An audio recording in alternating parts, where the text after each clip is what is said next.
You are now tuned into Then Radio.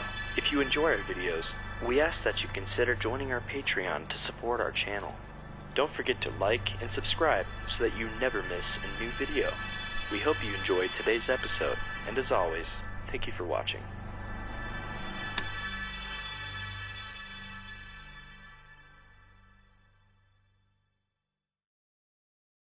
Mutual Broadcasting System presents the first of a series of new and unusual dramatic programs, written and directed by Willis Cooper and featuring Ernest Chappell.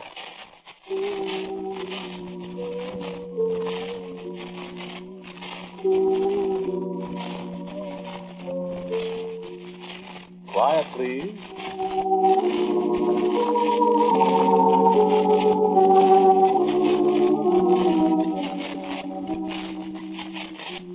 Quiet, please. About 6,800 feet above sea level. A little house, maybe 20 feet long, 15 feet wide. It's made of corrugated iron sheets with a high peaked roof.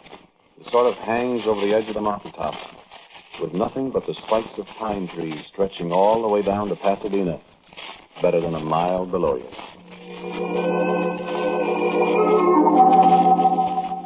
Do you ever get out to California? Well, if you do, go up there sometime and take a look at that little house. But look at it through the fence that surrounds it. That's far enough, through the fence. You go out Foothill Boulevard toward Pasadena, but you turn off on Angeles Crest Highway at La Canada. Just keep on driving uphill, and you'll get there. Just keep right on going. The top of Mount Wilson is the end of the highway. You ever look through a big telescope at the sky at night, at the things up there? Things so far away you sprain your brain just trying to imagine how far away they are. With nothing between you and them, billions and billions of miles of nothing. I don't know what it does to you, but, brother, I freeze. Listen, do you know there are holes in the sky? No, I mean it. I've seen them. There's a thing in the constellation Andromeda. No, wait a minute. I'm not going to get technical with you. Just listen. There's this thing, astronomers call it the Horsehead Nebula. You know what it is? It's a hole. It's a great big patch of nothing. Just nothing. There aren't any stars there. There's just a hole. No, nobody knows anything about it. Astronomers look at it, they take pictures of it, and there it stays. There it is now and tomorrow and the next day and 1,000,000 years from now. And it's been there always. Yes, it has. It's so far away that what you see now is the way it looked 1,000,000,000 years ago, before there was anybody to see it from. And there's lots more of those places. So what's all this got to do with a little house up on top of Mount Wilson? I'll tell you.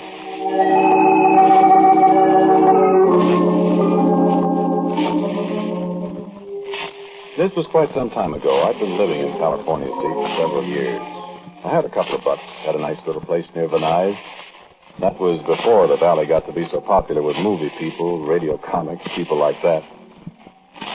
And it wasn't bad living alone, waking up in the middle of the night hearing the Southern Pacific lark whistle for a crossing out around Chatsworth, listening to a dog howling way out across the valley, going back to sleep. I don't get back to sleep so easy these days. Well, these people from Cleveland were out there, Aldo Minucci and Hugh Grant. We used to be great friends, Aldo and Hugh and I, so nothing would do but they'd come to stay with me. Well, it was all right. I had a Dodge convertible. The boys got quite a kick out of California. That's how we came to go up to Mount Wilson that day. Aldo and Hugh had been, looking around for odd places. They had some ideas. So one day we were having breakfast, and they were looking at an automobile club bulletin. Aldo said, let's go to Mount Wilson. So we did. I've been up there once before. You know how it is in California. I knew everything. Well, I thought I knew everything. I found out different. We were inside the big dome where the 100-inch telescope is. It's like being inside a giant's watch. The telescope is in the middle, a big spidery framework with ladders climbing all over it up under this dome. The tourists stand on the kind of a catwalk around the edge while the astronomer explains as much as he thinks the apple knockers will understand. There were just a few of us that day standing close to a little kind of pulpit, listening with our mouths open. Yeah, it is like a pulpit.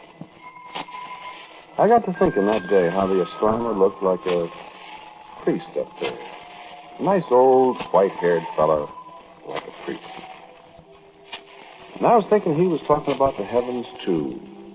I'd seen it all before, but my mouth was as wide open as Hugh's now does. And the Earth is moving through space, too. It moves around the sun at the rate of about 18.5 miles per second. So therefore, you see, we must, in order to keep this telescope focused accurately on the celestial objects we are observing, neutralize those motors mechanically. The telescope itself, as you will observe, is controllable in any direction by this motor. Watch the different figures. Notice the motion of the telescope. And the final movement, the rotation of the entire dome exactly synchronized with the speed of the Earth through space. Watch through the shutters above your face.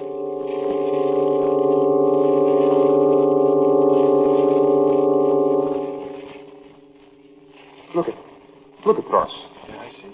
Look outside. We ain't moving. The sky's gone by. Look at you. I see it. It's an optical illusion, Aldo. No, it's not an optical illusion. In relation to space, this spot we are on is standing still. Through these motions here in the dome, the mirror of the telescope is kept aimed exactly at one spot far out in space. What's space, mister? It's nothing.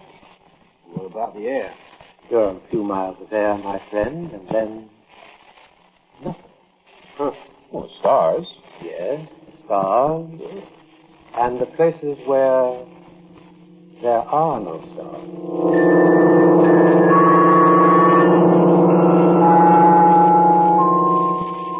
My skin twitched a little when he said that. The places where there are no stars.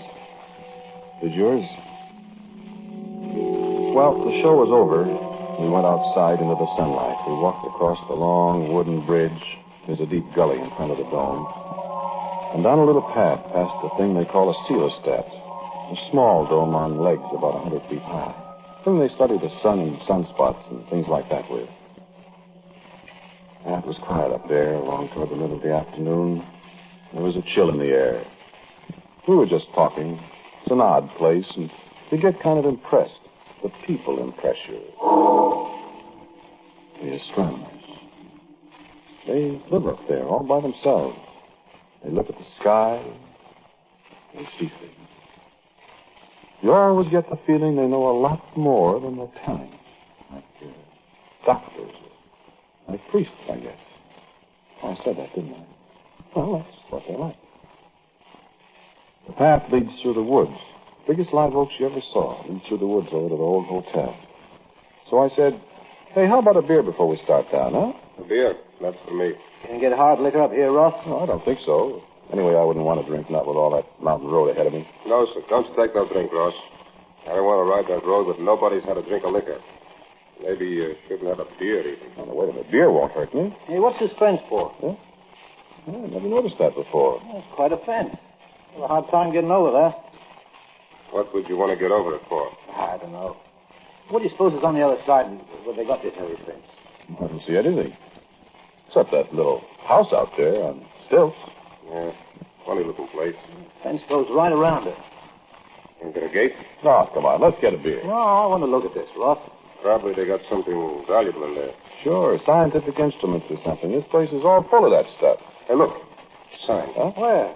Here. Oh, come on. Oh, wait. What's it say? The public is forbidden to pass beyond this fence under severe penalty. Well, suppose they got in that place? Don't know. I don't care. Hey, there's a door up at the end of that trestle. Maybe we could get back and get into that other shed where the trestle starts, huh? What do you want to go in there for? Oh, come on, we got to get going. I'm just curious. You know what I mean. Place might come in handy. Oh, yeah. See? Especially if they keep everybody out like this. Oh, the thing must be full of stuff, like Ross said, scientific stuff. Yeah, might be, might not be. Hey, here comes that fellow that made the spiel up there. No, ask him. He'd know. He won't tell you. Well, we'll find out. Hey, fella. How are you? Hey. Were you talking to me? Yeah. What's in that funny-looking building? Over there? Nothing. Yeah? What's the idea of the fence, then? You don't want people to go in there. Oh, I'd sure like to see what's in it. Said there's nothing in there. You sure, mister? Yes, I'm absolutely. Could we get a pass to go in there, maybe? No. You saw the sign, didn't you? Yeah, it said something about the penalty of the law. You didn't read it very carefully. He didn't read it. I did. Read it again. Wait. The public forbidden to pass beyond this fence under severe penalty. See? I see what he means. He didn't say anything about the law. Ah, that's right. Well, then, there are other penalties. Ah.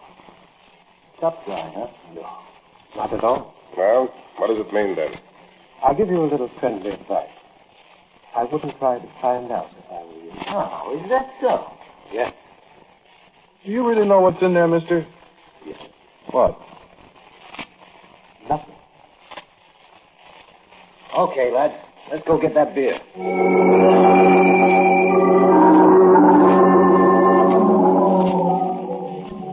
Well, of course, you know it was up. You're way ahead of me. My Cleveland pals weren't in California just for a vacation. There was a bank I'd had my eye on for a while out in Pacific Palisades. It wasn't the first bank that Minucci and Hugh Grant and I had worked a deal on. I didn't go much for this place up on Mount Wilson with nothing in it and a fence around it.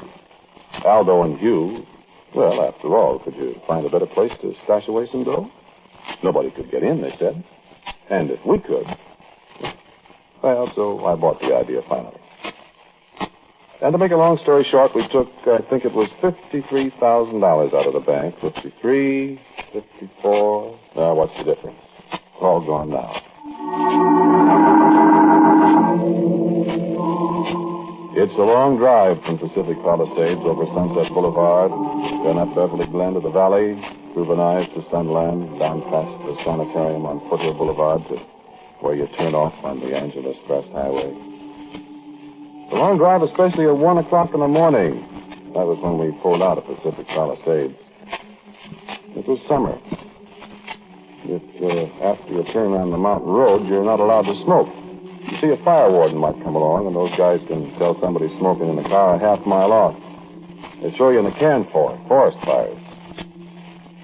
Well, we didn't want anybody stopping us. It was risky enough anyway, because practically nobody ever drives up there late at night. Well, early in the morning, I mean. Well, we didn't meet anybody. All three of us were jittery with no cigarettes. That road. Tough enough in daylight. Oh, in the dark. It was 4:30 when we got to the top. The hotel was dark. Cabins were dark. What the sky? It was just like solid stars. Why, you could put in and reach up and touch it. I remember the old guy on the 100-inch dome. Nothing between us and the stars. And down below, well, if you've ever been up there at night, you know what I mean. Just like looking down at stars. The lights are 17, 18, 19 towns. Pasadena, Los Angeles, Hollywood, Venice, San Fernando, Culver City, Santa Monica. It makes my hair stand on end when I think of it. And I haven't seen it for never mind how many years. Well, we stumbled through the pitch dark. We got off the path 3 times, nearly fell down hill. And, brother, that'd be a fall. We still couldn't risk a cigarette. It was dark. Hugh Grant was in front, then me, then Aldo. We each had briefcases. Hugh had a pair of those big string wire cutters that'll go through a steel cable. All of a sudden, he bumped into the fence. Ouch. What's the matter? The fence. Where are you? Stand still, will you? Dark. Shut up. Listen for a minute. Hear anything? No. No. See anything? No? Look. What? The dome over there. You see somebody? No. Them two big windows up there. With that big round dome looks like somebody watching us. Sure does. No, cut it out. I'm going to try the fence with a cutter. Want the flashlight? Chump, no. I wish we... What? Nah, forget it. I just don't like that place. Get out of the way. Want some help, you? Just keep out of the way. Wait. Hear anything? Well, that wire made enough noise to... All right. I'll try another strand. Now, see if you can slide under there, one of you. Me. No, can't make it yet. I'll try another. Look out for your arm there. Now try. Wait till I take off my coat. All right, now, let's see. How about it? He's through. All right, go ahead. Me? You. All right. Cut another strand, Hugh. I'll make it now. Yes, sir. Yeah. Where are you, Aldo? Right here. Come on, Joe. Hey, slide the briefcases through first. Coming up. Got him. Got it. Here I come. All set? All set. I'm all set.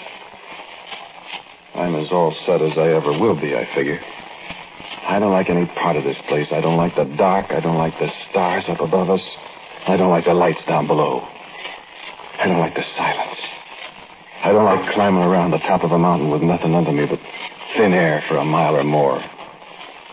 All I can hear is Hugh and Aldo in front of me, cracking through the weeds, cursing when one of them whacks a shin against a sharp rock. And all I can see is two black shapes in front of me. Blacker shape, that's the building, the little house with nothing in it. Aldo and Hugh are panting. 6,800 feet, you know. Your breath is pretty short. It's tough going, especially when you're dragging a briefcase full of money, too. You're scared and sweating and tired. And then all of a sudden, we're under the building, alongside one of the struts that hold up the little trestle. Loose me up, Aldo. Aldo boosts him up. Hugh's a little guy. He's spry. Lots sprier than I am up there a mile in the air, and I guess he's not as scared as I am. So I look up, and he's sprawling on the trestle with 9 million stars behind him, reaching down to me. Grab my hand, Ross. I scrambled up. I'll never know how I made it either. Here we are in a second. Aldo's up there with us. Now, keep quiet a minute and rest. I'm knocked out. Yeah. You hear anything, Joe? Just the wind. Ross. No, I thought I heard something. Guess it's just the wind. Listen. It's the wind. Well? So we stood up. So Hugh walked the rest of the way down the little trestle. We followed him, stumbling over the planks, and there was the door.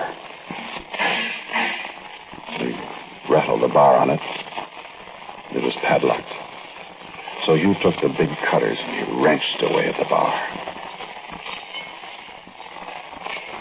We shivered there in the cold, waiting to see if anybody heard us. There wasn't a sound. So Hugh tried again.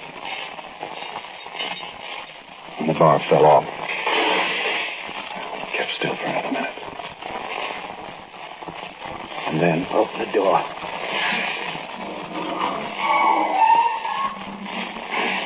Hey, where's the flashlight? Wait. Nobody can see us. Put your fingers over it and turn it in there. Okay.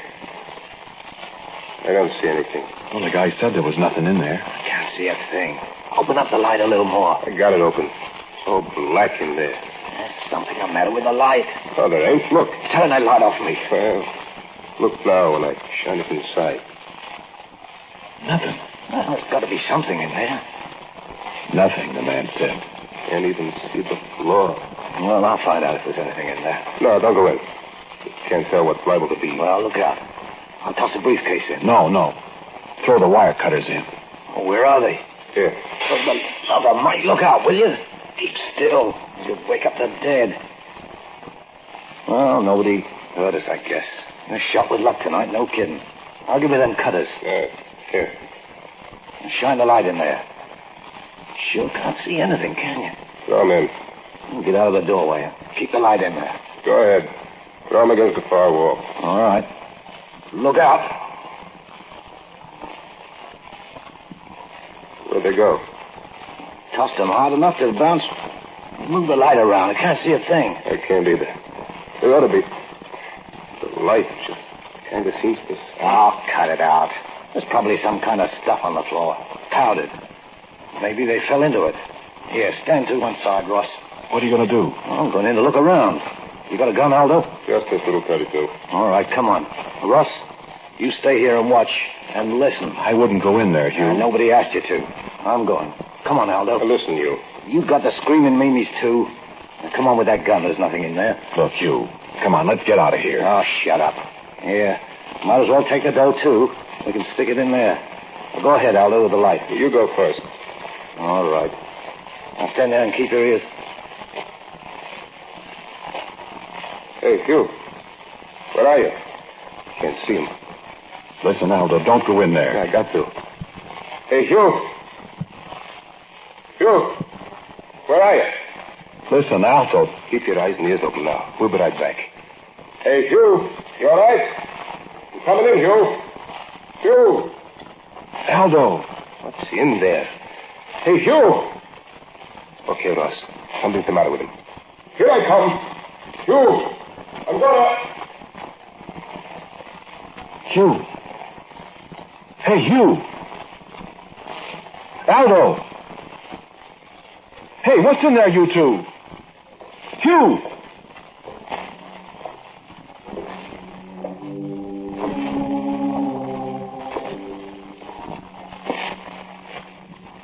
I can see you.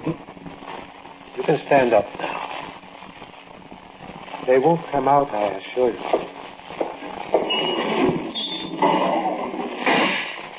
Come on, son, stand up. I've got a gun. No, you haven't. Stand up. When my friends come out... They're not coming out, my friend.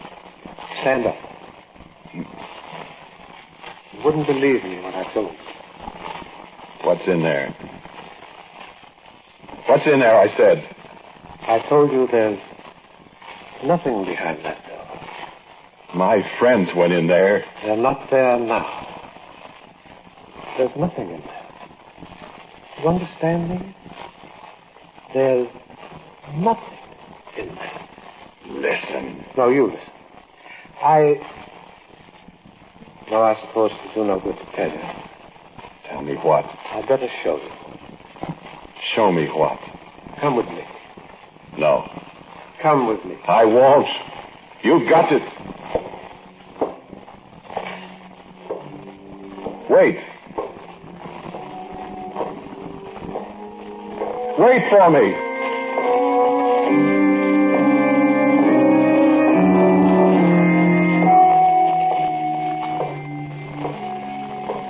Across the little trestle, away from the door he closed on my friends.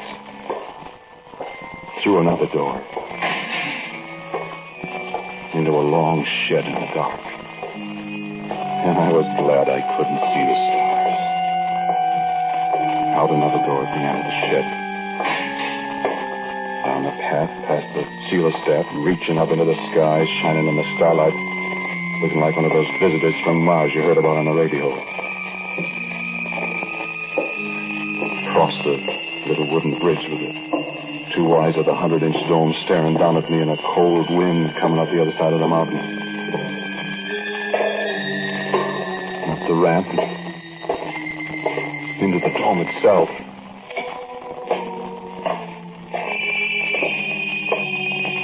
And up the iron stairs. Follow me. A little yellow light at the head of the stairs, and then out on the catwalk in the dark with the floor 40 feet below us. Up another ladder. My legs are getting tired. Up. Follow me. Up another dizzy ladder. And another. And across another spidery walk. Here. Sit in this seat. I can't speak. My throat is dry. My legs are trembling. I'm icy cold in that great dome out far above the floor. I can't tell you. Sit still. You won't fall.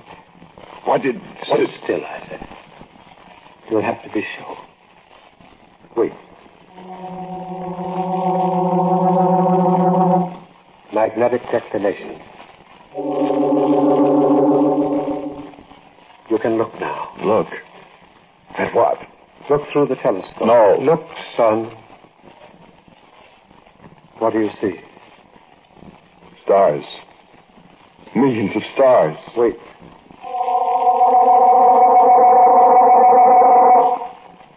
Look again. What do you see? Nothing. Nothing. What?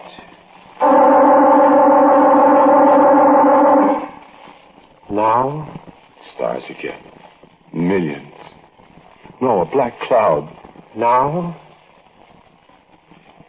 Nothing. That nothing you see is 1,000,000 light years away. What is it? There's nothing there to see. My friend, there are scores of places in this universe where there's nothing. Far places, near places. Do you understand what I mean? Is that what you meant when you said... When I said there's nothing behind that door? Yes. Well, where? Your friends? Your misguided friends? I don't know. Perhaps. Take your eye from the telescope. Wait.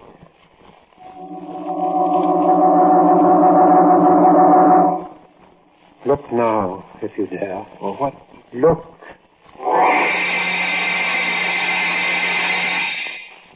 Yes. You guess what I saw.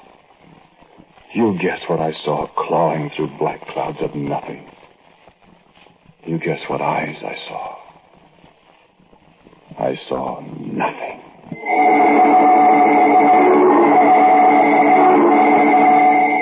Yes, the little house is still there on Mount Wilson. You can go look at it if you want to. But don't go too close. Maybe somebody will tell you it's just a place where they store equipment. Maybe. Why do they keep the door locked then? Well, just one other thing. Don't you go around opening doors you don't know anything about.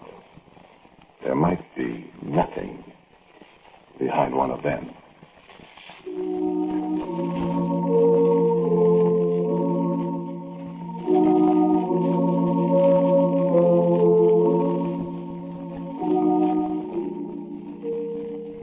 You just heard Quiet Please, which is written and directed by Willis Cooper.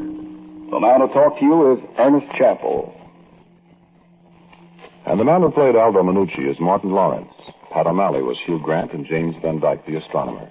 The music was composed and played by Gene Palazzo.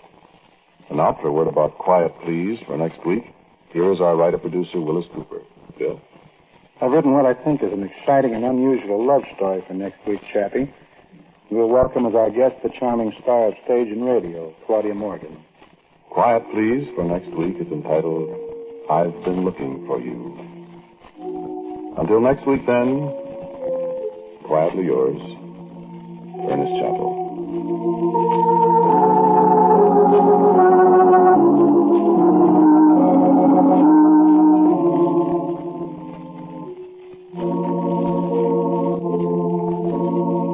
This is the Mutual Broadcasting System.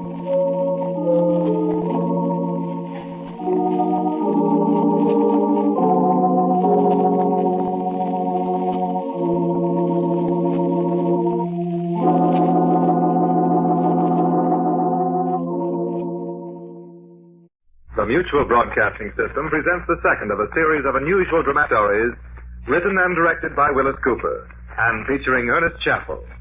In this week's story, I Have Been Looking for You, we have as our guest the star of stage and radio, Miss Claudia Morgan. Quiet, please. Quiet, please.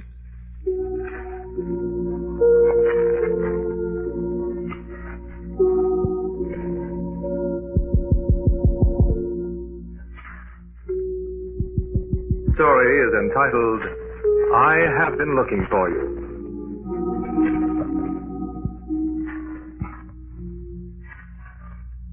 I have been looking for you. Your name? I do not know your name. Perhaps you are Anaitis, or Legion, or Bernice.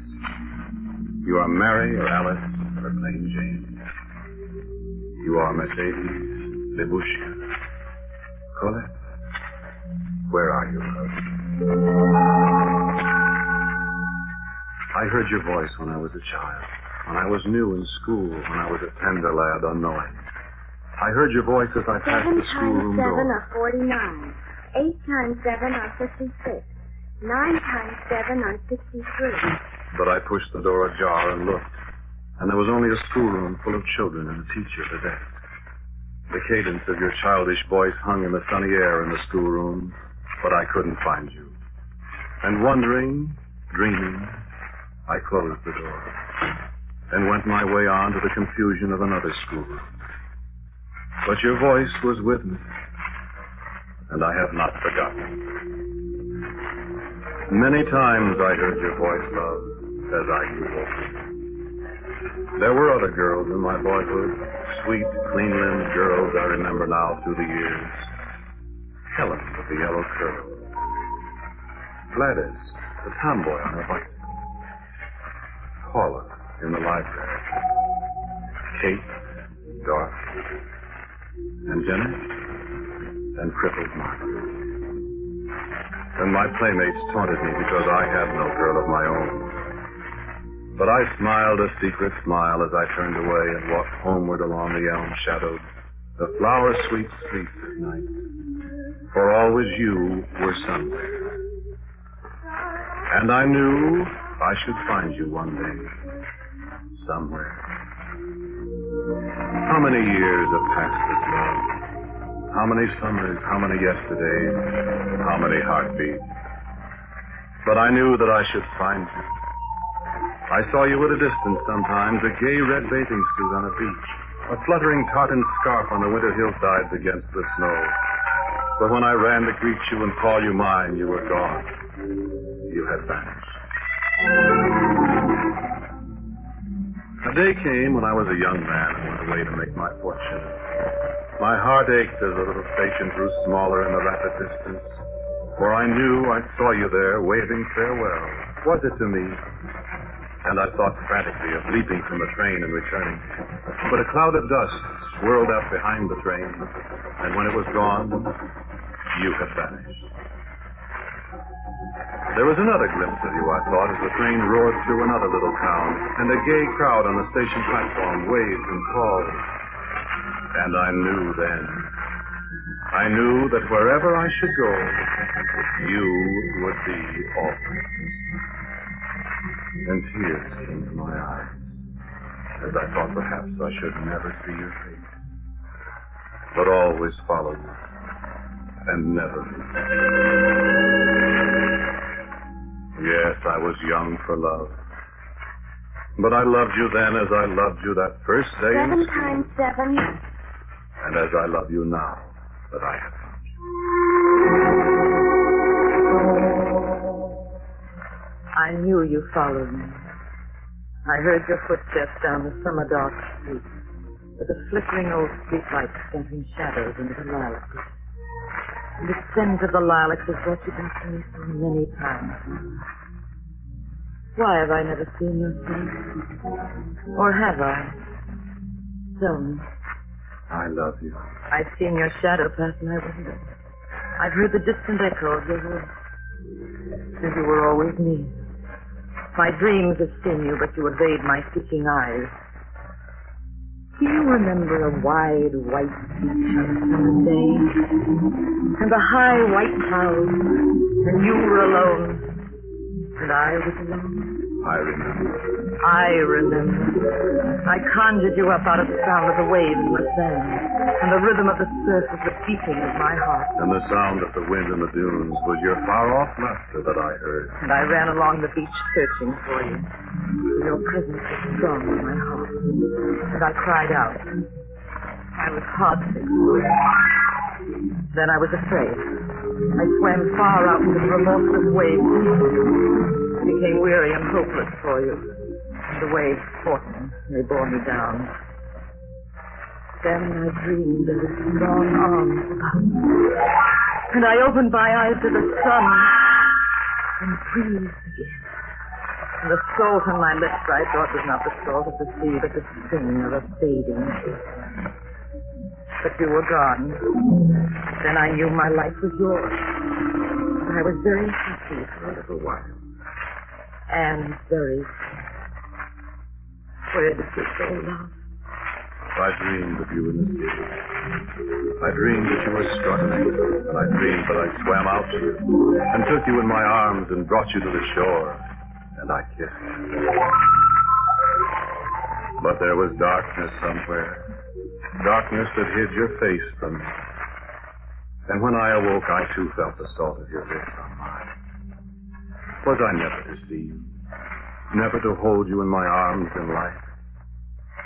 I sought to forget you. You must forgive me that.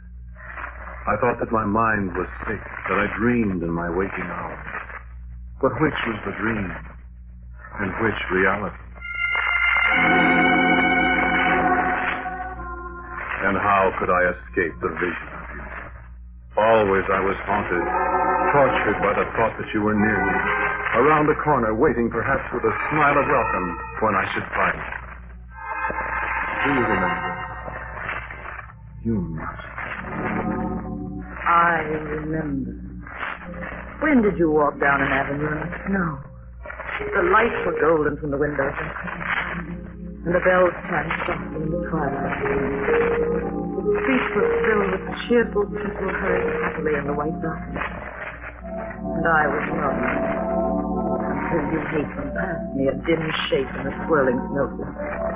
And I followed you until you disappeared in the storm. The cheerful, flat laughter of the people on the street mocked me again. Foolishness, I said. There's no one. I am alone. We shall never find each other. When I wept in my sleep that night, it was your hand that wiped away my tears. I dreamed of a woman weeping, and I kissed her eyelids as she said. You went away.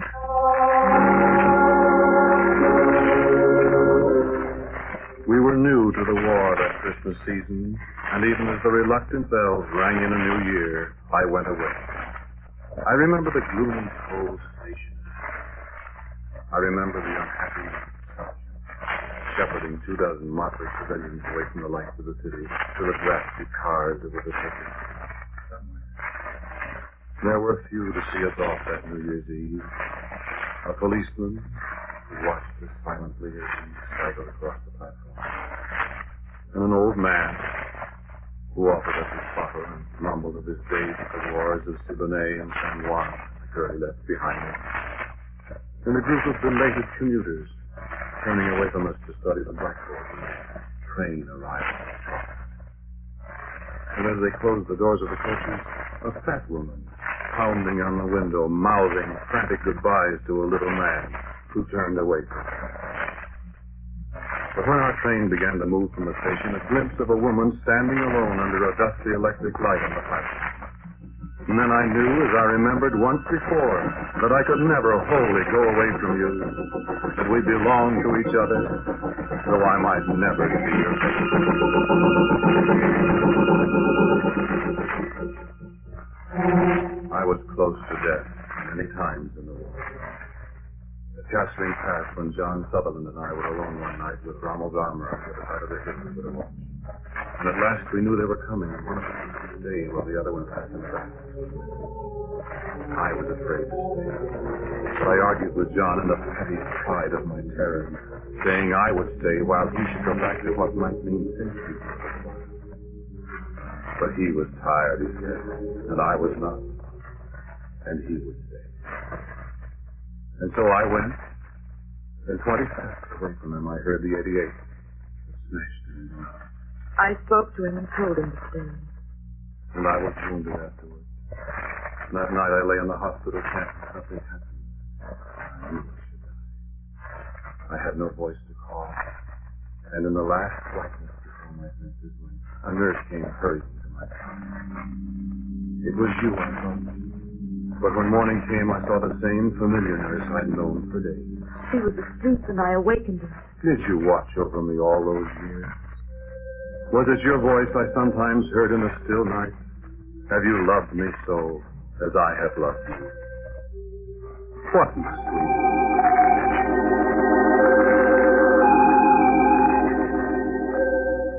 I have been looking for you for so long, but such a time went by. Such a long, weary time since I came home. Where were you, love? There was one moment. I was standing on the deck when our transport came up today. I was looking for you. There were hundreds of boats around us, boats with great painted signs welcoming some of us home. And there was none for me. But I hoped that perhaps among all those who had come to meet their men in the harbor there might be. We were past the Statue of Liberty, nosing over to the North River where we were to dock. And the ferry boat from Jersey cut across our bows. I merely glanced at it, and I saw you. That was a happy homecoming.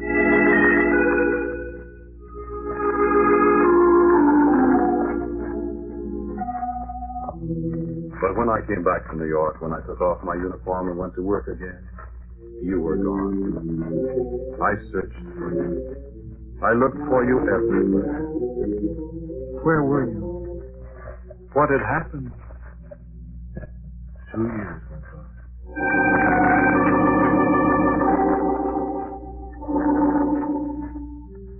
I saw you, love. They said in the hospital that I would never get well. I heard the doctors talking. And at night sometimes I talked to you. But I knew you didn't hear me. The cord was broken. I couldn't reach you. I saw you many times.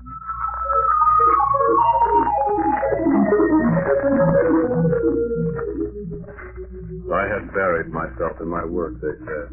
Whatever the work was, I'd forgotten. I'd forgotten everything except that I loved you. And I tried to forget that. For I was afraid that you were gone from me forever. And I should never see you, never hear your voice again, never know your nearness as I had grown to know. I tried to lose the thought of you among 7 millions of people, among the high buildings and in the sounds of the city around me, and I almost succeeded. But then I saw you.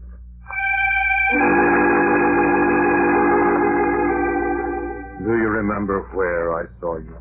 In the very center of the town, surrounded by men and women of 100 races.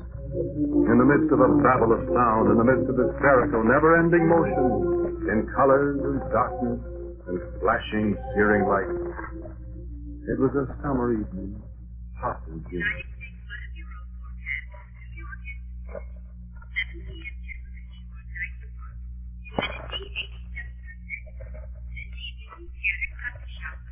And the threat of lightning and sullen thunder in the clouds that towered over the Jersey Highlands.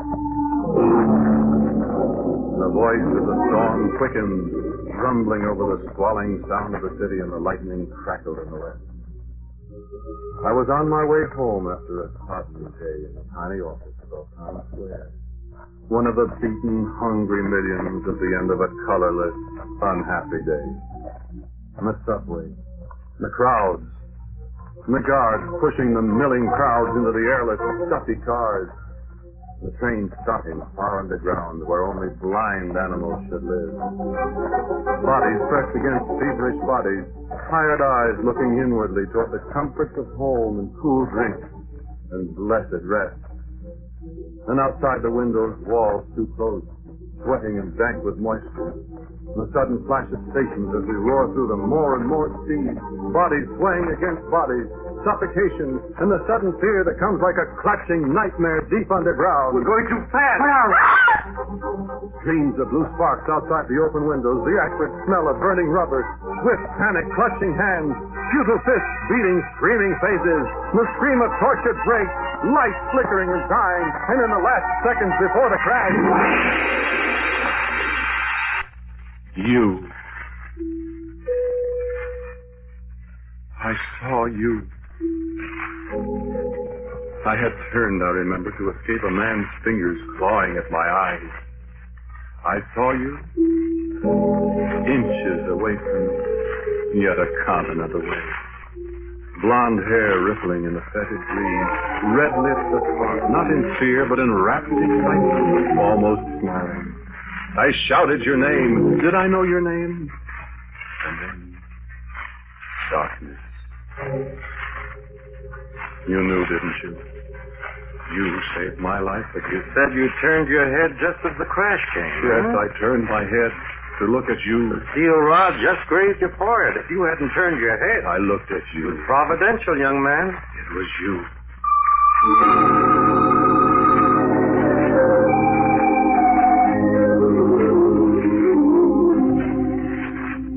I knew you were there, among all these scores of frightened, screaming men and women. I knew you were there. And I saw you.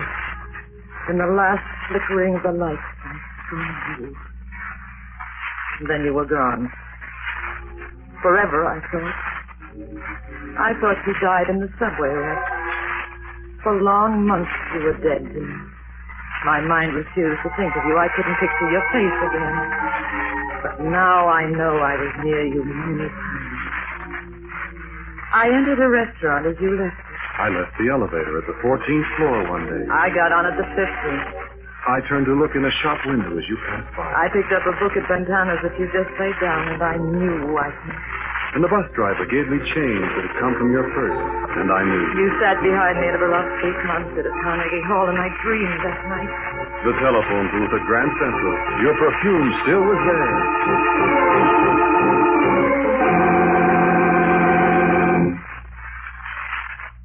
All those long months, years. There were long times when I never saw you. Times, I'm afraid, when I all but forgot you. And then I'd see a picture in you. A happy group celebrating something some night time. And there you were. There was your face, dim and smudged with ink, half turned away from me in the background. And I was off. Off to walks in the park, hoping to hear footsteps that had grown familiar through the long years. Off to a pub crawler on 3rd Avenue, drinking at Twin Costello's, P.J. Clark's, listening to the cadence of a voice that might somehow be there. And off on the top of a 5th Avenue bus, off on a Staten Island ferry, or an expedition through the theater crowd with Christmas. Ah, my love, I have looked for you. I said I never knew your name. I'd lay awake nights and go over all the girls' names I ever heard.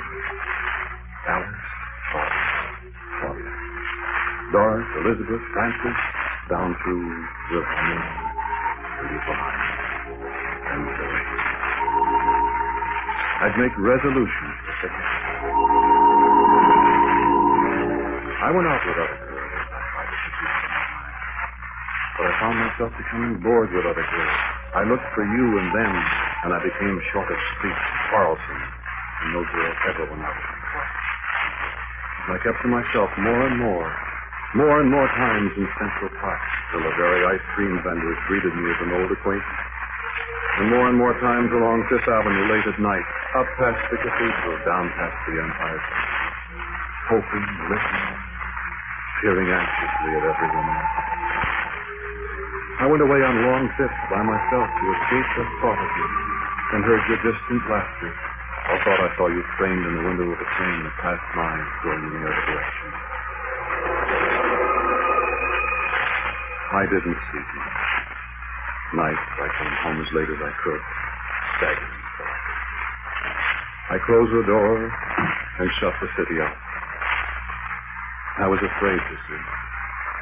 I was afraid of the dream. The dream that came so often. An empty room. Dark, high walls. A little flight of stairs leading to an open door. And beyond the door, a dazzling light. And silence. And the light draws me to the flight of steps and open door.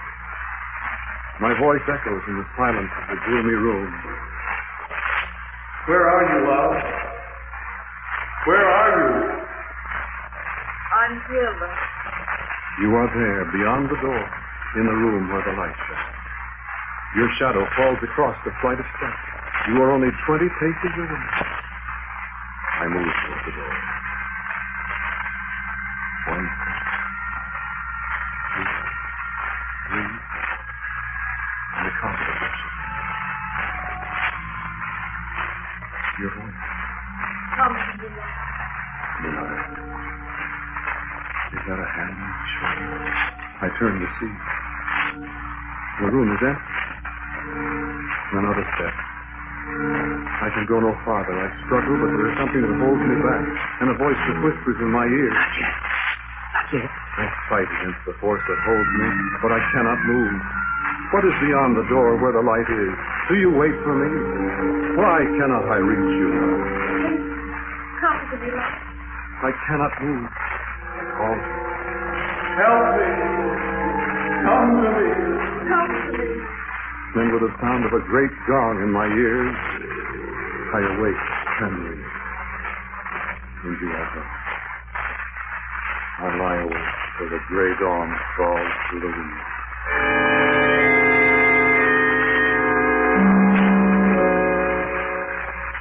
The dream came to me last night. Great bright room. A light that dazzles my eyes. And I cannot move. The door that leads to darkness. And footsteps beyond the door in the dark. I'm frightened until I hear your voice. Where are you, love? And I answer. And then I know your footsteps coming to me from the darkness into the light that dazzles me. But the footsteps end, and the light burns my eyelids, and the great gong comes. My hand was on the very lintel of the door, and the radiance of the light within struck my eyes and blinded me. And again I awoke, trembling. Did this mean that I was doomed to find you? Am I to see you? To hold you in my arms? What will I do?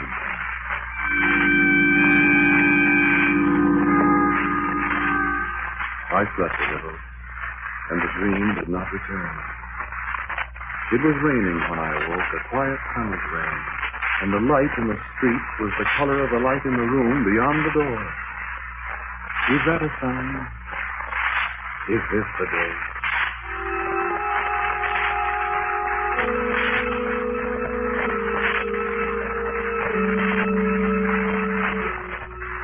It's raining. I dreamed of a voice that I knew. I asked him to come to me. He's just again. The dream a message from somewhere telling us that this is the day. I dress hastily, and I see that it's already 8 o'clock. Perhaps I shall meet him. I shall wear my new scarlet raincoat. I'll know him when I see him. Will he know me? I'll see. Outdoors. Rain. Good luck, a taxi cab. Shall I meet him today?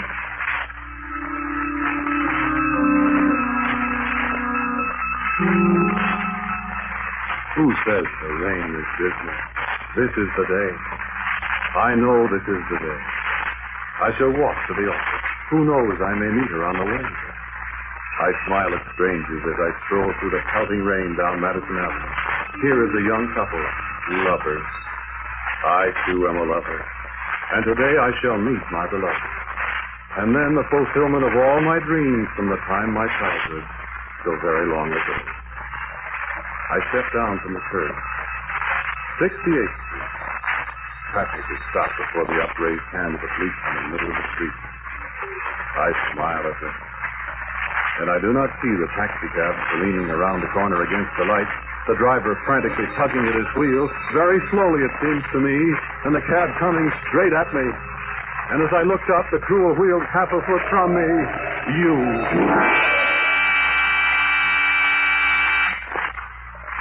And then, they moved.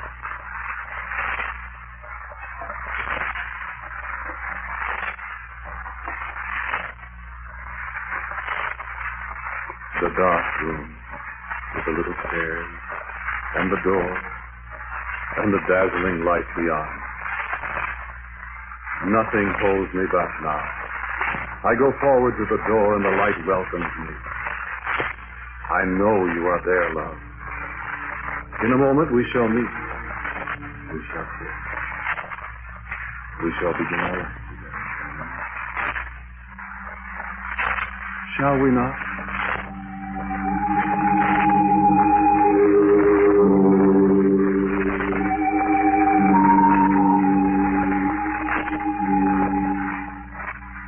Love, where are you? Love, I'm here. With you, forever.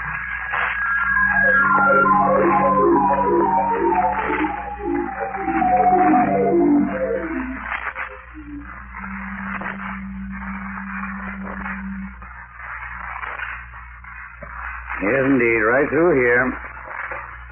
Now, mind the little stairs. Through the door. Yes, it is bright in here, but you have to be able to see very well in here. This is the one. The man that was killed by the taxi cab. No. There's no identification at all. This one? This was the woman, the passenger in the cab. She died of a heart attack at the very instant. No. No identification for her either. Yes, it is strange. Both of them smiling as if they were the happiest people in the world.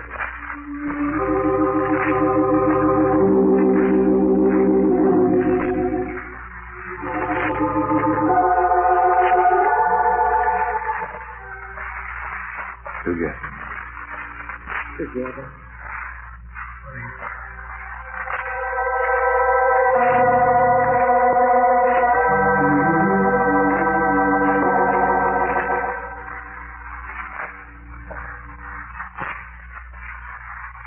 You have listened to I Have Been Looking For You, the second in the series, Quiet Please, which is written and directed by Willis Cooper.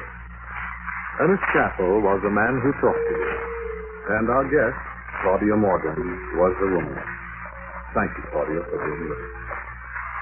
Others in the cast were Peggy Stanley, G. Wayne Gordon, and Martin Wolfson. The music was composed and played by Gene Palazzo. And now for a word about next week's Quiet Please story, here is our writer-director, Willis Cooper. Bill? For next week, I've written you a fantastic story, which I hope may give you to think as well as entertainment. Its title is We Were Here First. So, until next week at this time, quietly yours, Ernest Chappell.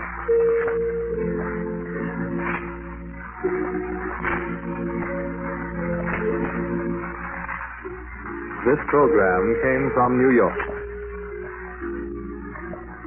Stay tuned now for a fascinating story of strange events and a common-sense explanation on the House of Mystery, which follows in just a moment.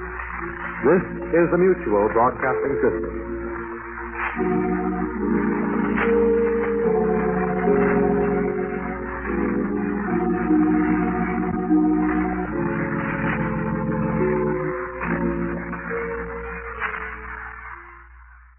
Quiet, please. Quiet, please.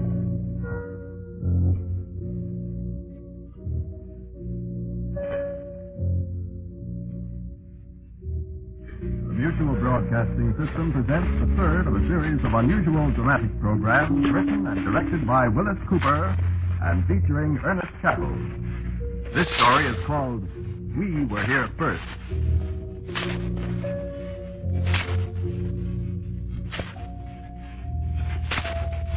I'll tell you the story. You keep asking for stories, I'll tell you one that'll really give you something to think about. You'll keep thinking about the story till you die. And I have a good idea you'll pass it on to the ones who come after you, just as I'm passing it on to you. So you listen carefully.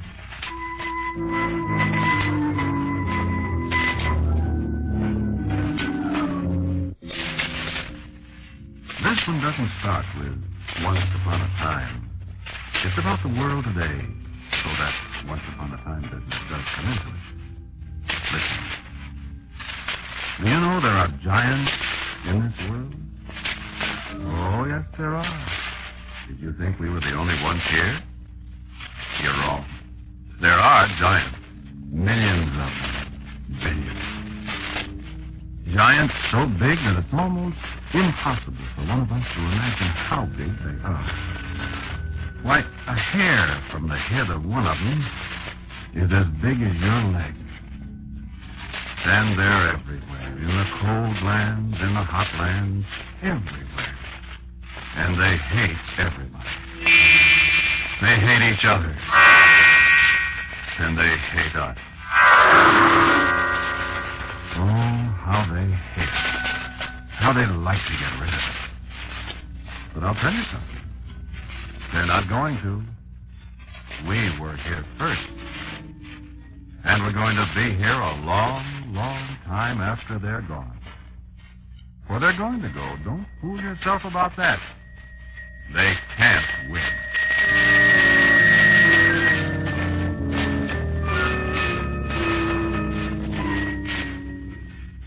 But it isn't going to be easy.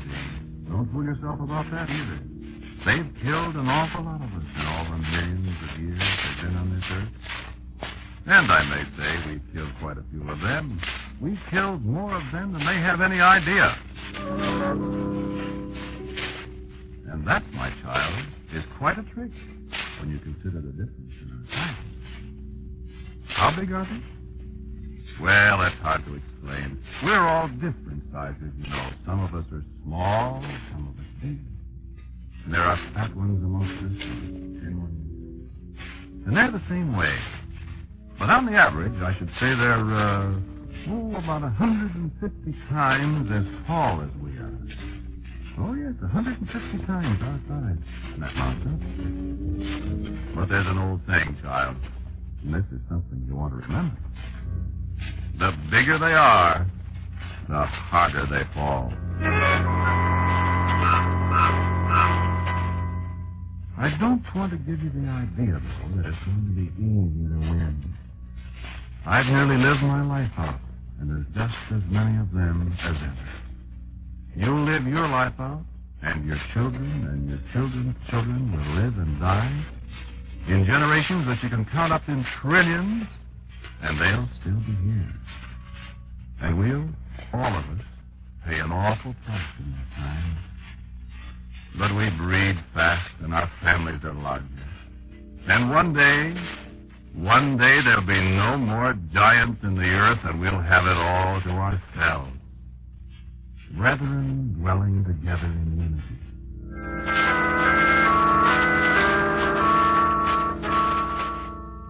That's one of their sayings, too, but they disregard it pretty much. They don't dwell together in unity any more than we do. And that's the bad part of it from our standpoint.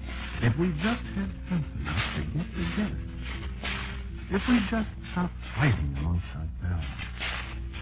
Now, of course, it's all right for them to fight amongst themselves. That simplifies our problem.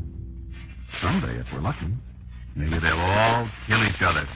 They try hard enough. Oh, I tell you, they've got weapons, child. They've got an atomic bomb. It works.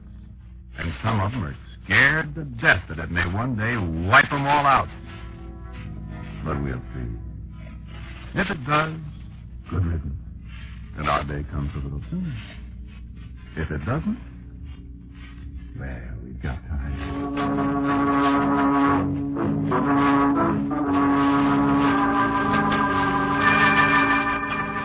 They've got to talking lately about biological warfare. Germs, you know? You know where they got that? From us. No, they don't realize how far ahead of them we are in biological warfare. I could tell you some things, but there are secrets that even I can't tell. They'll find out, though. Remember, the bigger they are, the harder they fall. It's a mighty comforting thought. Something else to think about, too. As I said, they hate us. But most of their time is taken up in hating each other. So they don't have the time to attend to us as they should if they want to continue to exist. They're absolutely ruthless, though, when they do think about exterminating us. I know. I nearly got it once.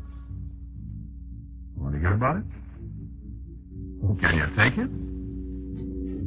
Well, this is just one of the concentration camps they run in between the times they're planning how to exterminate each other.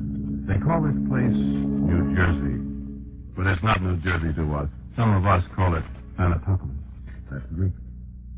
It means city of death. Greek? Oh, the Greeks lived on this earth a long, long time ago. There's some of them left today, but they're not the same as they were then. They got careless. All that's left of their glory is words like Thanatopolis. Words that have the sound of death in them.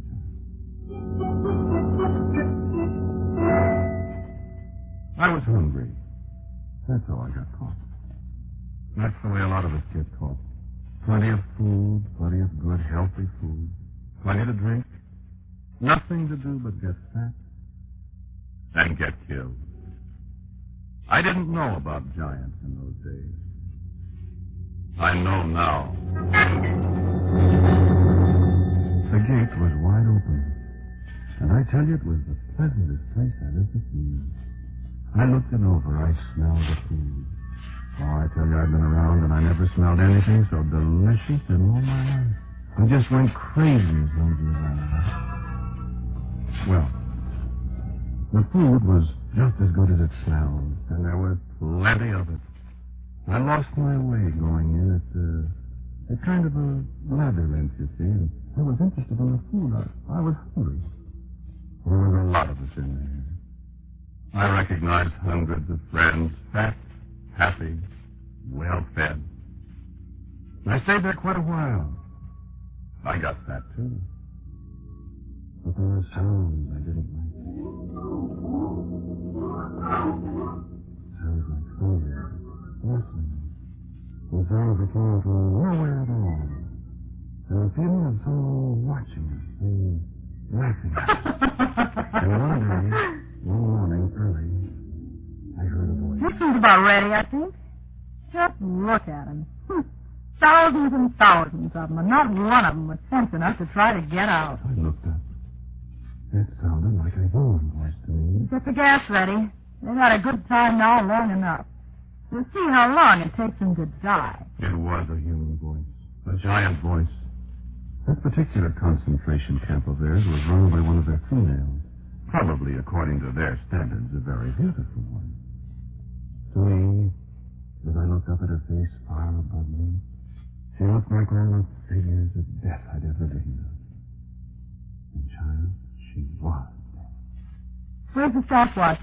Paralyzed, I watched her great fingers whine for stopwatch. So stiff with terror, I saw the muzzle of the gas generator slither into the door far across the floor. I began to crawl toward the door, toward the gaping mouth of that gas jet. I tried hard to warn a few of my friends, but they were heavy with good living, and it was useless. I found my way through the labyrinth somehow, hoping there'd be time. I had a goal now, if I could make it. And then I saw her raise her hands at the watch. I heard her... Put on the gas.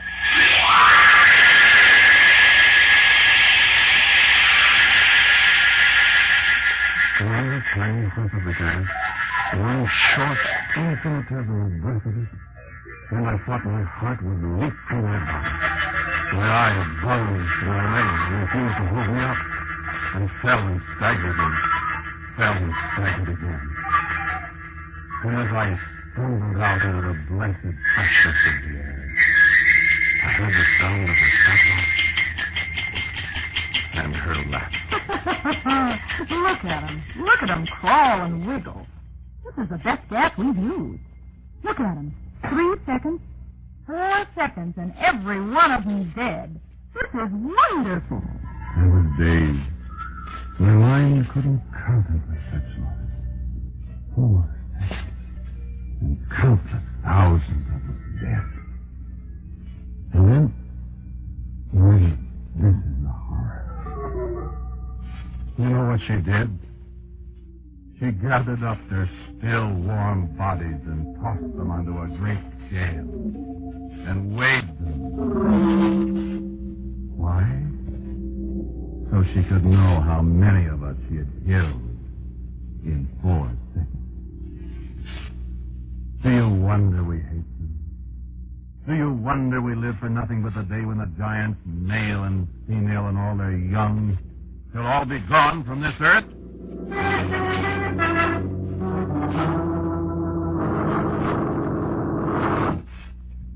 So you see, it must be us or them. And I swear to you, child, we'll stay.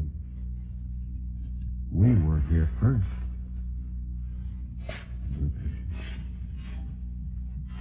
Most of the time, they forget we're here. And that's good, of course, because they're intelligent. They can fly, too. They have marvelous instruments that help them perform amazing things.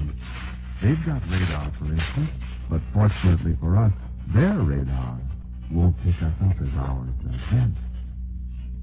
They've got methods of communication, but theirs aren't as good as ours. And the amazing thing is that most of the remarkable inventions they've thought up and perfected are used for fighting one another. Let them keep on inventing like that. Because, you see, there's one little point they never seem to think about. They fight amongst themselves. But we fight against both sides. And you know who wins their wars? We do, child. We always have. We always will. We spy on them. No matter where they go, there's always one of us near them. There's not one single word spoken in the giant world that we don't hear. No matter what they plan, we know about it. And they're never free from us. They plan for their pleasures, and we prepare to spoil their pleasures. They plan for wars, and we mobilize our expeditions. They pray, and we hear them. And we answer their prayers sometimes with death.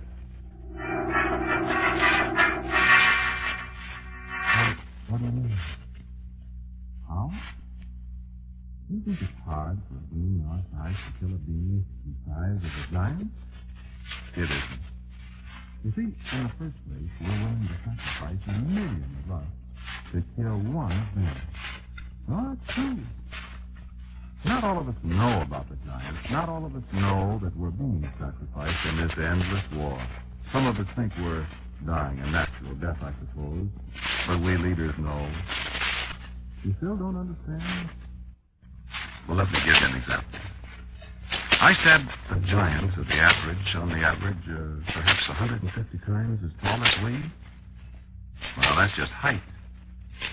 If you know anything about mathematics, you realize that means they're uncounted millions of times bigger than we are.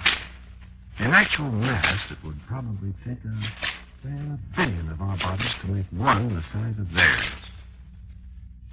Take an ant, for instance. How much bigger is a man than an ant? You see? So, on a plantation in South America...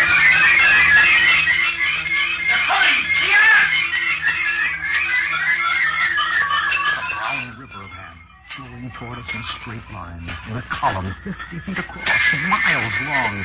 The beasts are clean from monkeys, deers, creepers, jaguars. Ants. Tiny creatures only half an inch long. Soldier ants, hungry, leaving only the stripped skeleton of trees to mark the paths they followed. Skeletons picked clean of the animals that fell in their way, stripped clean in a matter of minutes. Ants, tiny creatures, only half an inch long. They're coming. We've got to fight them. Fight them with flowing streams of water. And they come on. Fight them with jets of oil. Open the tanks. Drown them. And some die, but they come on. Fight them with fire. Hey, fire here. Set the oil on fire. And some die, but they come on. Run, run. Don't let them get you. They've poison in their jaws. Run, run. And the brown river flows remorselessly on. Tiny creatures, half an inch long. Then behind them, as the end of the brown river disappears, a clean white skeleton and desolation. So you see, it isn't size. It's hatred and the will to conquer. And it's numbers. The bigger they are, the harder they fall,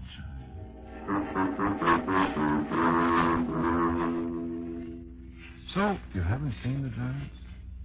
You just think you haven't, child. You're young yet, and you mistake them. Sometimes you think it's a cloud that obscures the sun. Sometimes it is, and sometimes it isn't. Don't waste time when a great shadow falls on you, child. It might be one of the giants. And they strike without warning. It's a horrible death. You see, one of the things that makes living in the same world with the giants so terrible is the way they hate us. They hate us in an impersonal kind of a way. They kill us by habit, most of them. They say, there's one, kill him. And that's all there is to it. You never think about it afterward. That, I think, is why we hate them most. We're of no consequence to them. That is, they think we're of no consequence. If they knew what we've done to them through all the countless ages they've been on this earth, then perhaps it's a good thing they don't. Their scientists know, though, and they've got some pretty good scientists when they're not thinking up ways to kill each other. And they know us. Some of them study us. And, child, they're clever. They're the ones who thought of setting us against each other. They're war makers amongst themselves. Why shouldn't they apply their theories to us? And their theories work. We fight amongst ourselves. We do too much of it. And most of us don't know why we do. It costs a lot of lives, and the worst part of it is, it costs time. I don't say that they put us up to all the fighting. Some of us think of it ourselves. Maybe it's a good thing. Maybe there'd be too many of us for our own good if we didn't kill each other. But if we could only get together, if we could only, all of us, see that one shining goal before us, think of a world that would belong to us, all by ourselves, with no giants to worry about. Not that all of us worry about the giants. That's just the trouble. We have to spend so much time convincing others that they really exist. That they're a menace to us every second we live, and that we've got to destroy them. One day, if we don't learn to get together, they'll destroy us, maybe. They've destroyed a lot of us so far. And I hate to think of this world belonging to them exclusively. What? Oh, yes, of course. They wouldn't live without us. They need us. Some of them know that, even if we are, as a race, a constant nuisance to them. But what's the good of that? If they destroy us, they'll die, too. And then there won't be anybody left in the world. But believe me, child, we don't need them. We got along a good long time before they appeared. And we'll do it again. Nonsense? Superstition? You children. I know, though. I said the same thing when I was your age, but I found out history. Yes, there are giants. You'll find out. Certainly we can kill them. Didn't I tell you about the ants? Well, that's right. There were millions of them. But one of us can kill a giant. Just one of us. I'll tell you a story about that, and then you decide for yourself. This was in the last war out in China, a long, long way from here. So I know it's true. I got it from a friend of mine who was there. An airplane fell out in a valley between the mountains. The pilot had a broken leg. And for a week, he lay there in the valley, all alone. And there was nothing wrong with him except for his broken leg. He had something to eat, and there was water. And he needn't have died, except that a bug of some kind bit him, and he got some strange fever. In the second week, he began to be delirious. And then one morning, he heard someone coming. Oh! I hear someone calling. Hello! I can't see anybody. Everything looks funny. Who are you? I'm coming. Who are you? Here's my gun. I have to have my gun. I don't know who's calling me. Who are you? I'll be quiet. I don't know who he is. I'll wait. I see you. No. Yes, I do. You're not going to get me. Where are you? I see you. He's so big. It's a giant. Look at him. He's coming closer. A giant. Oh, that's a giant. You're not going to get me, giant. Get away from me, giant. You're delirious. Don't you touch me. Don't you come close. Oh, let me help you. No. You're a giant. Think I don't know? You'll come to get me. Take it easy. No, get away from me. I'll kill you. Easy, fella. Take it easy. No, get away, I say. I've got a gun. Put the gun away. Don't touch me. Stop. All right.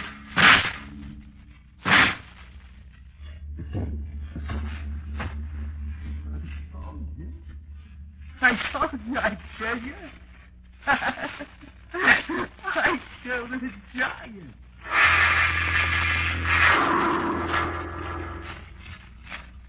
He killed one of them. It was very easy. It was very curious. A little later, when the evening came and his fever cooled a little, that the dead giant looked so much like his friend that had jumped out of the airplane a moment before he did. It was very curious. Well, all right, it was his friend.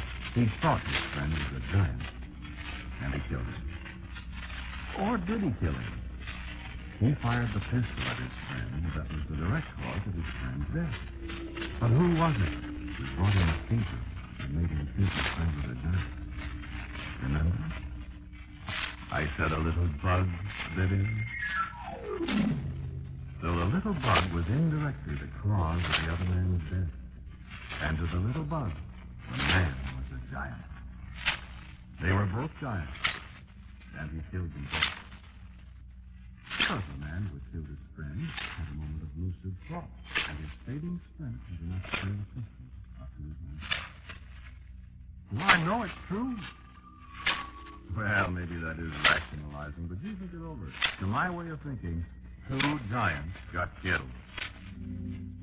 It's getting dark in here. You're a little slow in my thinking now that I'm... Look out!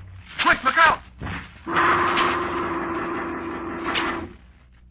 All right.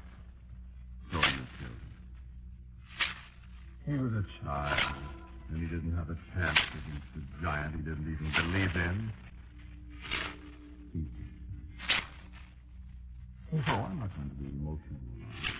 There are too many more of us to worry about the death of one. You can smash us, you can poison us, you can gas us to death, but we'll always be up to the end. And that's it. You can't win. Without it, you die. With it, you die. But listen to the thing. We're everywhere. We're in the earth. We live in your houses. We eat your food. We watch you day and night. We've got senses you never dreamed of. We've got weapons that you have no defense for. You walk on your two legs. We've got pictures. You fly in your airplane. We've got wings. You make your weapons. We are our own weapons. And if we insects ever get together, Giant, or maybe we won't have to. Maybe you'll blast yourselves off the earth and face the top. Your atomic bombs don't mean anything. The fly lived at Hiroshima, you know. The beetles are still alive on Bikini. And far under the surface of this earth you sleep.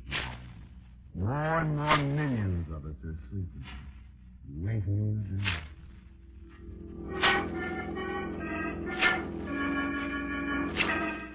Giant, we'll always be there. Wherever you go, while you're awake, while you're asleep, chasing, plotting again, knowing that one day everything you've built, everything you've accomplished on this earth will be ours. We were here first. And we'll be here last. There's a climb, isn't there? And there's a cloud of gnats somewhere outdoors waiting for you and all the rest of the giants we hate. Are you the one that was bragging about the, what did you call it, DDT? Fine, giant. DDT does kill. It kills the good insects and the bad insects. Better try again, Giant. You can't live without us. And you can't live with us. The bigger they are, the harder they fall. We were here too. Think of that some night when a fat moth blunders in your bedroom window. Maybe he won't be blundering, Giant. Maybe he'll be funny. And remember, we're giant killers.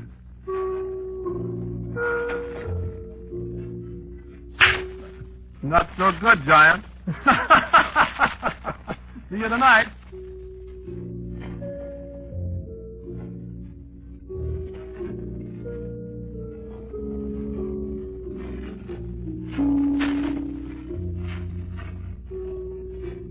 You have listened to Quiet Please, which is written and directed by Willis Cooper. The one who spoke to you was Ernest Chappell, and the others were Nancy Douglas, Walter Black, and Kermit Murdoch. The music was composed and played by Gene Perazzo. And now for a word about next week's Quiet Please story. Here is our writer-director, Willis Cooper. Next week's story is called The Ticket Taker. I think you'll find it intriguing and entertaining. And so, until next week at this time, I am quietly yours, Ernest Chappell.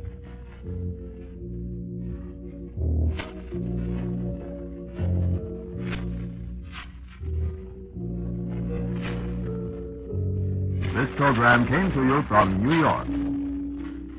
Stay tuned now for a fascinating story of strange events and their common sense explanation on The House of Mystery, which follows in just a moment.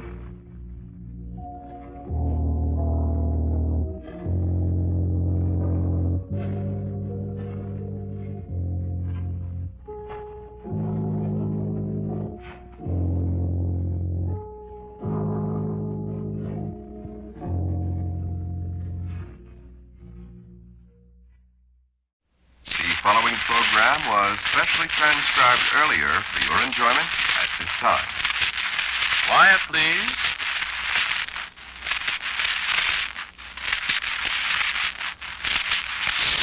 Quiet, please.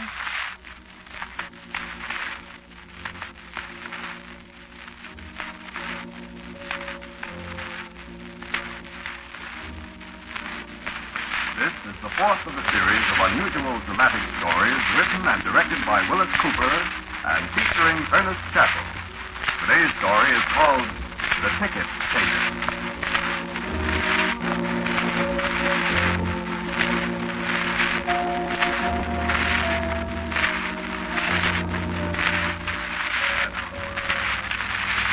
I don't know where I am now.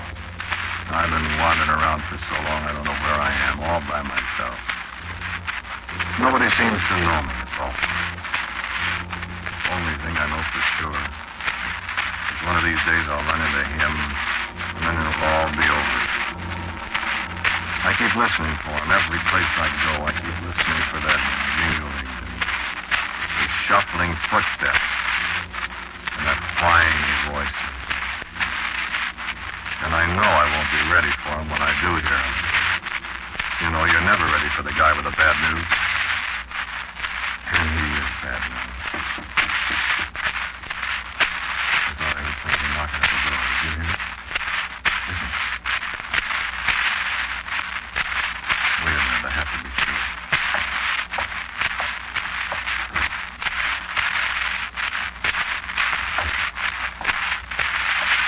There's nobody there. Guess I'm hearing things. Don't mind me, I'm always listening for him. You ever do that? Well, you know that. You get to hearing a lot of things. Mostly things you don't want to hear. Doc used to talk about hearing things at night. Doc was a Scotchman. He used to say Scotchmen could hear things at night that other people couldn't.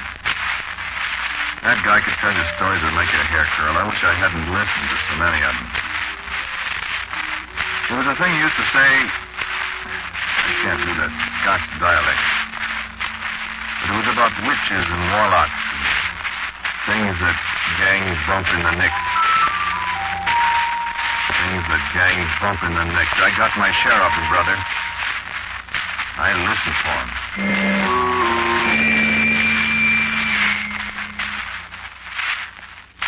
Doc and Ruby and me.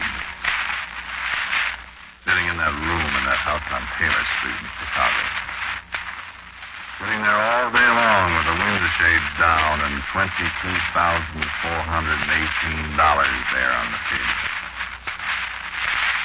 Sitting there all night long with one of us always awake with a rifle, leaning against the window. I'd wake up at 2 o'clock in the morning. There'd be Ruby counting the money again. And the little red glow that came in the window from the neon light in the saloon across the street.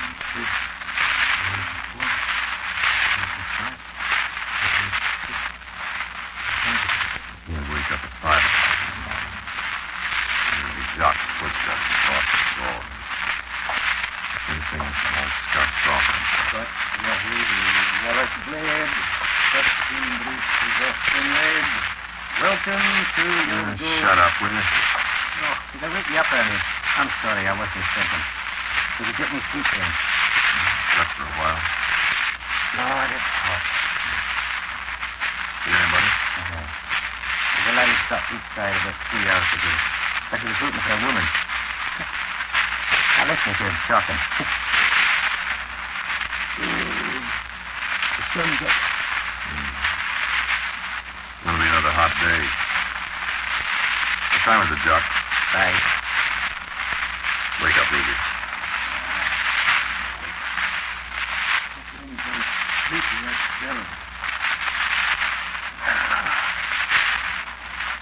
Water left? Yeah, we drop. I got thirsty in the neck. Yeah, don't drink at all.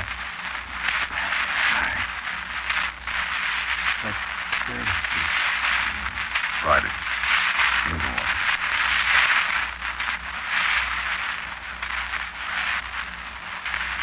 Friday. 9. Go downstairs, Ruby, and see if the old lady's got the coffee ready. Aye, and tell her to get the papers. Yeah, have her get the papers, too. Tell her to get them. Oh, I want to get out of here. Oh, certainly all. Maybe this will be the day. Don't get carried away. When I leave, I want to leave for good. Go ahead, Ruby. All right. How much longer do you think, Ernie? Not much, I hope. Well, they got Goody in jail. You can't hold them. You know they haven't got anything on them. If I was Goody, I'd want to stay in jail. You too. Keep your eye out that window. Nobody. I think we're getting away with it, Ernie. You'll you. Oh, boy, I'm hot. Hot and more ways than one, laddie. Hot and more ways than one. It's a bad joke. That's a strictly no good joke. But it's true. We are hot. Hot in that $2 pistol. Frank Gaffney died yesterday at Tasman Hospital with a row of bullet holes across his belly you can see through. And if Frank's boys ever find out who did it, somebody's going to die the hard way. I was glad to come back to the yard to cut off his friends. But it's a laugh. Everybody knows Dee Brandish was Frank's worst enemy. Dee shot off his mouth a lot of times about making undertaker bait out of Frank. Dee oughtn't to drink so much. So what happens? Frank gets a roll of 45 caliber kisses across his front porch, and boom, everybody's hollering for Dee. Even the cops go for it. And before you can say yucksy mush, Dee in the can, Frankie's boys are looping and polishing cannons for Dee when he gets out.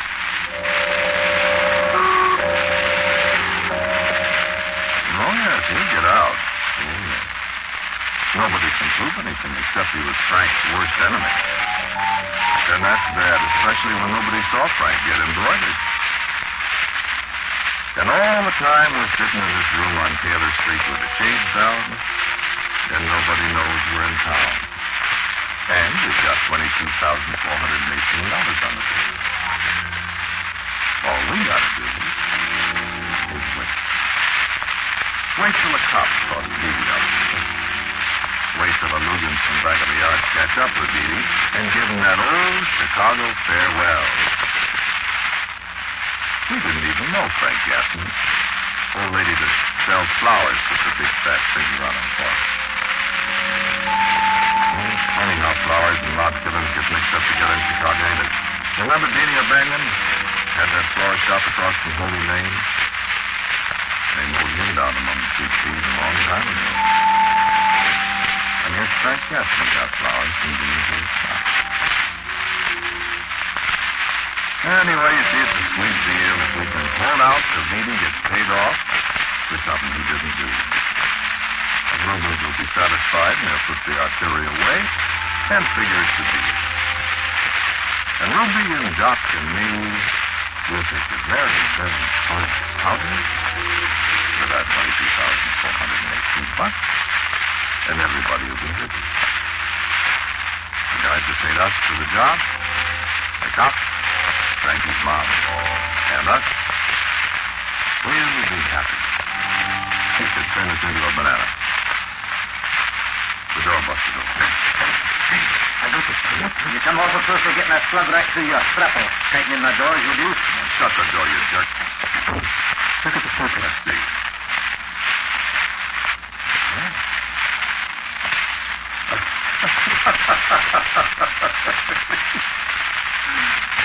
Goodbye, Dee. Yes, let me see.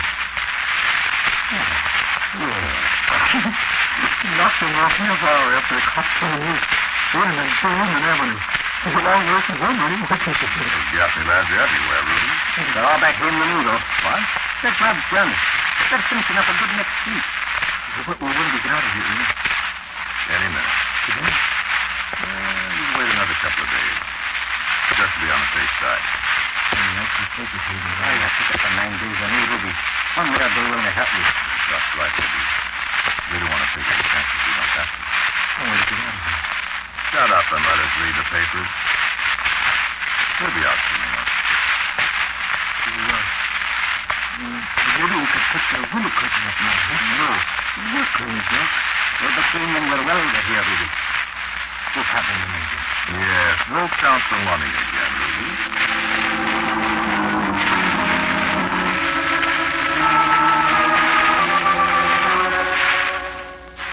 Count the money again. We'll be using that money pretty soon now. Pretty soon it won't be just pieces of colored paper. It'll be money again. Money to turn into grapes and goodbye and count the money, Ruby. While we read how they found Dee Brandish under a tree in front of the jeweler's house out on the north side, and Dee's blood was what turned it into money again.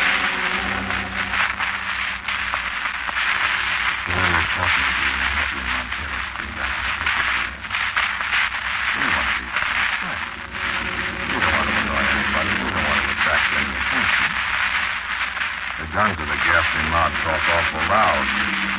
And while the Lubins are still as good as paid, now that Dee Dee's on his back in the cold room, we still have to remember the boys that got some money up. One crack in a Wabash Avenue tavern. It could be our turn, too. So, like Doc says, we'll be sing of evil and the deep blue sea. We got a blow, but we got to take it easy. And if I never see Chicago again, I'll be So we cut the cards to see who goes first. 4 o'clock. Jack Pavanne. Goodness, Chris. And Ruby. Ruby is going to go first. Doc and I look at each other, and Ruby doesn't see us. Ruby can go first. Ruby can be the eager beaver. Ruby can be the beaver. Well, I don't mind waiting another day or two. If Ruby makes the grade, all right. If he doesn't, now you see what I mean. He doesn't need her.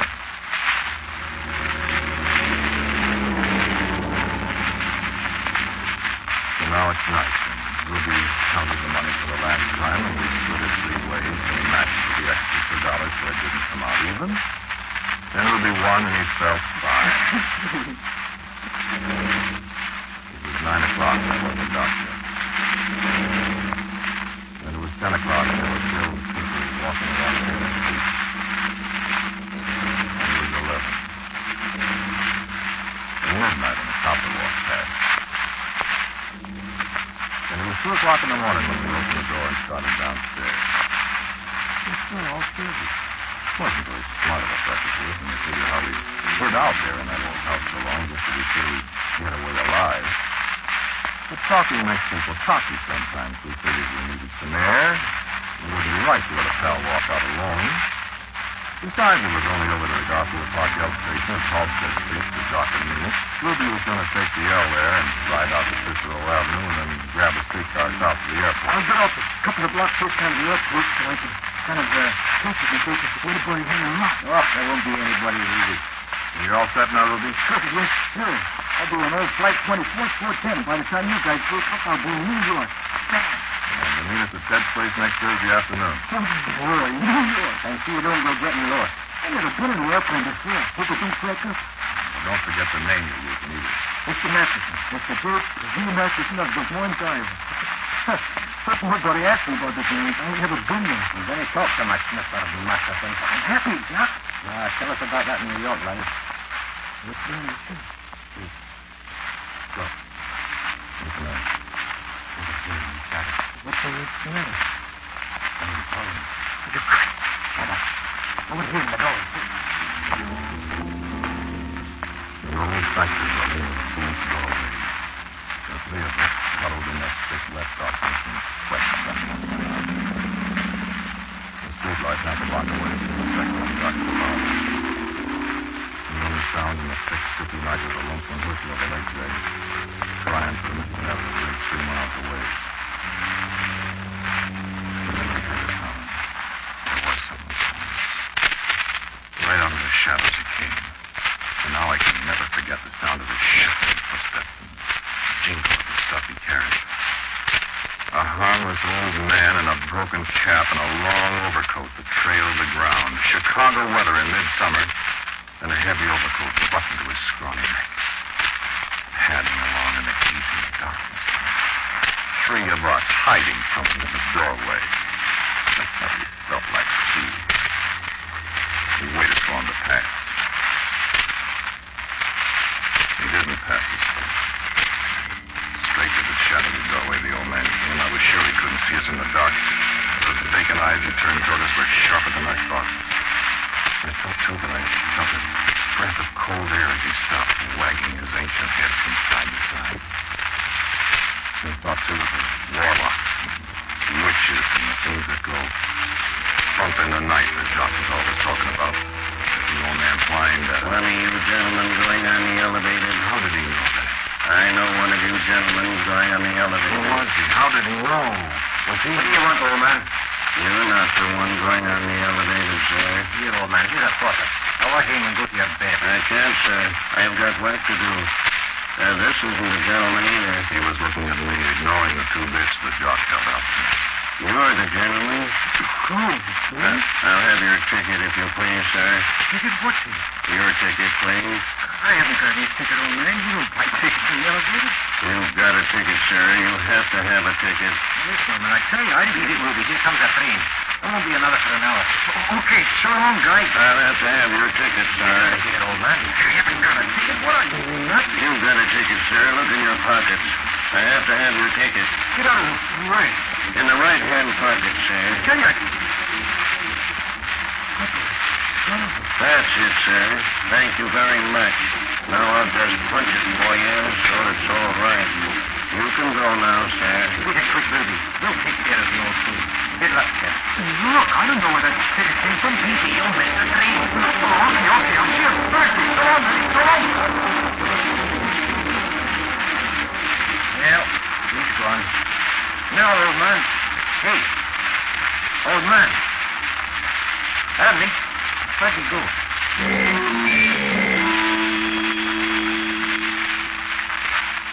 There wasn't any old man. Doc and I stood there on the deserted street all by ourselves with the roar of the L train easing away westward in the early morning with Ruby on his way home. There wasn't anybody there but the two of us. Well, there was a bakery wagon 2 blocks down the street. There was a girl coming down the steps of the elevated station. And the L train banging its way westward blocks away. That's all. I noticed the way Doc glanced at me when we passed under the streetlight on the way home. I was looking at him the same way. We didn't say a word to each other all the way back to Taylor Street. I guess we could both think in the same thing. Maybe Ruby was going to be the guy. Maybe that old guy was one of the Gaffney mob. Maybe they hadn't been satisfied knocking off Dee Dee. How did that old guy know one of us was going someplace on the elevator? How did he know which was the right one? We stalled quite a while before we went up to the room. I'm not yellow, and neither is Doc. But neither one of us wanted to be the first one to go in the room. We finally went in. We crawled down the hallway on our hands and knees. I reached up in the dark and unlocked the door. And we stayed down on the floor so as not to make a good target. We didn't need to go through all that routine. There wasn't anybody in the room.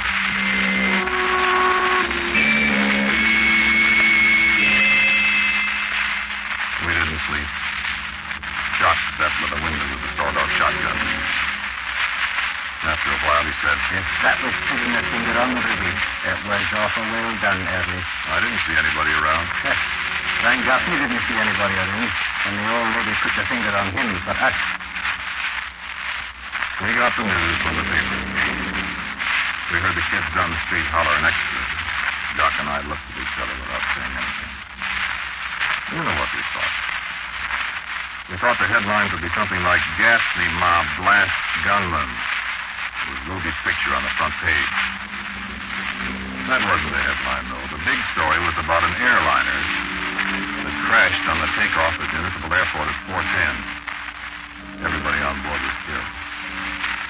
And the name at the head of the passenger list was J.P. Masterson of Des Moines, Iowa.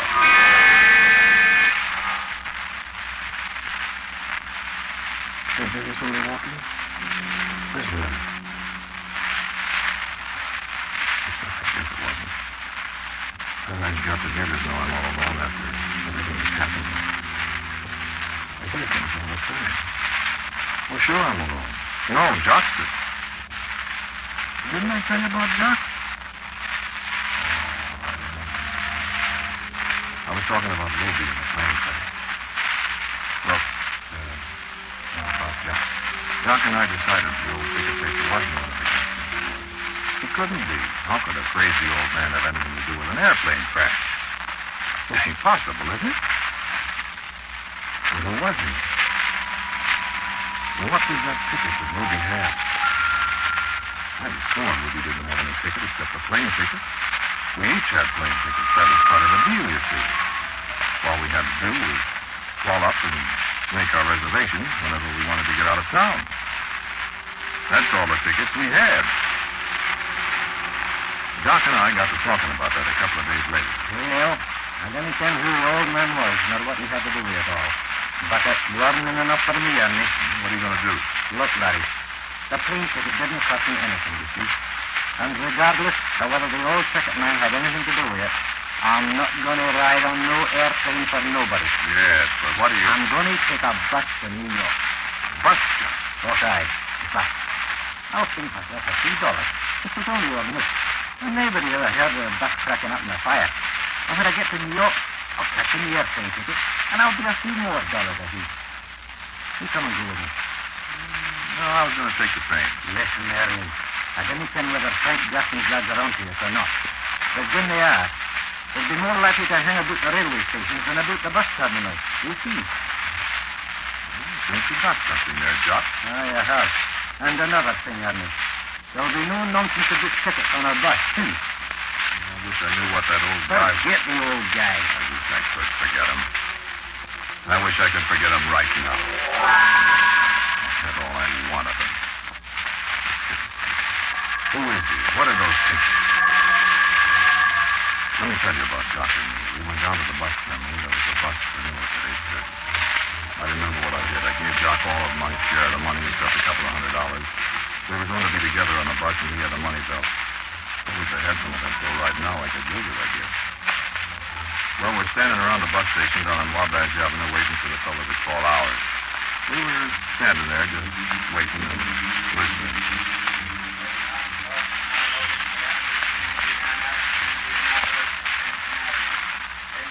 Then all of a sudden, there was one of those silences.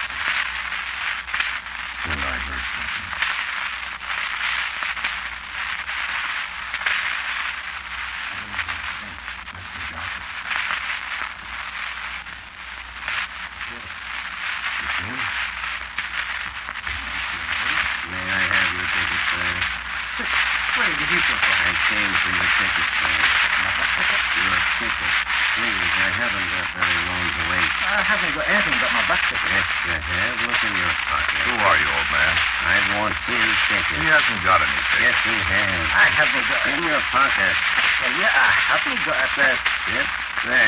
Thank you.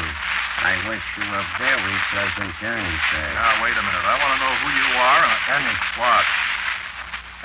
Goodbye, old man. Listen, Doc, I'm going to find out about this. Let him go. Where'd he go? Never mind where he went. Listen. He rammed into the crowd. Let him go. We're going to top the old boy this time. Well, what are you going... Listen. I think he knows what bus we're going on.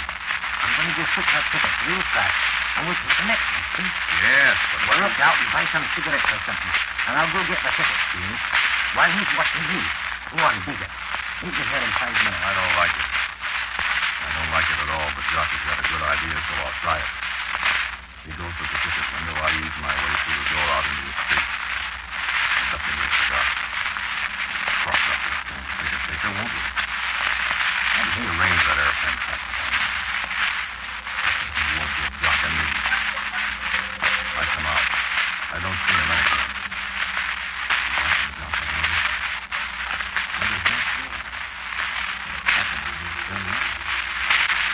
Jock. Jock, where'd you go? Just silly to yell that way. Where did you come from? I was watching your friend. Where is he? He's gone. What? He's gone, friend. Did he run out on me with all that money? Oh, no. Well, where is he? You wouldn't want to see him now, friend. He had an accident. He had what? He fell in front of the bus over there. I'm afraid he's dead. What are you telling me? Oh, quite all right, you know. I have his ticket. Did you... That man won't do you any good, You friend. killed him. Oh, no. You killed him, I tell you. Put up your gun, friend.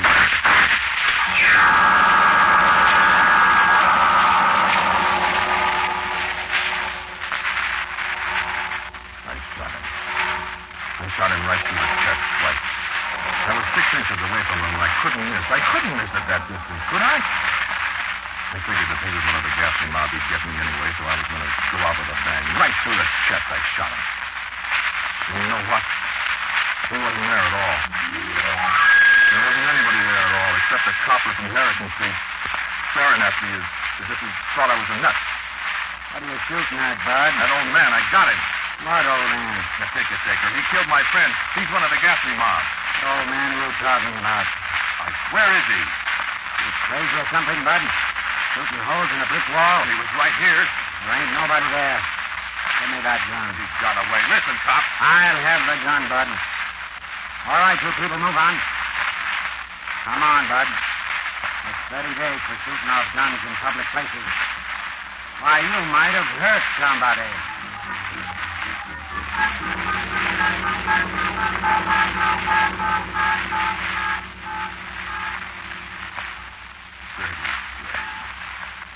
And they laughed when they left me out.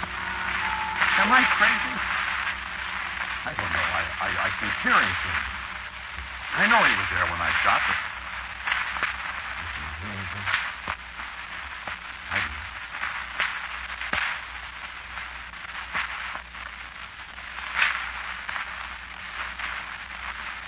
Don't tell me I'm nutty. Listen. Listen, it's him. It's him. You hear him? That's the ticket taker. He's not going to get me. You have to have a ticket to get knocked off. And I haven't got any ticket. You're not going to get me, old man. I haven't got any ticket. I'm not going to answer it. There isn't anybody there.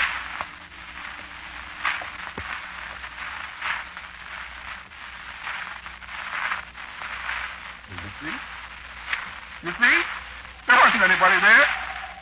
There isn't any ticket taker. I've been dreaming things. All the time I've been dreaming. What is it?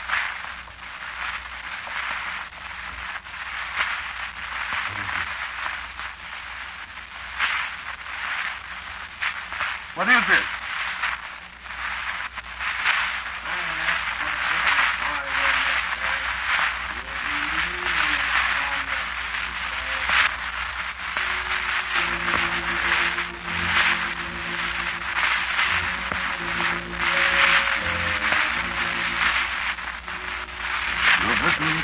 Quiet, Please. It was written and directed by Willis Cooper. The man who spoke to you was Ernest Chappell. First Lloyd Buster was the ticket taker. The others were Lon Clark, who played Ruby, Pat O'Malley, who was Doc, and the policeman, Rock Lawson. Music was composed and played by Dave Rossi. The preceding program was especially transcribed earlier for your enjoyment at this time. Quiet, Please will no longer be heard at this time. In its place, Mutual will again bring you The Salt of Monte Cristo. Be sure and listen next week over most of these same Mutual stations when The Salt of Monte Cristo returns to the air. This is the Mutual Broadcasting System.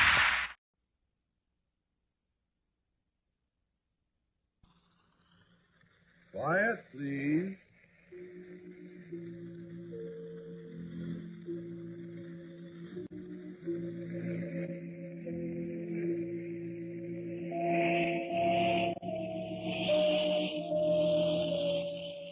Today's story, written and directed by Willis Cooper and featuring Ernest Chappell, is called Cornelia.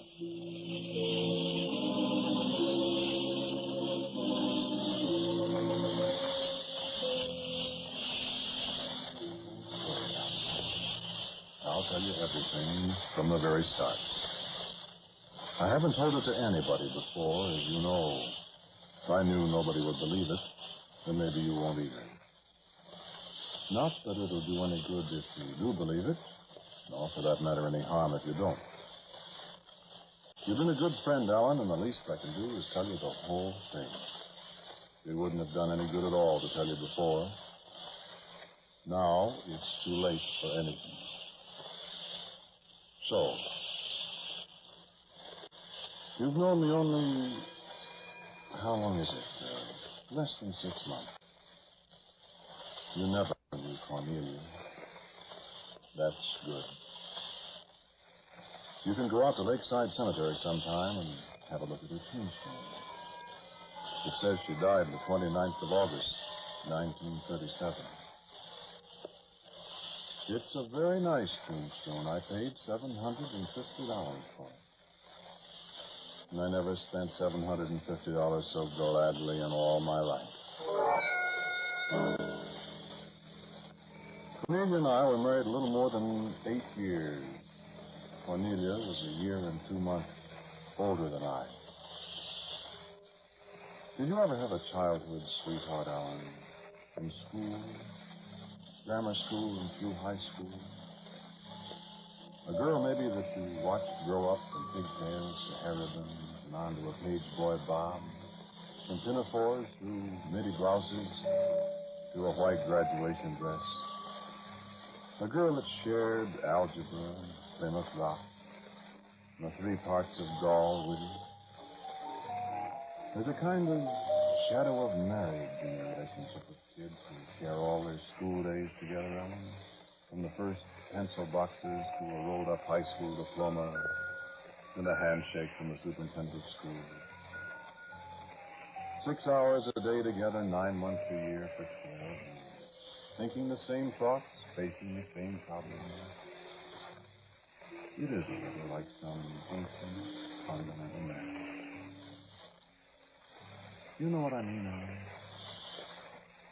And I feel sorry for people who haven't had that experience, if there are any. I'm glad I had it. You didn't know Barbara, of course. Barbara is just a name. Like Cornelia is just a name. I don't know when it was that Barbara and I first knew we were in love with each other. When we talked about it, it seemed we'd always been in love. And yet there was no beginning that we could remember. And there's no end either.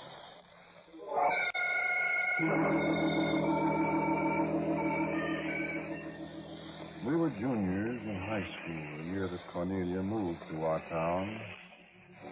Barbara and I were a kind of standing joke among our schoolmates. We were the heavy romance, the dependable. We were the old faithfuls of all the couples in school. Do you remember from your own school days, Alan? There's always one couple like that. Everyone expects them to graduate, get married, then live happily ever after. Sometimes they do. In our case, you know all about that. At least you know we didn't live happily ever after. Cornelia was a beautiful girl. No, I won't describe it to you. Because anything I'd say would merely be the description of a beautiful woman. So you imagine her any way you want her. You never saw her. You'll never see her. She died 10 years ago. Cornelia could have had practically any boy in school she wanted. She knew that, of course. The whole school knew it. She took her time. Paul Loman, he was football captain.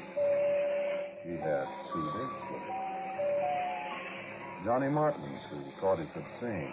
Johnny lasted part of one evening with her. Cornelia sang, too. Eddie Braden with his Jordan convertible. Cornelia said nothing. Ray Allison, Bill Shirley, Shorty Lawrence with his patent leather hair. They all fell, and Cornelia laughed. Only I was thinking.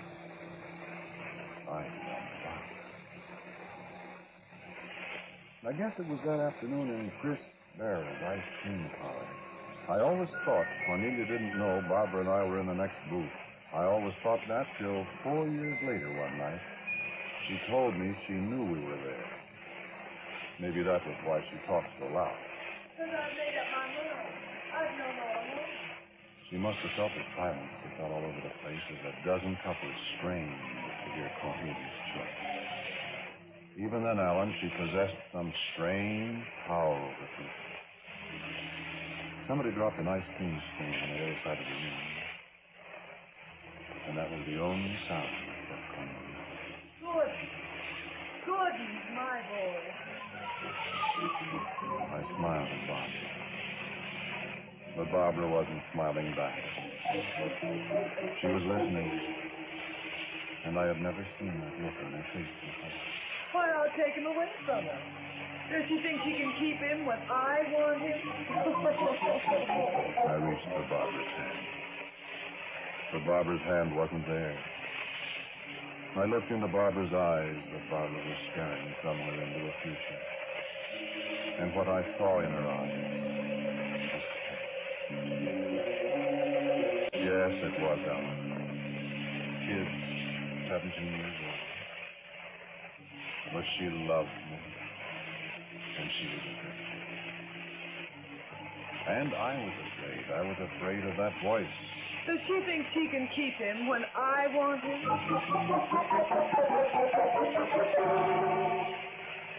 Barbara had a headache when I came to take her to see Hell's Angels at the Idle Hour that night, and I knew I should have stayed at home with her, but I wanted to see that picture. Remember it, Alan? It was a great picture in those days.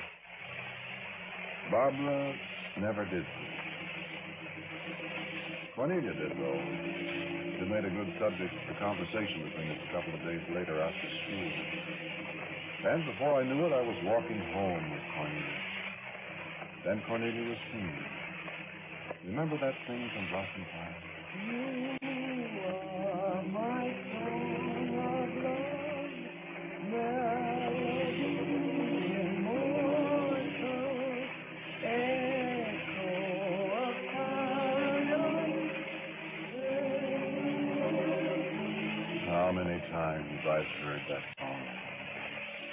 Sticky, sugary, sassy, sentimental. Stolen from that beautiful theme in the unfinished. But that first time, it was a love song of a beautiful girl. And a love song to me. Barbara and I had never talked of love. I found it very intriguing to be with a girl who talks constantly of love. It is intriguing. And flattering when you're 17. Oh, I saw Barbara. I saw her often. But I saw Cornelia, too. Cornelia saw her. Oftener and oftener. On the way home nights from Barbara's house, I'd hear her voice.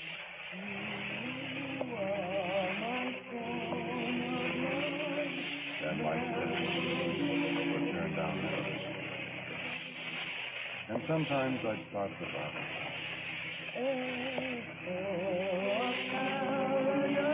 And I'd stop, wanting to go away, but held by something that I didn't recognize then, though I know all about it now. And gradually, Cornelia drew me away from Barbara. I don't believe she loved me, Alan. There were times when she laughed at me cruelly for my clumsiness, for my youthful embarrassment. But always she was weaving some sort of spell about me, putting new barriers between me and Barbara. Barbara didn't fight back, Ellen. Barbara loved me. I know how Barbara felt. If Barbara thought I loved someone else more than I did her, you've heard of that quote. Sometimes it works. Or perhaps Barbara was willing to wait to let me have a fling, to be waiting for me when it ended. Barbara loved me. And through it all, Alan, I loved her. No, I know what you're thinking. I was a fool. Haven't you ever been a fool? Haven't you ever got yourself involved in something you knew wasn't right and kept on with it, having your conscience with the thought that it won't last forever? And you can go back and start over again whenever you want to. I was a kid then. What? Oh, of course, I know it now. I didn't realize it then. My folks had money. Cornelia's people had nothing much. Cornelia knew what she was doing, and she knew how to do it. She was going to have me come hell or high water, Alan, and she wasn't going to let Barbara have me. She knew me better than I knew myself. Women like Cornelia always do. And she knew how to trap me. The day came when she sprang the trap. Barbara and I said, had never spoken again. Cornelia spoke of love. You've never had that happen to you, have you, Alan? That's the one. Especially if you believe it. Barbara had been away for 2 weeks, visiting a cousin somewhere in Ireland. Cornelia waited till the day before Barbara came back. Gordon, what are we going to do? Going to do? What do you mean? Barbara's coming back tomorrow. Yes, I know. What are we going to do about it? Well, I don't know, Cornelia. She's not going to take you away from me. Why, I'm not. She's not going to have you, I tell you. What's the matter with you? Gordon, listen to me. You love me. Cornelia. I know it's wrong for me to say it, Gordon, but I won't let her come between us. I know why you've never asked me to marry you, Gordon. It's because you think you'll be hurting her pride. But, Gordon, don't you see how unimportant that is? Why, I never thought... We can't let her feelings stand between us and our happiness, Gordon. I love you, Gordon, and you love me. And, Gordon... What? You do love me. Don't you, Gordon? Why, Cornelia... You want to marry me, don't you? We can't go on this way forever, never saying anything, never allowing ourselves to be happy. No, Cornelia, Gordon, listen. darling, let's stop killing each other. Let's not let somebody else break up our happiness. Gordon, kiss me.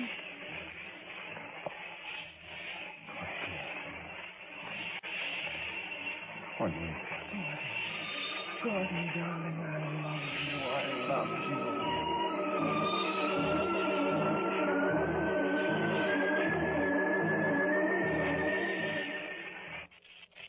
It was that simple, that easy. The honorable young man could do no less than promise to marry the girl. I bought her a ring. Barbara sent back my high school passport. Cornelia and I were married a year later. And that's the first chapter.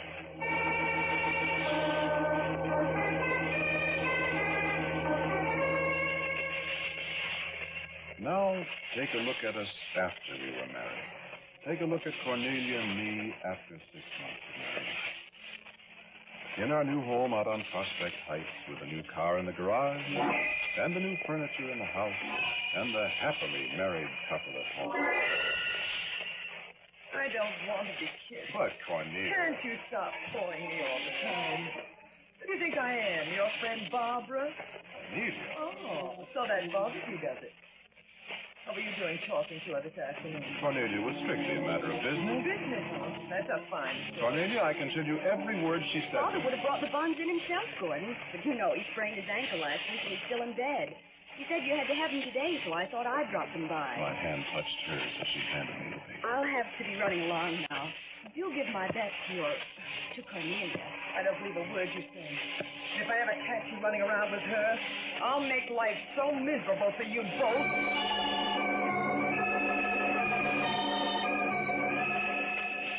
I kept my bargain, Alan. I was still young enough to have illusions about honesty and honor and all those old-fashioned virtues. I crossed streets when I saw Bob. I never mentioned her name. I didn't have to. Cornelia did that. What are you thinking about now? Your friend Barbara? I'd say trying hard. You look nice tonight, Cornelia, darling. At least I look better than that dish-faced Barbara you used to run around with. And at last I had to say something about it to her. I said, Cornelia, listen. I married you because we said we loved each other. I've been faithful to you. I intend to be faithful to you as long as we're married. But I've got to say this. If you keep throwing Barbara's name at me... Look, Cornelia, you know perfectly well that there's nothing between Barbara and me.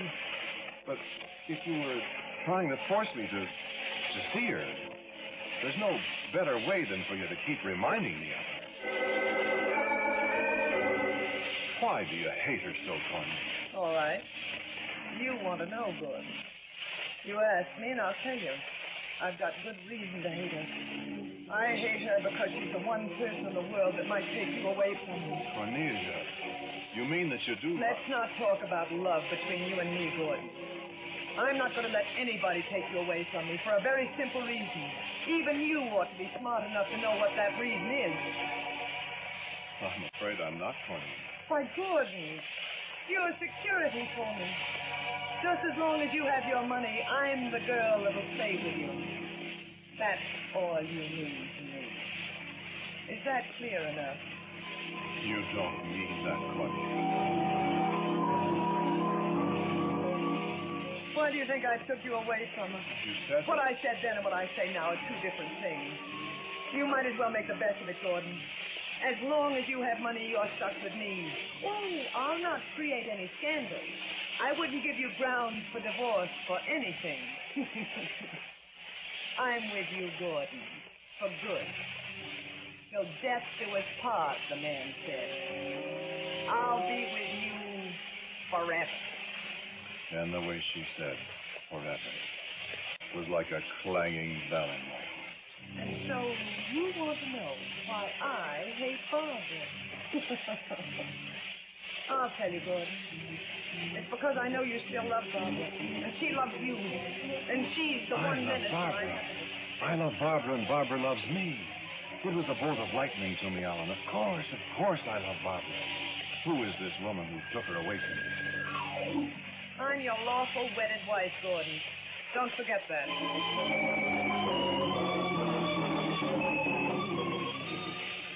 How could I forget? And how could I forget the love I had known?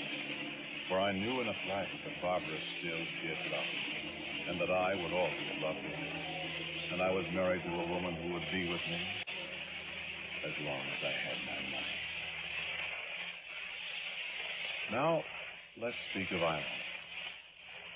Remember October 1929? I came home that Friday night. Cornelia was waiting for me at the door. What about it, Gordon?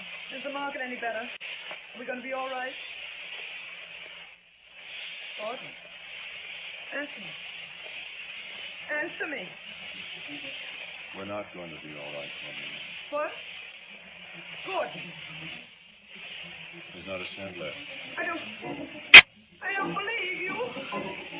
It's time to leave, Cornelia. The money's all gone.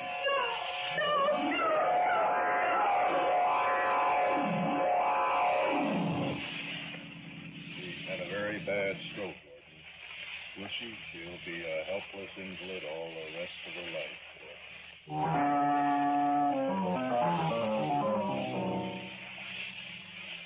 Shall I tell you now of the years between? Shall I tell you of a nagging, unforgiving woman whose every waking hour is devoted to hating? I'll never forgive you for what you've done to me, Gordon. Striking at me with every means at her disposal? I don't care what you're doing. You come home this instant.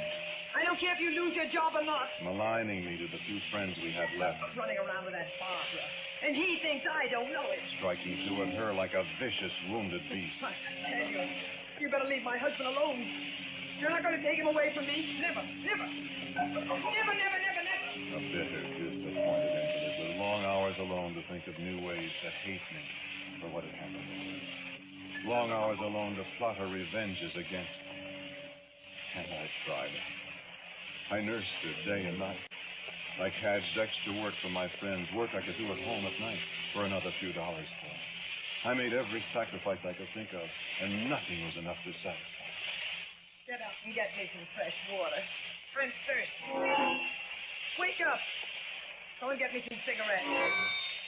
If I can't sleep, you're not going to sleep. I saw the way you looked at me. But you're not going to get rid of me. I'll live on and on and on, and I'll hate you and hate you and hate you. And Barbara, she thinks she's waiting for you. She thinks I'll die and she'll have you. I'll never let her have you, Gordon. You hear me? I'll never let her have you. 5 years ago. 5 long years. What could I do? I could wait, Alan. I could wait and hope. I could listen to Cornelia. I hate you. And I could wait. You want me to die. I can wait for you to die, Cornelia. I'll never die, Gordon. I'll always be with you. No, you won't, Cornelia. Everybody has to die. Everybody has to die. Don't they, Alan? Cornelia? and Barbara, and you, and me. Do you think people stay dead, Al? I'll never forget the night when you died. It was like a scene from a play, from one of those plays I used to do years ago, the death scene in the old castle. There was something about the house that night that reminded me of those old plays. Even before I knew that was Cornelia's night to die. There was almost always a storm outside the windows in the old plays. And that night, one of those sudden, wild summer storms gathered and struck. There was always a grandfather's clock, and hours on the staircase rang steadily as I ran upstairs to close the windows against the wind and the driving rain. There was always the sound of a shrill telephone bell off stage in the old plays, and hours began to ring right on cue. And the last touch of the tragedy was there, too. The lights went out. We had everything. Even the mad woman raving away in the darkness as I groped my way to her room. Her voice lashing at me like the storm that beat at the windows of the darkened house.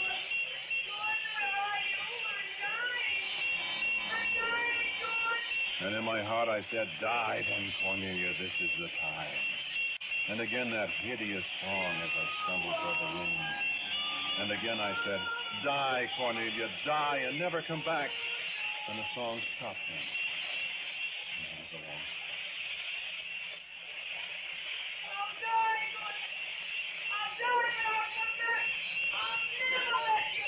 And the thunder crashed again. And the lights came on. And Cornelia.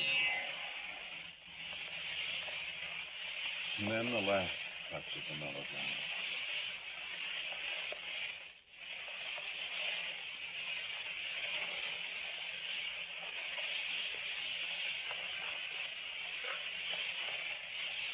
Yes?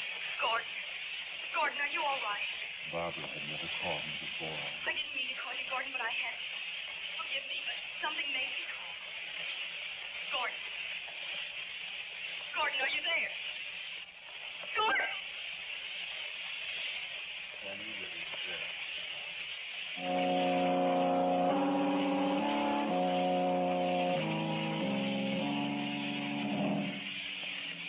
We were unashamed about it, Alan. Barbara and I were married 2 months later. We had so many years, so many days, so many hours to make up for it. Yes, of course, we all got those years out of our memories. Cornelia was more than dead. She had vanished, and there wasn't a trace of her in our new life. I love you so, Gordon. I love you so much. I'm afraid. What are you afraid of? I shouldn't say that. It's silly, isn't it? But it's so perfect that... Gordon, nothing can happen to us. Of course not, sweetheart. We're going to live happily ever after. Happily ever after. I wonder. There was a sudden chill in my heart as she said that. There was a different look for a moment in her eyes as she said that. I remembered it a long time after. I remembered it the morning I came downstairs to breakfast and Barbara was singing. You are my song of love, melody, more. Barbara! Why, what's the matter, Gordon? What were you singing? I didn't notice, dear. Well, what's the matter with you? Barbara, never sing that song again. You hear me? I don't know what you mean, darling. Don't you like the song? That wasn't Barbara's voice. Barbara spoke, and it wasn't her voice. Why, Gordon, you look as if you're afraid of me, darling. And it was Cornelia's eyes that looked at me out of Barbara. And I knew. I didn't believe, but I knew. It couldn't happen, but it did. And there was a time 2 weeks later. What could I tell Margaret? Could I tell her that the soul of another woman was taking possession of her? How could I tell her? Was this Barbara, or was it...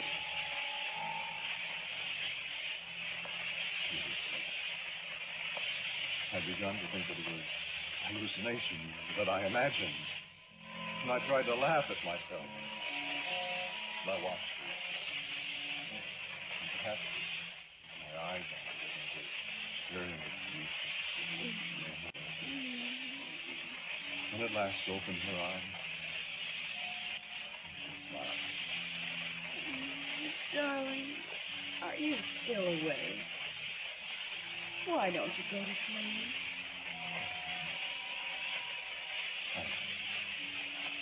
And I love you, sweetheart. And she closed her eyes.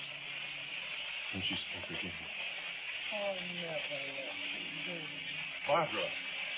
I'll live on and on and on. And I called her name again. Barbara! And she opened her eyes and spoke again. I'll never let her have you, Gordon. And the voice was Cornelia's. And the eyes were Cornelia's. Then she laughed at me. My hands went to her throat. To Cornelia's throat.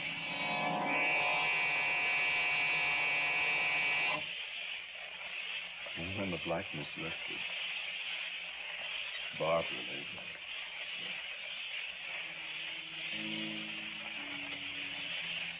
You did everything you could on me. You were good in the journey to the center than anyone could have. But there was nothing you could do I couldn't help. Cornelia had a revenge, didn't she?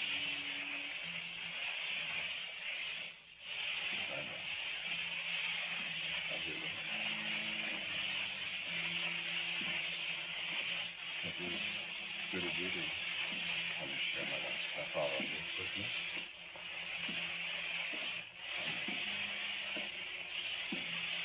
I'm almost happy about it. Maybe I'll be meeting Barbara.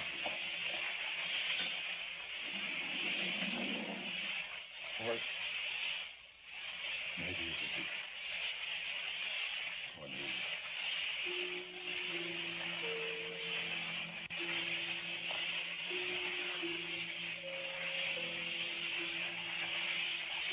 You are listening to Quiet Please. It's written and directed by Willis Cooper. The man who spoke to you was Ernest Chappell. And Ann Seymour played Cornelia. Barbara was Peggy Stanley, and Walter Black was the doctor. The music was composed and played by Gene Criswell. Now, for a word about next week's Quiet Please, here is our writer-director, Willis Cooper. Next week's story is about a man who tried to work magic. It's called I Remember Tomorrow. And so, until next week, I am quietly here. Ernest Chappell.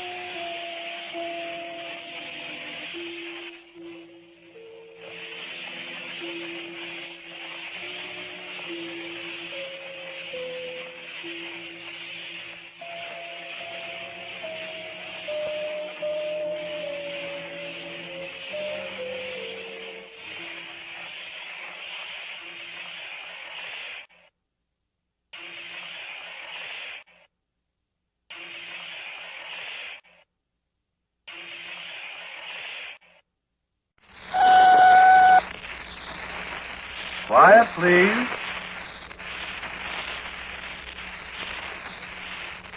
Quiet, please.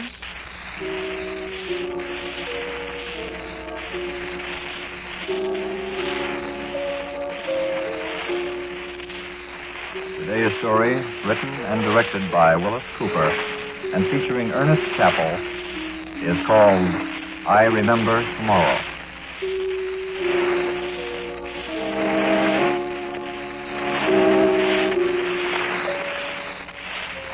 Could you tell me the time, please? Oh, thank you. I didn't see the clock. Thank you very much. I just wanted to see how much more time I have before a certain thing happens. I wanted to see if I have time enough to tell you what's going to happen, because certain things should be done after it happens, you see. And I'm rather afraid that it'll be up to you to do them. I won't be here. Let me see, Howard. I'd better start. Perhaps it would be best if I gave you their descriptions. The three men, I mean. You'll forgive me if I sound a little confused occasionally. I've so many things to remember, and so little time to remember them all. Oh, yes, the descriptions. There are three of them. Lauterbach, he's about medium size, probably 40 years old, has red hair and a heavy red mustache. Lauterbach seems to be the boss, or perhaps I should say leader. And the second one is Greg. Greg is a large man. Stocky, I should imagine you'd call him. He's around 50, smooth-shaven, has sandy hair just turning gray. And Frank, I'm afraid I don't know his last name. Frank is all I've heard him called by the others, and I'm certain that's his first name. Frank wears glasses with heavy bows. He has black, thin hair. And he's young compared to the others. 24 or 5, I should say. They're all very dangerous men, I'm afraid. Of course, I didn't realize at first that they were dangerous men, but the events of the past few days have demonstrated to me that they are. And as I shall show you in a few moments, I now have incontrovertible proof that they are extremely dangerous. It is quite fortunate for you that they do not know I am talking to you. However, if you will do exactly as I ask you, I feel reasonably sure that there will be no serious results for you. For myself, I already know the outcome, and it is quite impossible to change that. But your task is to bring to justice the men who murdered me. Or should I say, the men who are about to murder me. Let me start from the beginning. There's little enough time. My name is Garrett Faber. I am by profession what careless newspaper writers call a scientist. By avocation, I am a gambler. A singularly inept and unfortunate gambler, an enthusiastic one. In addition, I am afraid I drink.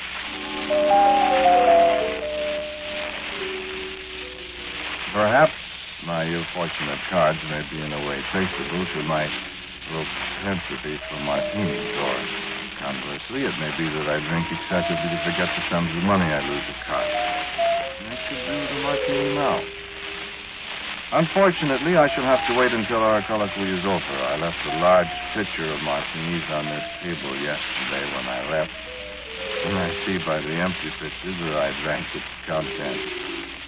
As a matter of fact, I believe Frank did say I was finishing the pitcher when he killed me. Therefore, I have at least the consolation that the martinis will be waiting for me when I get back to yesterday, even if I am to be murdered as I finish them. It's an interesting thought. I know it sounds like what Lauterbach calls double talk, doesn't it? But you'll understand it all presently if you listen carefully. I find many interesting subjects for thought in this room. One of them is the partially dried stains on the carpet. Stains, blood stains, where I fell. Here, may I look at the clock again? So that's the hurry. 1 month ago today, 1 month ago yesterday, I was sitting in a certain saloon. I was quite thirsty. It was a warm day, and I unfortunately had no money for the purchase of any kind of liquid refreshment. My wife deplores my habit of waiting around in the saloon for an acquaintance to come in and buy me a drink, of course, but she deplores so many of my habits that are you married? If you are, I just you understand. Well, it seems my acquaintances had other things to do that afternoon, and I had appeared presumed to sit and perspire and envy the more fortunate patrons of the saloon who had the wherewithal that I lacked. I had about given up in despair when a voice at my shoulder. Aren't you Dr. Garrett Faber? In some surprise, I answered him. I am afraid you have somewhat the advantage of me, sir. My name is Johnny Lauterbach, Dr. Faber. This is Mr. Gregg. How do you do, sir? And Frank, meet Dr. Faber. Pleased to meet you.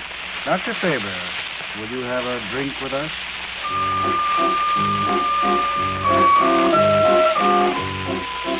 Needless to say, I accepted with pleasure.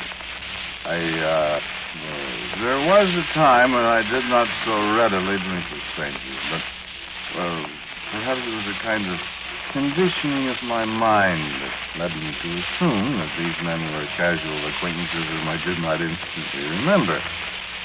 At any rate, the afternoon wore on, and we did become veterans. How about another double martini, Dr. Faber? Drink up, Doctor. More martinis on the way. Let me buy one for the doc. Hey, Patty, another double martini. And I am afraid that was the last I remembered of that afternoon.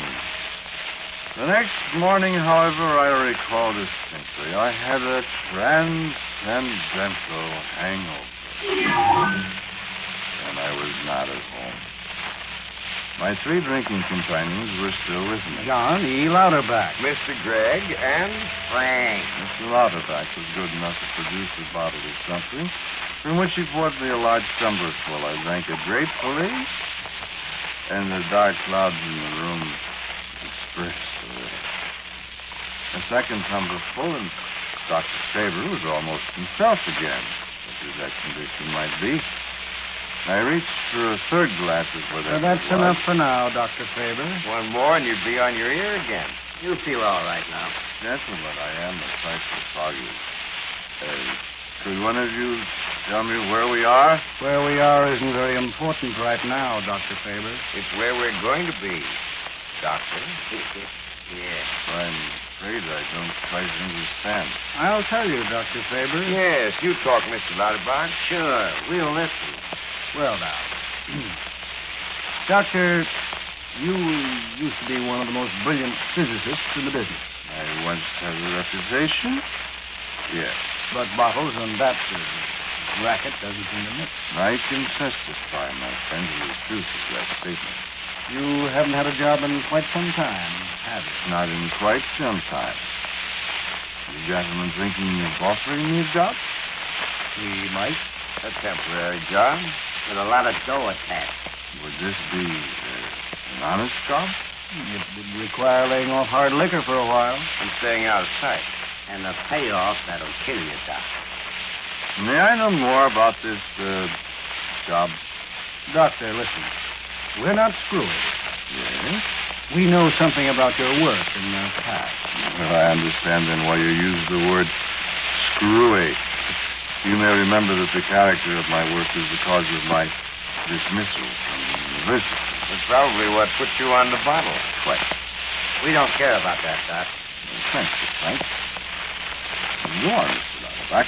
Well, again, you were investigating time and space relationships, if that's the scientific name for it. That's essentially correct.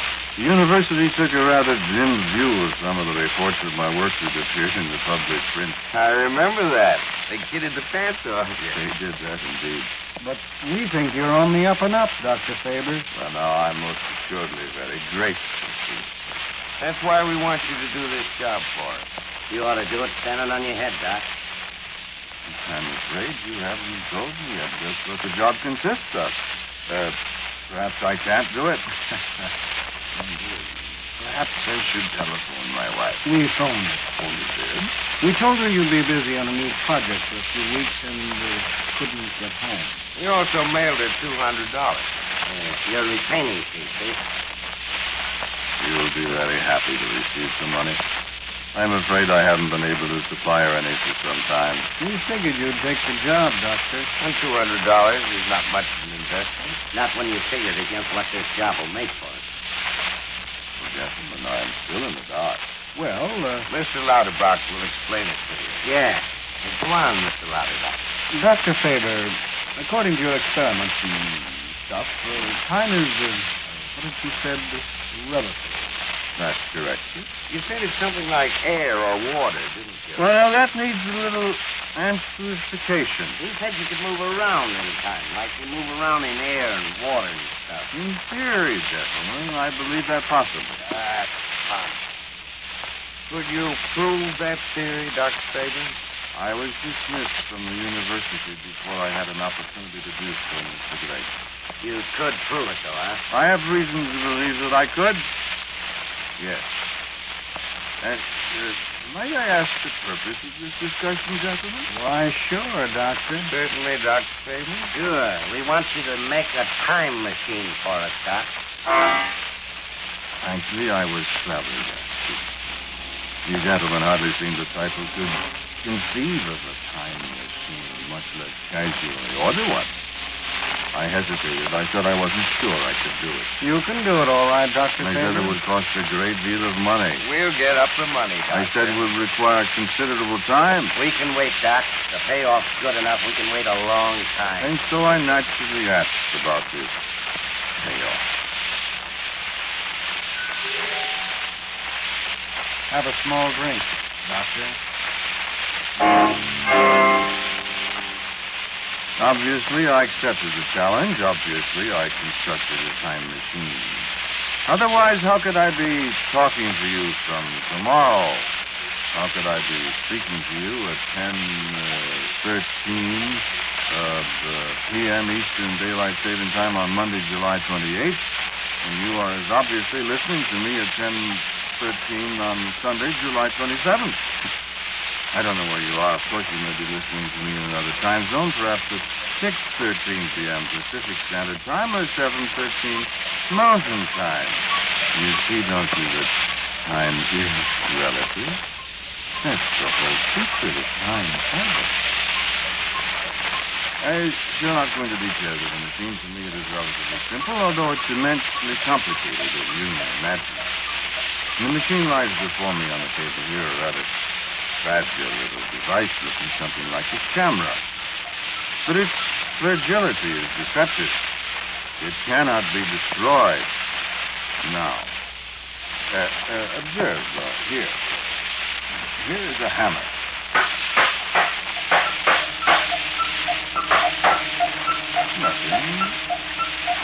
Nothing whatever happened. And for a very excellent reason. The machine cannot be destroyed now. Tomorrow, because it must go back with me before long to what is today, to you. If I could destroy it now, it would be impossible for it to go back, and the whole experiment would have become impossible. You follow me? Well, no matter.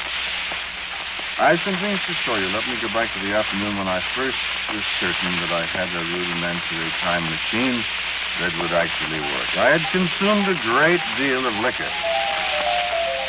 Mr. Lauterbach and his friends were very generous, and I found, strangely enough, that drinking did not seem to affect my workmanship or my thinking. Well, perhaps it did. Perhaps without it I might not have been able to build the device. I rather wish I had not been. Simply, it is too late now. It works, and it has already performed its function. My, shall I say, sponsors were most curious that afternoon. How are you going to prove it works, Dr. Faber? Send something into the future? Send what?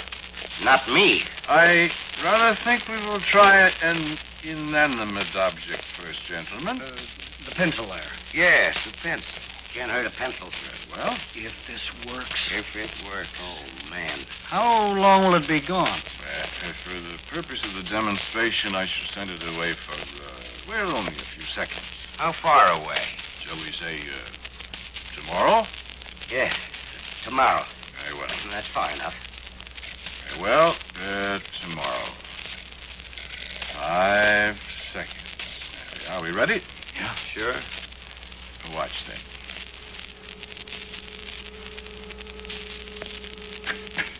It's gone.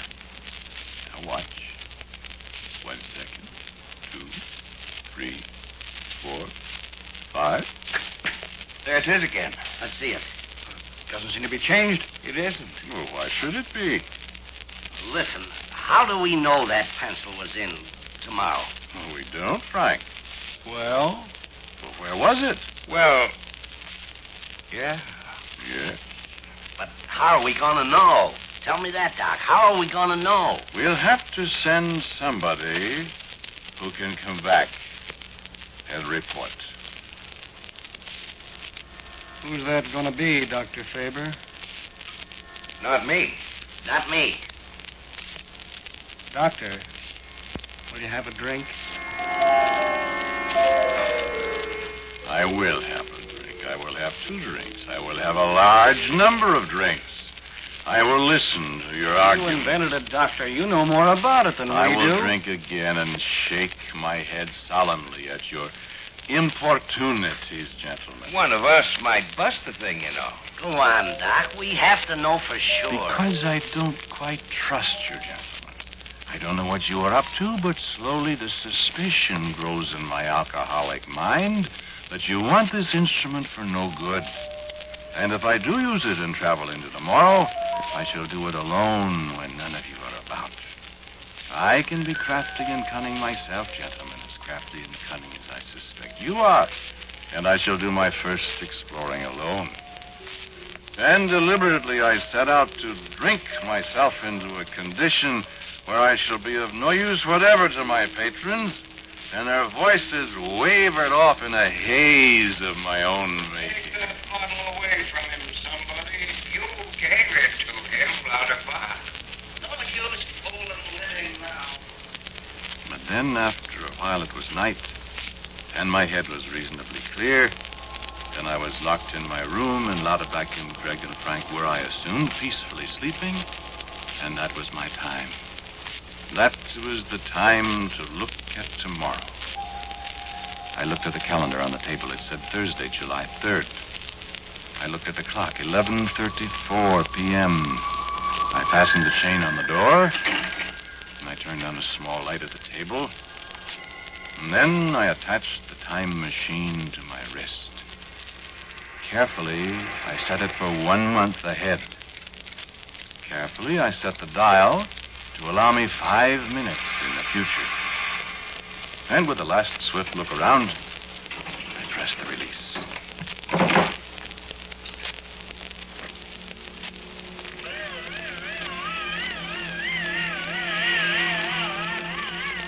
It was not an unpleasant sensation. The room was dark. The light I had just turned on was out. I reached for the switch to turn it on again, and I was startled nearly out of my senses. Lights flashed outside. They seemed to be coming from the sky above, and the air was heavy with crashing sound. Had I made an error in calculation? Was I the only witness of atomic destruction? I rushed to the window, and the lights continued to flash. Rockets, a pyrotechnic display of glorious sound and color. I watched it in terror for a moment. Then I remembered. I had only a few minutes. Back to the table, turned on the light, and the desk calendar glared up at me. Friday, July 4th. That was it. I had made an error. I thought I'd set the machine for a month ahead, but it was only for a day. It was tomorrow. My watch ticked on.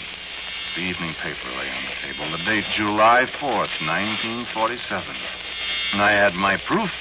I snatched up the paper and stuffed it in the pocket, and the fireworks outside died away. And the watch ticked on. And suddenly, I was back. July 3rd, 1947, said the calendar pad. I had succeeded. I had seen tomorrow today. And I had my proof. I reached for tomorrow's newspaper. There was no paper. Or perhaps I dropped it on the floor. No, there was no paper. There was no proof. I tried again with the machine. I found out some things. No matter how I set it, it would only go to the next day. Perhaps there's some kind of providence that prevents man from seeing too far into the future. I found out something else. It was impossible to bring back anything from the future. I tried it with a newspaper. I tried it with a dozen other tangible things, but I was always empty-handed when I returned. Now, my friends didn't know this. They didn't know anything about all the tomorrows I had seen. I was determined to find out what use they intended to make of my machine first. And I found out. And I had held out against testing the machine in their presence. So far as they knew, I'd never tried it. And they kept after me, day after day. And at last, I set my price. And what do you want to use this machine for, gentlemen? Shall I tell him, Greg? Might as well, I guess. What about you, Frank? Yeah, you find out anyway. Well, I shall not test it, gentlemen, until I know. What if we hooked it up and sent you out anyway? Yeah, whether you want to or not. How about that? It wouldn't work, gentlemen. What?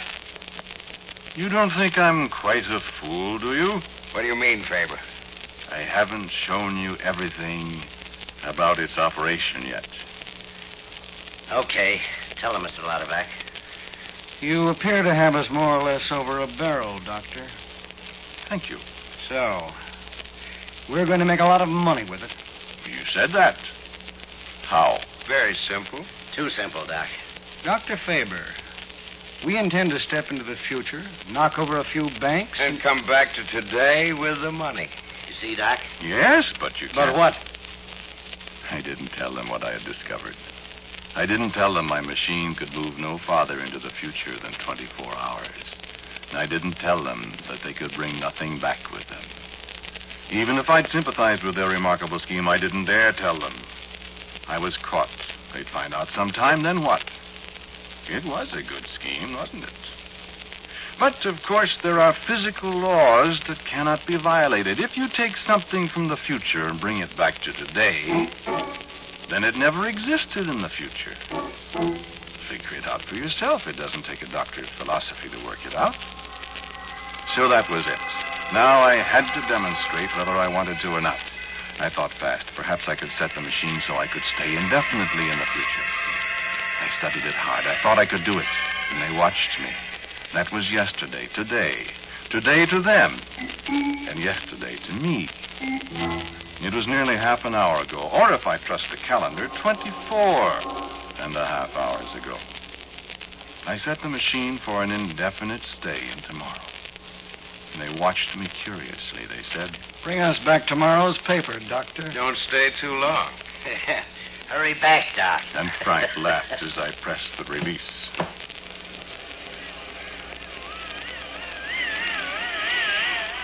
Now it's tomorrow here. And you've got to help me. Because I can't stay here indefinitely. I'm going back. The machine works automatically. It'll take me back whether I want to go or not. Do you want to know how I know? Well, a little while ago I was sitting here alone. Tomorrow's paper was on the table beside me. And the door opened and they walked in. I spoke to them. Hello.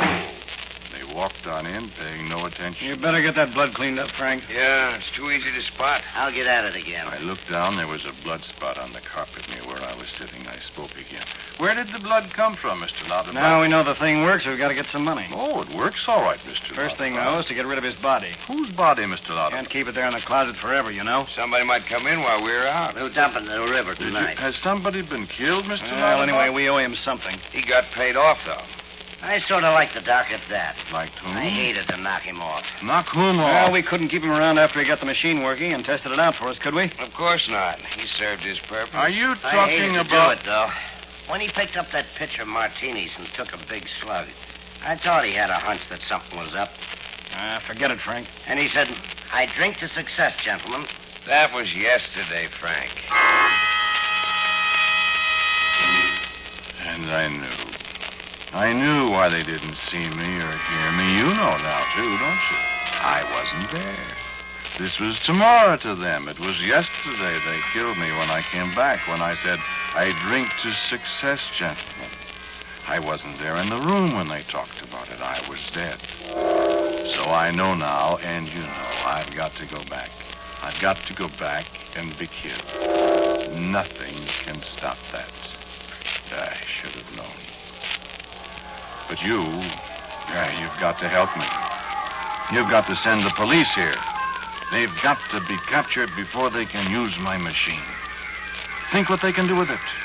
And they're murderers. They murdered me. You will help, won't you? Oh, yes, you will. Yes, you will. I know you will, friend. You did help. Yes, you did. It says so right here in tomorrow's paper. Look. You've got to help. They can do so many terrible things with my machine. No, I know they can't bring anything back from tomorrow with them, but they can kill. You will help. Let me read you what tomorrow's paper says about what you did. Oh, I'm afraid I didn't read it all the first time. I'm sorry, friend. No, I'm terribly sorry. But, well, listen. Died this afternoon as a result of wounds suffered in the capture of the 3 men. That's you, friend. That's you that's to be killed tomorrow trying to help me. No, you can't change it. You can't change it any more than I can. Oh, the machine is buzzing again. I'm going back. I'll pick up my drink and I'll say, I drink to success, gent. Well, Doctor, did you make it? I drink to success, gentlemen.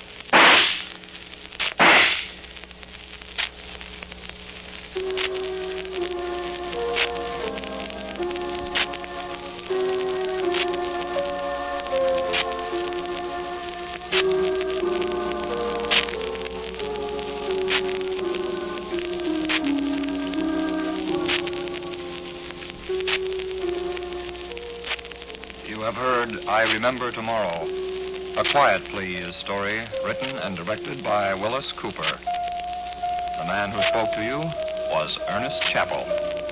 And Frederick Bell played Lauterbach. Kermit Murdoch was heard as Greg, and Frank Dane was Frank. The music was composed and played by Gene Perazzo. Now, for a word about next week's story on Quiet Please, here is our writer-director, Willis Cooper. Next week's Quiet Please story about a man and a murder is called Inquest.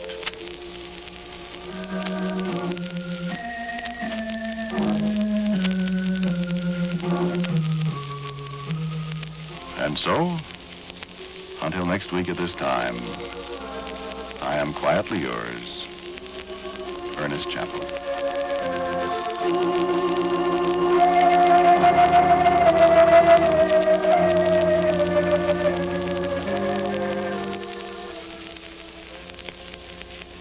This program came to you from New York. This is the Mutual Broadcasting System.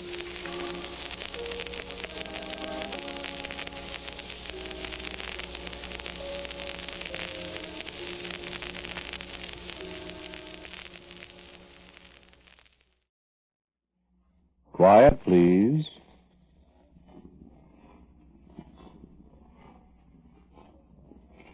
Quiet, please.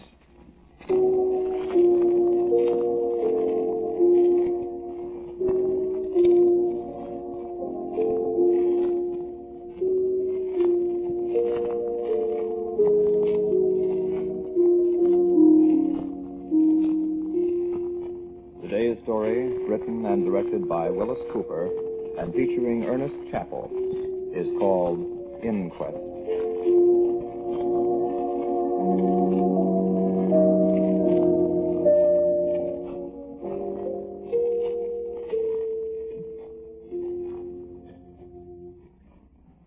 My name is William Ross, and I want to know why I'm here.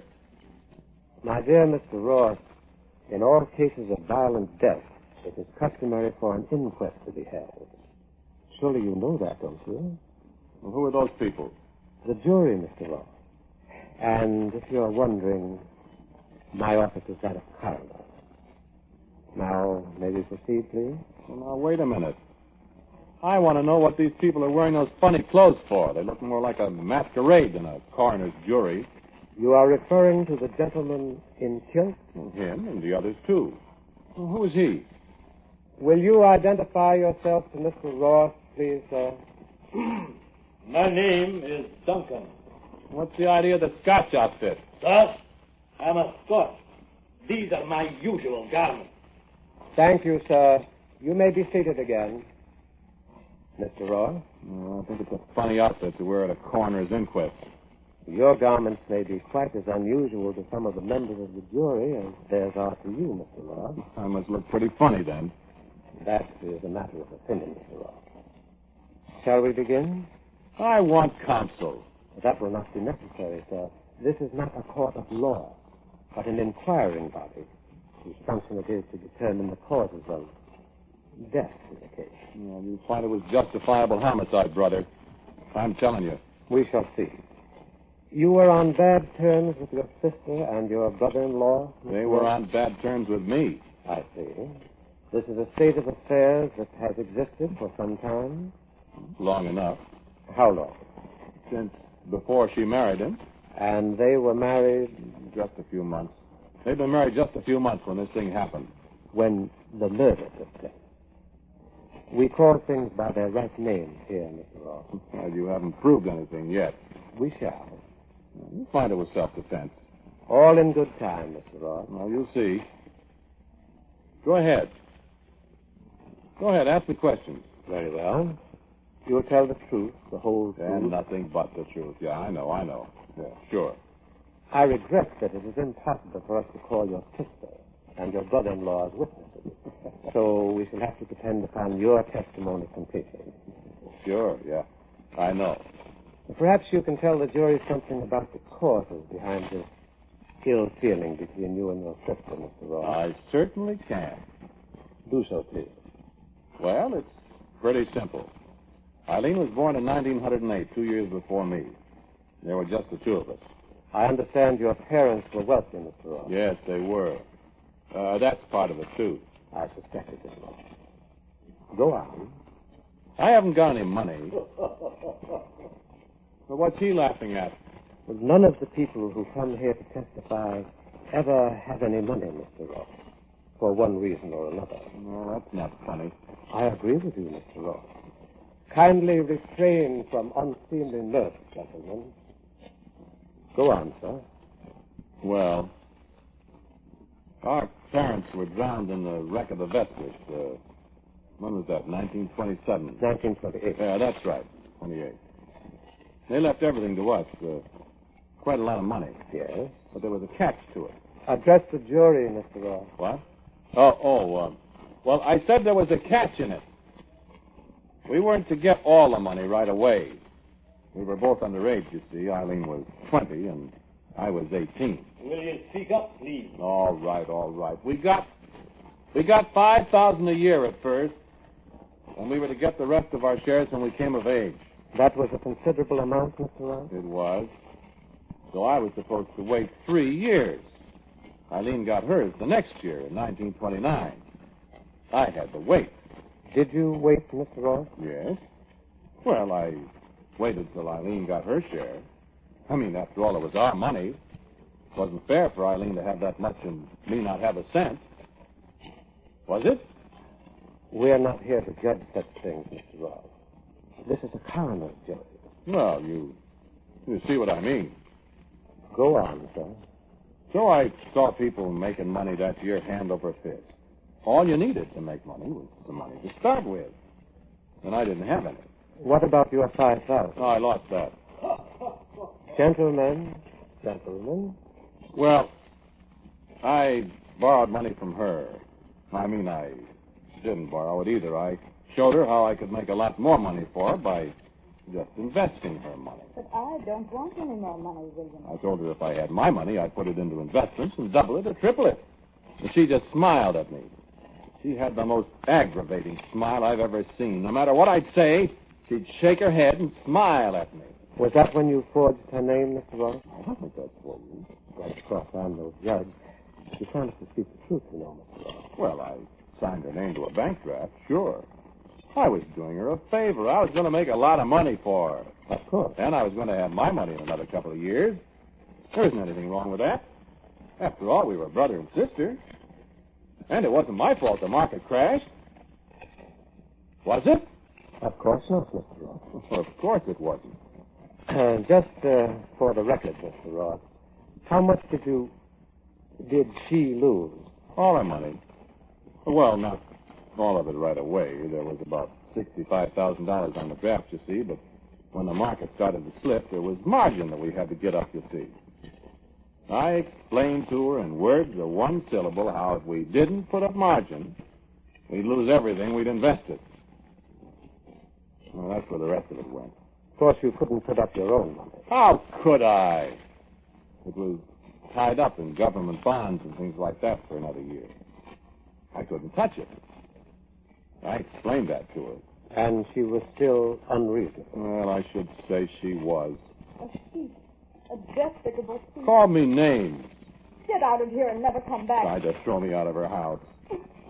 Not even a place to live. She changed her tune when I pointed out she didn't have a house to throw me out of, though. Oh, brother. Oh, was that a battle? That was when her arm was broken? Well, how did I know she was going to fall down? I just gave her a little push, pushed her away from me. Women are so delicate. It's too bad, though, really, that her arm was permanently deformed. Yeah, it certainly was. But is that my fault? I offered not once but a dozen times to take her to a doctor and have the arm re-broken and set again. Could have been done very easy. Just re-break it and set it again. But what did she do? No, William, I like it this way. This way is a reminder. It keeps me from forgetting. It stops hurting, William. It doesn't hurt at all. Tell us, Mr. Ross, you received your share of the estate, all right? Oh, sure. And you want to know something else? Just as soon as I got hold of my money, You didn't reimburse your sister. I did better than that. I took her in to live with me at my new house. I didn't charge her a cent. She didn't have any money to pay you, did she? No, but I let her be a kind of, a housekeeper, you see. I thought it'd make her feel better if she, sort of earned her keep. I have no doubt. And she had money whenever she wanted it, brother. She never had to ask me for a dime. Every week when I gave her the house money, there was always something extra for her. $5, $10, $20 sometimes. She had no kick coming. Well, then I take it you feel she had no real reason to harbor a grudge against you. I don't see why she should. But she did. Amazing. Well, I take that back. I guess she did have an excuse for a grudge. Mm-hmm. Yeah, I guess she did. You know, about Arthur. The guy she married. Your brother? No, that's right. Oh, that jerk. I didn't like him from the start. So naturally you did your best to prevent their marriage. Well, I was just thinking of her. What's your name? Why, I'm the coroner, Mr. Ross. Don't you remember? This is an inquest. Yes, but you must have a name. I can't just call you coroner, can I? Haven't you got a name? Oh, yes, I have a name, Mr. Ross. We'll get to that. In the meantime, the jury is waiting to hear the rest of your testimony. Oh, yes, the jury. I thought there were only supposed to be 6 people on a coroner's jury. More than 6 people over there. Oh, yes. Those fellas in the masquerade costumes. Listen, coroner, what's the idea of all that? Looks awful phony to me. Well, I assure you it's anything but phony, Mr. Ross. You sure this is a coroner's jury? Not some gag you're rigging up to make me confess? Confess what, Mr. Well, Ross? Make me talk. You are talking, Mr. Ross. Oh. It's like a convention at a lunatic asylum. That Scotchman. Scotsman, Mr. Ross. Scotsman. And that fellow there in the bathrobe. But they're the coroner's jury, Mr. Ross. I told you. I never heard of people dressing up like that just to be on a coroner's jury. This is your first experience with such a body, isn't it, Mr. Ross? Well, it certainly is. Well, then we can forgive you for being unfamiliar with our procedures. Now, shall we get on with our inquest? Well, this is on the up and up. I assure you it is, sir. You said you objected to your sister's marriage. I did. Why? For her own good. Here she was living in luxury. Luxury? What? Well, I'd call it luxury for somebody who didn't have a cent to her name, Mr. Coroner. She had a good home, her own room with a private bath even. She could use my car practically whenever she wanted to. She had good clothes. Where would she have been without me? I was thinking of that. I'll tell you where she'd have been. She'd have been in some charitable institution. Or she'd have been scrubbing floors or something. Or she might have been... Well, let's not go into that. No, that's right. And so this Arthur came along. And she falls for him. I love him. A guy I detested on sight. I love him. A guy with no more money than she had. I love him. I told her flatly I wouldn't take him into my house. We're not asking that, William. We'll be all Said right. she'd be all right. How could she be all right? What would they live on? You took my money and lost it, William. Wanted me to give her money. You stole my money. Called me a William. thief. We wouldn't need much. I wouldn't give her a cent. I gave her a home. I took care of her. I'd have got that crooked arm of hers fixed up. Why, with that arm, she couldn't even do the housework decently. And then she has the crust to want me to set her and this Arthur of hers up in their own home. Support them, even. Where did Arthur come from, Mr. Ross? Did you know him before? Yeah, he was in the Army. I didn't know him. You weren't in the Army, Mr. Ross. No, I had a bad heart, you know. Yes, I know. I bought plenty of war bonds, though. Every week, $18.75, regular as clockwork. And this Arthur, he didn't buy war bonds. He was in the Army. Not that the Army wasn't all right, but some of the people they had in it. Isn't there something about taking all kinds of people to make a world, Mr. Ross? I suppose that applies to honor, too. Yeah, I suppose it does. But I don't want any part of that kind. What was your objection to him? Well, to begin with, he wanted to take my sister away from me. That was enough to set me against him. Then he didn't have any job or any prospects. And he didn't like me. I can't understand that. I wasn't going to have him upset my way of living. After all, I'd had Eileen there with me for, well, let's see, it was nearly 15 years. I was used to her. Hadn't you ever had any idea of getting married yourself, Mr. Ross? Me? I should say not. Why should I? Yeah, I suppose you're right. After all, you had a housekeeper, someone you were used to. And I understand you were quite a ladies' man, too. Marriage might upset that, mustn't it? Yeah, it certainly would. Well, now, Mr. Ross, we have the background to this unfortunate occurrence, haven't we? Shall we get down to details now? If you're ready. I'm all ready. Go ahead. Go on, ask me questions.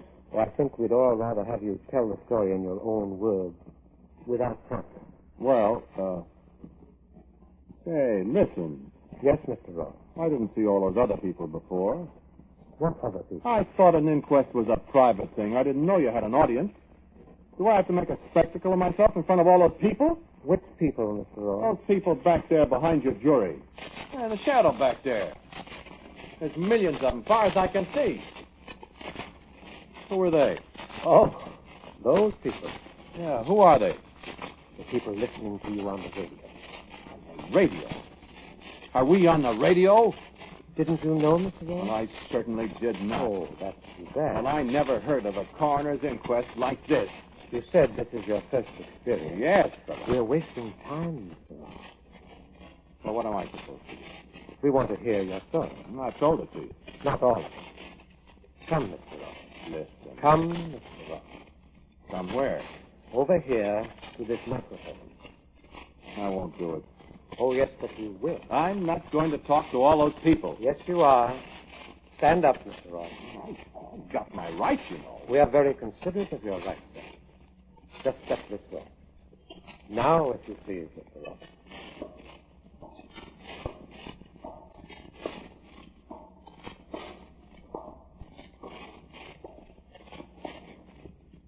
Where do you want them? Right here, if you please, Mr. Ross.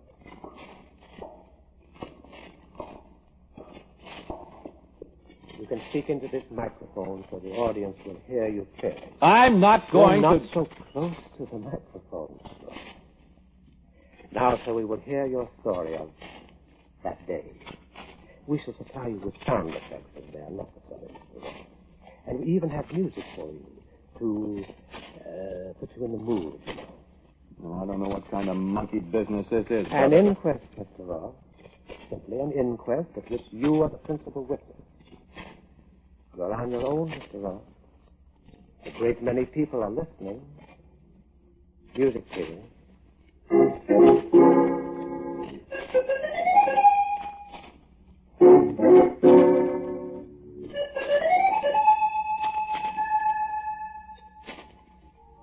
Go ahead, Mr. Ross.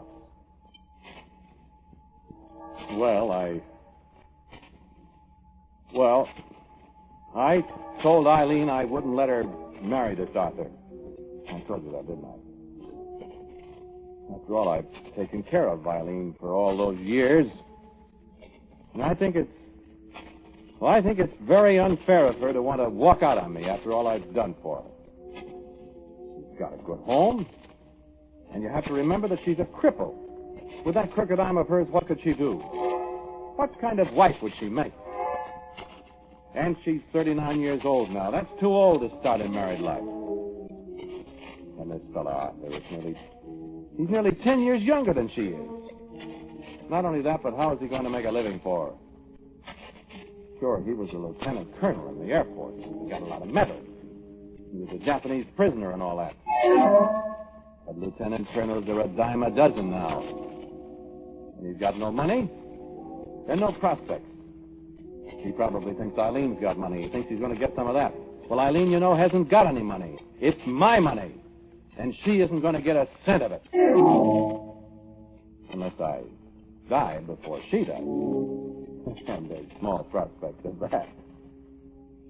So get out, Arthur, I said. Get out and stay out. And Eileen, you see that he stays out of my house. That's what I said. And I meant it. Well, he went. Eileen cried. Eileen is always crying.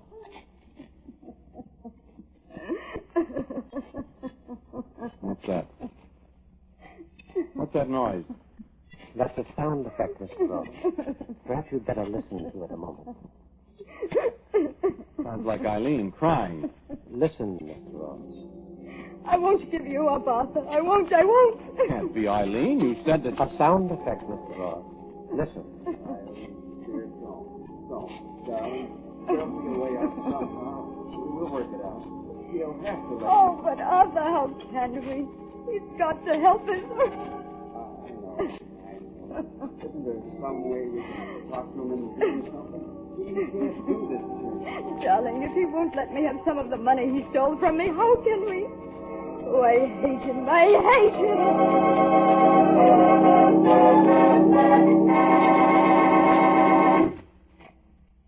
Did you recognize our sound effects, Mr. Ross?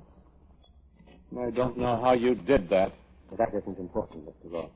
You did recognize it, didn't you? Certainly I did. That was 3 weeks ago. That was the day that... Well, that was the day I really went into action. You remember? I came into the room.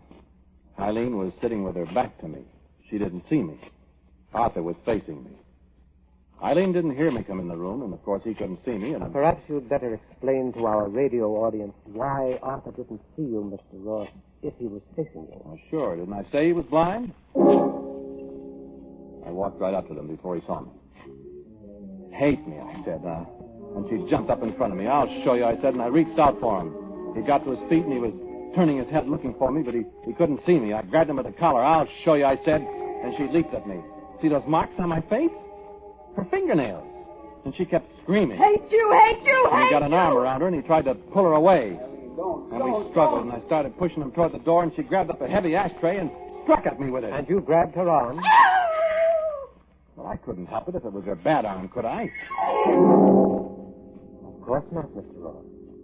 And, of course, Arthur couldn't see you. How could he? He was making passes in the air trying to find me. And you knocked him down. And threw him out. Next time I'll kill you, I said. You shouldn't have said that, you know, Mr. Ross. I know. It could be used against you. Well, I had to protect myself. Well, all right. I figured I'd fix that. I got the doctor for Eileen. She wasn't hurt bad. She just fainted when her arm got twisted. And she wouldn't speak to me. Stayed in her room. That house was an inch deep in dust. Dishes weren't washed. No groceries. Wouldn't come out of her room. I was pretty sore. I've got a violent temper, you know. I don't brood about things. I do something about them. Well, I let her stay in her room. And then finally I got tired of it. I went upstairs one morning with blood in my eye. I hammered on her door. I said, "Open up that door, Eileen." There wasn't any answer. I hammered some more. She still didn't answer, and I said, "Eileen, open up that door. I'll break it down." I said. I'll take the cost of fixing it out of your allowance, too. There still wasn't any answer, so I got back and I slammed my shoulder against it, and the second time, the lock broke and I fell into the room. And she wasn't there? That's right. She wasn't there. But the note was. That's right. The note. She'd skipped out on me. She'd married that Arthur. That blind man. I thought I'd die right then and there. You didn't, though. No, but I thought I was going to. When I found she got into my safe, I'd forgotten she knew the combination. How much was missing? $15,000 in bonds. She stole it. How much did you get from her that other time? Well, that was different. This was stealing. I see. Well, I hunted high and low for her. I hired detectives, and they cost plenty, too. I didn't find her. I thought they'd be easy to find a blind man and a woman with a crooked arm, but they weren't. I used to lie awake nights thinking of what I'd do to them when I found them. You're making some very damaging statements, Mr. Ross. I am, so what? We'll see whether it was justifiable homicide or what. Well, they came back. I was all alone. They knew I'd be alone. Was that the day, Mr. Ross? Yeah, that's right. They came in. Eileen still had her key. I didn't know they were there till she spoke from the doorway of the living room. We'd come back with her. And he was with her, standing grinning behind her in the hall. Grinning, he thought, at me, at his new brother-in-law. His face was turned in the wrong direction. Blind men give me the creeps. She came in the room and she put out her hands to me and she smiled. Aren't you going to congratulate us? And my head began to swim and the light in the room seemed to turn red and I staggered as I got up out of the chair and then she backed away from me and I heard him talking dimly. William, what's the matter? The room began whirling around faster and I tried to speak but I got kind of mumbled and Eileen yelled. William! And I reached for that fool off his throat. Yes, I did. Listen to me. As I reached for his throat, I saw Eileen out of the corner of my eye, and she was picking up an old-fashioned dirk that was on the coffee table that used to belong to my grandfather. We used it for a paper knife. She was running at me, and I was trying to hold on to Arthur, and she stabbed at me, and I couldn't let go of him because he was struggling, and she cut my hand. Didn't I tell you it was self-defense? And she kept striking at me, and I grabbed the dirk out of her hand, and Arthur was kicking me, and I got the dirk, and I heard Eileen scream, and there was a great red flash in my mind, and... Well, that's all. So, that's the story, Mr. Coroner. Next thing I remember is sitting in that chair over there with your jury and your radio audience staring at me. So, go on, let's hear your verdict. Go on, let's hear it from your masquerade party jury. Go on! Very well, Mr. Ross. Your Majesty? Majesty? What's this? King Duncan of Scotland is foreman of our jury, Mr. Ross. There isn't any King If Duncan. you will please to remember, Mr. Ross, Duncan of Scotland was foully murdered by a certain Macbeth many the long year ago. Yes, Mr. Ross. And the gentleman in what you term the bathrobe died at the hand of a friend named Brutus. Aye, and the gentleman in the red cap was done to death by a slip of a girl named Charlotte Corday in 1794. What are you talking about, you... Yes, Mr. Ross, these gentlemen are your peers. All murder victims at one time or another. What kind of a masquerade? I assure you, this is no masquerade, Mr. Ross. Just one thing. Your sister and your brother-in-law did not die. Well, then, what's all this about? Your Majesty, the verdict, if you please. Guilty of murder, Mr. Coroner. Murder? But you said they didn't die. No, Mr. Ross. They didn't. But you did. Your heart, remember? And now I think you are my property, sir.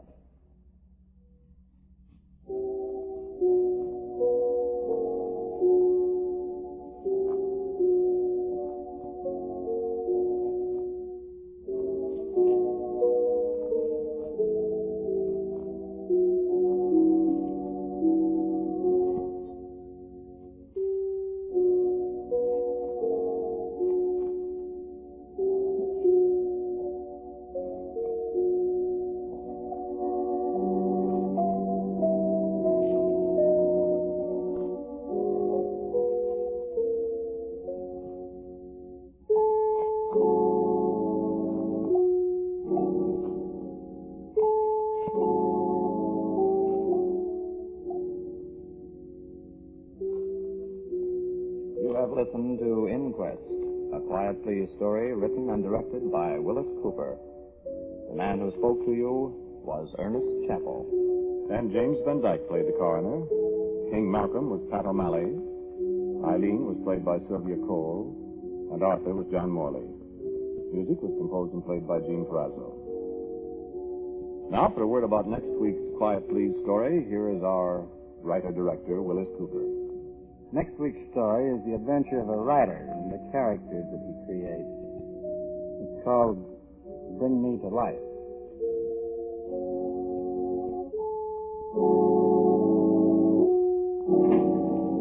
And so, until next week, I am quietly yours, Ernest Chappell. This program came to you from New York. This is the Mutual Broadcasting System.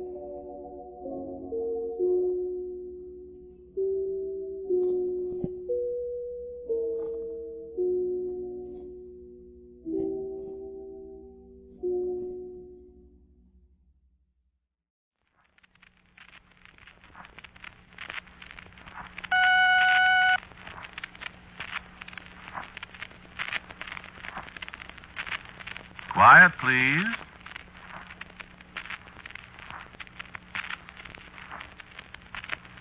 Quiet, please.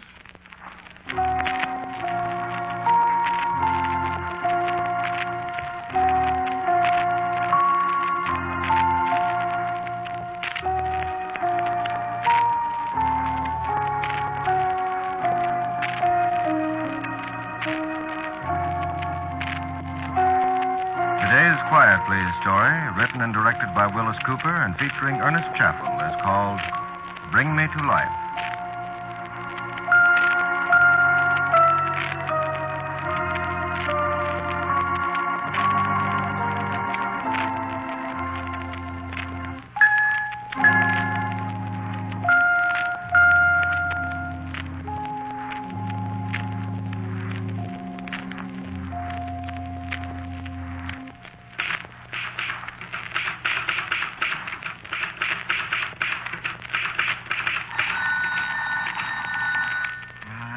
Shut up.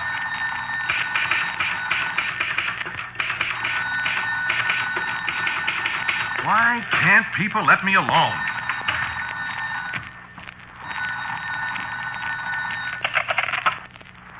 Yeah? This is Hank Viscardi. Hello, Hank. How are you today? Where's your script? Oh, I've just got 3 more pages to go. I'll get it into you this afternoon. Well, be sure you do, will you? We're sitting here waiting for it. Don't worry, Hank. I'll get it in all right. No kidding now. We've got to have it today. All right. You'll get it. Okay. I'll wait for you. All right, I'll see you. Yeah, I'll see you. I'll see if I get an idea. Got no more idea than a rabbit.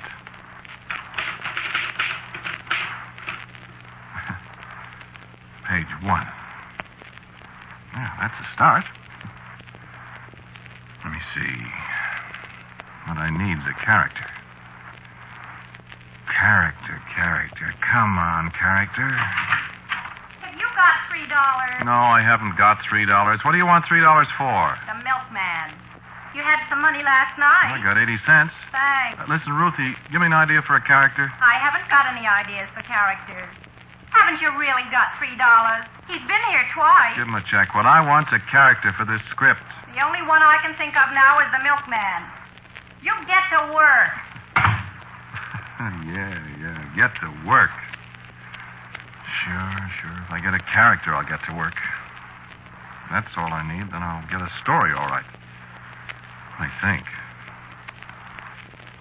Come on, character. Now what you want? I said I haven't got $3. Oh, come on in, Ruth. What's the matter with you? Come on in, Ruth! You calling me? Didn't you knock at this door? Are you crazy? Well, I thought I heard somebody. Get to work. All right.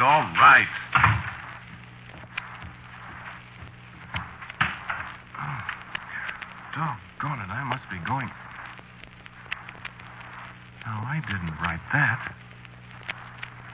How did that get on that paper? Bring me to life. I didn't write that. No, I did. Ruth! Ruthie! Hey, Ruthie! What's the matter? Ruthie, come here. Come here, quick. What's the matter with you? Come here. Look at my typewriter. Well, what about it? Look what's on the paper. Bring me to life. What's strange about that? Well, I didn't write it. What? Are you... Look. See what it's doing? Underlining those words. How are you doing that? Not, I tell you. Look, I said I didn't write it, and the typewriter just said, no, I did. Oh, who is it? I don't... C-H-A-R-A-C-T-E-R. Character.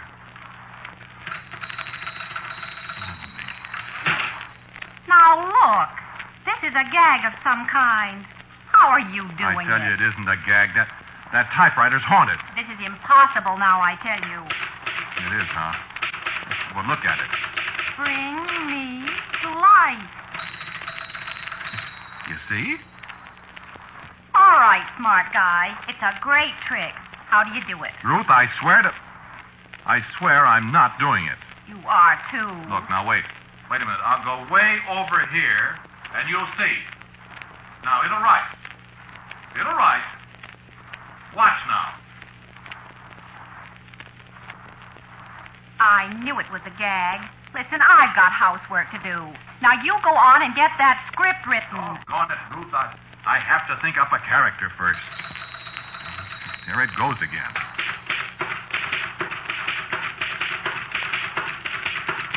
It says me. All right, there's your character. Write about him. Do you really suppose that... Now, look, darling. I've been married to a writer long enough to believe almost anything. I don't know how this is done, but it's worth trying, isn't it? Well, I don't like to monkey with things like that. Don't be silly. Well, wait a minute. It's one thing to write about supernatural things. It's another to experience them. Huh. You've always been wishing you had a typewriter that'd do your scripts for you. Now you got it. Go ahead. Well, yes, but... how do I know who this is? Who? Well, this character or whatever he is. Well, you decide. You bring him to life. Go ahead. Who should he be? Well, a pirate? I don't know anything about pirates. What? It says, I do. Go ahead. I don't like it. Go ahead. Unless this is a gag. It's no gag. Right. Well...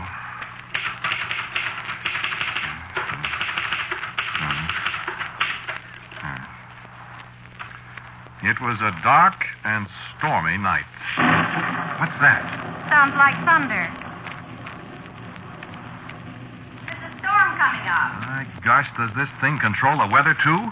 Go on. Write some more. This is getting interesting. Well, All right.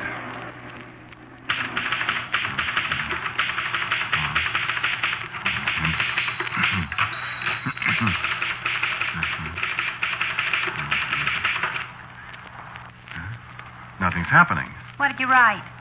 Here. Read it. The pirate ship scudded through the roaring waves, all her sails straining under the howling wind. Do you smell anything? Smell? Yeah, I sure do. It smells like the ocean. Go on. Read some more, Ruth. I think I know how this works now. Oh, what do you mean? I think you have to read it to make it happen. Well, you read it then. No. You. I don't want to read it. I'm scared.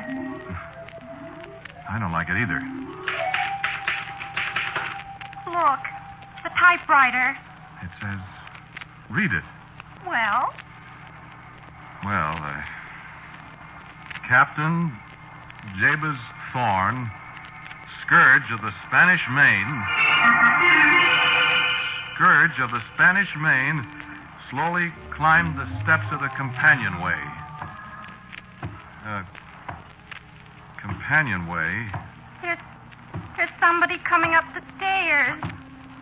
You know there aren't any stairs in this house. Oh, read some more.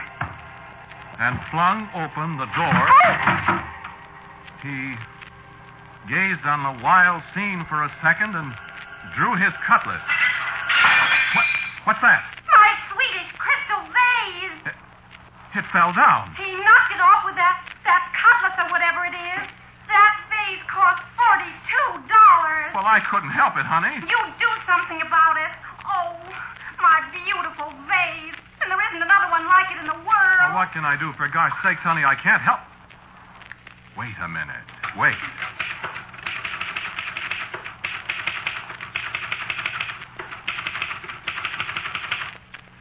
He returned the cutlass to its scabbard.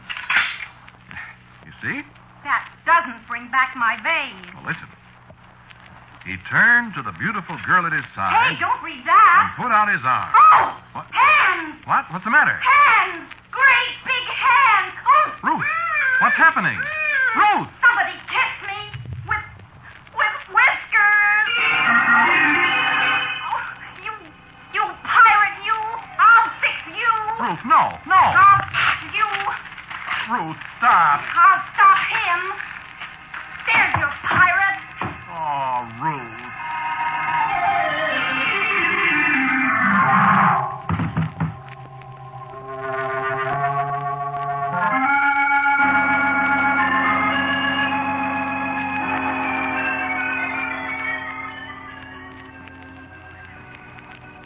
Well, my friends, that all happened a week ago. Sure, it really happened. No, I haven't got any explanation for it. All I know is that stuff appeared on my typewriter. All the other things happened just the way you've heard them. And Ruth made the pirate disappear when she tore up the sheet of paper. All I know is it gave me a good idea for a story about a pirate, and I wrote it. People thought it was swell. And here it is deadline time again, and me without an idea again, and any minute that Hank Viscardi will be on that phone again asking for my script. You see? Getting psychic. So, okay. Hello, Hank. How did you know it was me? I always know when it's script day. I've only got about 3 pages to go, Hank. When do I get it? Tomorrow morning for sure. Okay. See that you do. Okay, Hank. You'll get it. You'll get it. Here we go again. Here we go again. What do I write about this time? Oh, no. No, not about pirates again. Now, let me think.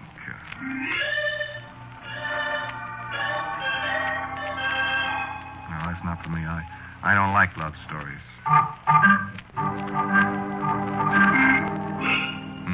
No. People don't want war stories.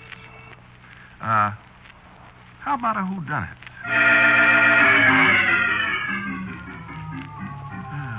A crime story, a murderer, detective, spies, maybe. Calling all cars. Yeah, maybe I could do that. No, awful lot of whodunits on the networks, though. Oh, well. One more won't hurt him. Let's go. Now for a character. Character. I wonder. Wait a minute.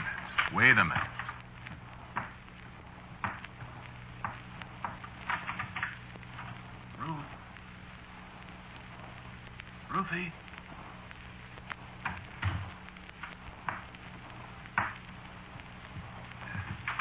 Just wanted to be sure she's asleep. after the way she murdered my pirate. You know, this could turn out to be a great racket. Have your characters write your stories for them. The only thing is you have to be careful what I put down on paper. Don't want to find myself getting choked to death by somebody I brought to life. Hey, what am I saying? Well, let's see what happens.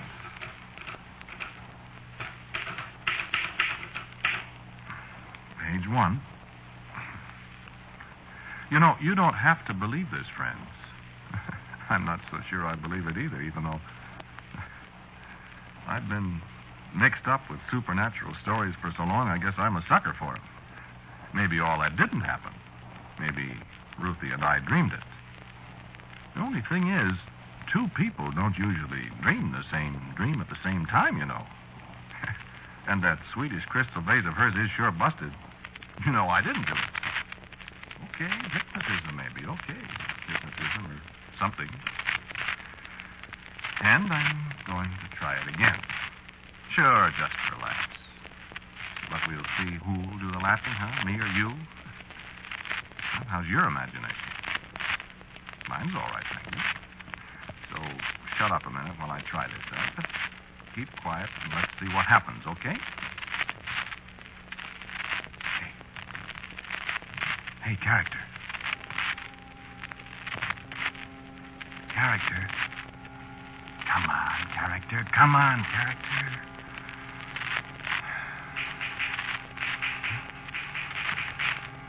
What? No, I did that.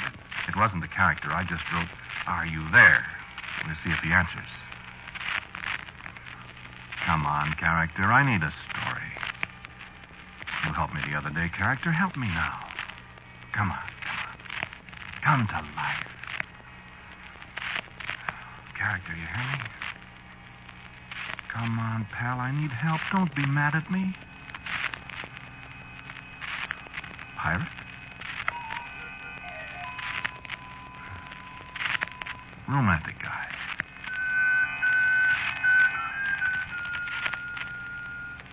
Well, a soldier.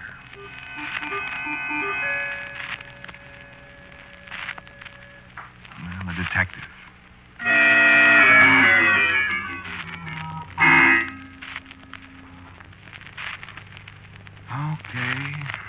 Okay, so I'm a chump. So I can't pull a character out of the air like that. Okay. So go on and laugh. I'm sorry.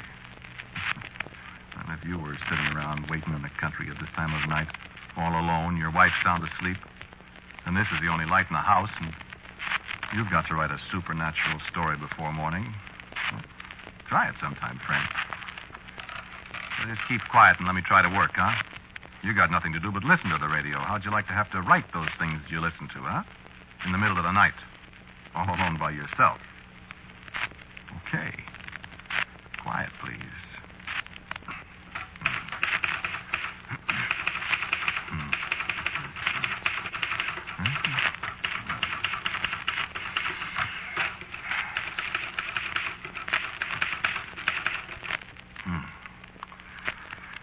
Listen to this.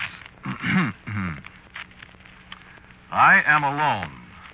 I am alone in a great dark house with only the weird wail of the wind and the whispering willows. You think that's too much alliteration? Weird wail of wind, whispering willows? I kind of like it.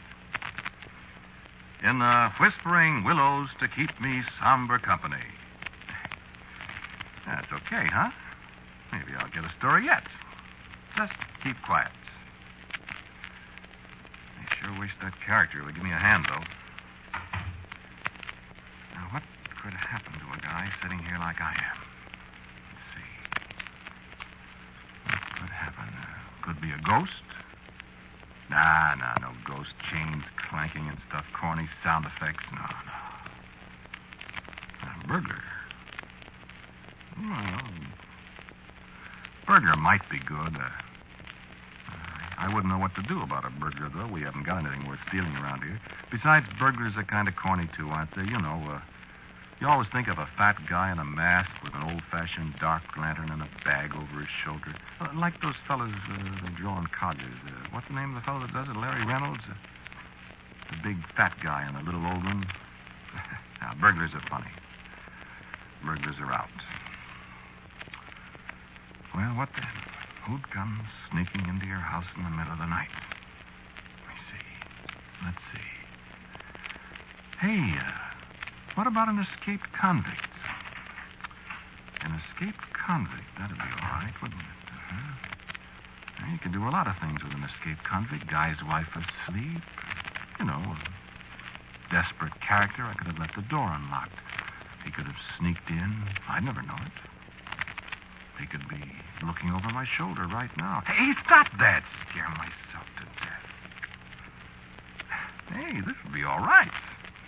This'll be all right. Let's see, he could have sneaked into Ruthie's room. Oh, did I wake you, Ruthie? Oh, I'm sorry, talking to myself. Ruth! Ruth! What's the matter, darling? Where's the light? Never mind the light, mister.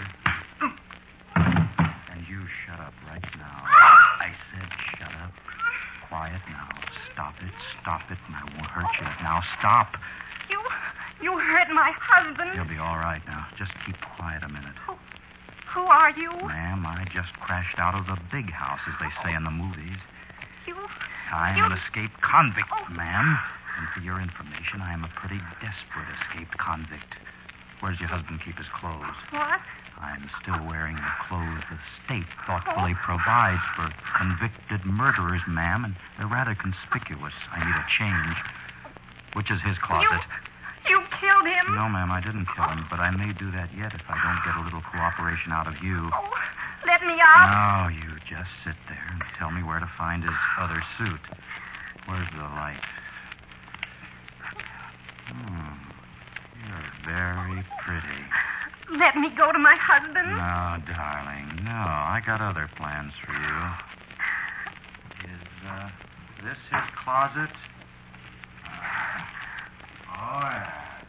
Nice little suit. Yeah, I like this one. Yeah. A little on the large side for me, but you can shut your eyes while I change. I'll need a shirt, too. What are you going to do? Well, I'll tell you. First, I'm going to get into this nice, new, oversized suit of clothes. Let me see if he's all right. Sorry.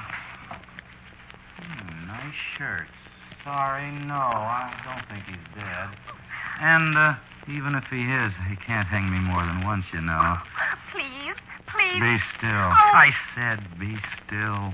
Listen, ma'am, don't be misled because I'm treating you nicely. I am really a very rough person. You might have read about me in the papers. Oh, please, won't you? No. Now, shut up or I'll have to shut you up.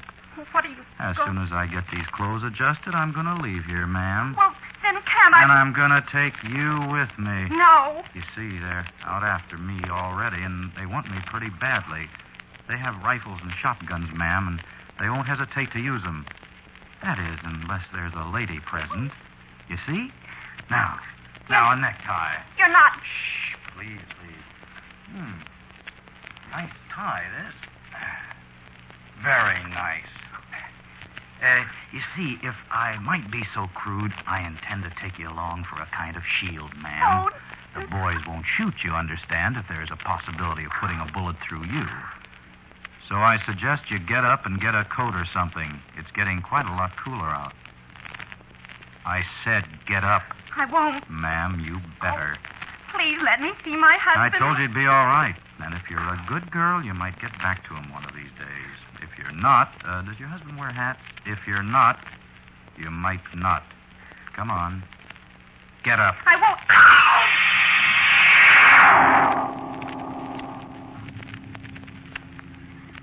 I suppose it was Ruth screaming that brought me back through the darkness to a kind of semi-consciousness. The light was still on in their room. I could hear them talking. He's still out cold, I ma'am. kept my eyes shut. I don't know why. I suppose I ought to have got up and helped Ruth, but I was still pretty groggy. I just lay there. I could hear them. Come on, ma'am. I haven't got much time to waste. I'm not going. I got my eyes open just a little then, and I could see Ruth with her heavy coat thrown around her, and he had her by the hand, and he was pulling her toward the door. Come on. No. Come on. Seemed to be a long time before I could get up on one elbow. My head hurt. I wasn't sure what happened. Ruth was gone. Who was the man I saw dragging her away? I tried to think. Finally, the fog cleared away enough so I could figure out what to do. It seemed hours later that I got to my feet. I staggered out to the other room where I'd been working at my typewriter. I should do something I knew. What should I do? My mind wouldn't work. I wanted to go after them, but something stopped me. Something wouldn't let me go. I didn't know what it was. Something was making a noise through the ringing in my ears. What was it? And at last I recognized the sound. It was my typewriter. I fell down as I staggered across to it. I crawled the rest of the way, forced myself to look at the paper. The keys were tapping away, and slowly, painfully, I read the words. Bring me to life.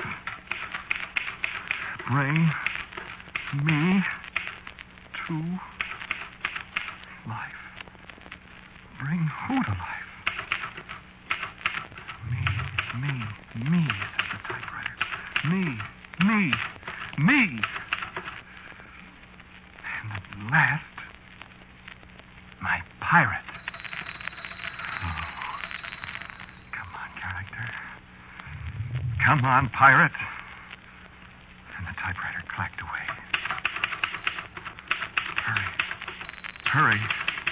Hurry, it said. Painfully, oh, so painfully. I got one hand on the keyboard. The letters were blurred. When I found them, the pirate comes in, draws, cutlass, sees enemy,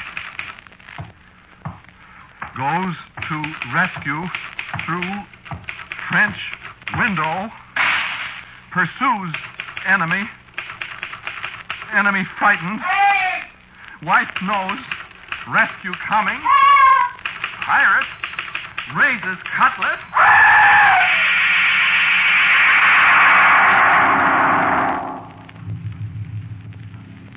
Yeah, I'm on bail now. On bail? It was pretty hard to explain a dead man wearing my clothes in my garage. Dead from the wicked, slashing blows of a great sword, a cutlass. Hard to explain. It's impossible. You believe it? I believe it. Ruth believes it. And that's the whole story. Thanks, character. Good night, character.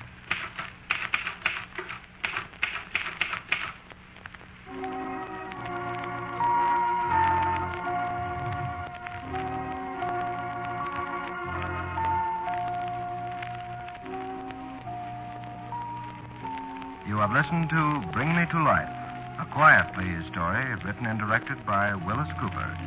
The man who talked to you was Ernest Chappell.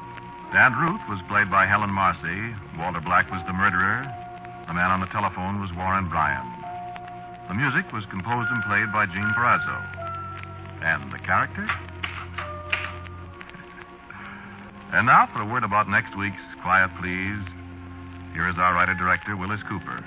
Next week's story is called A Mile High and a Mile Deep. It's a story about the copper mines in the mountains above Butte, Montana, and the people who work there.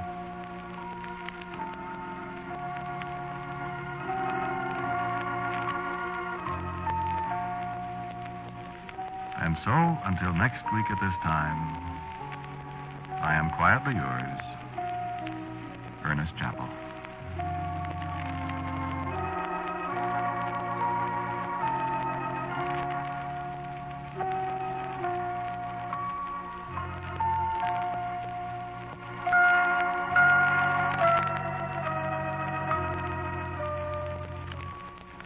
This program came to you from New York. This is the world's largest network, the Mutual Broadcasting System.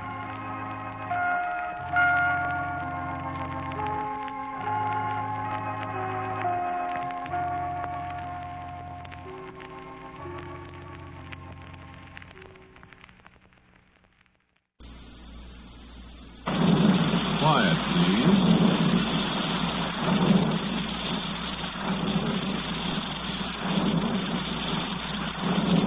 Quiet, please.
top hat you gave me for my birthday.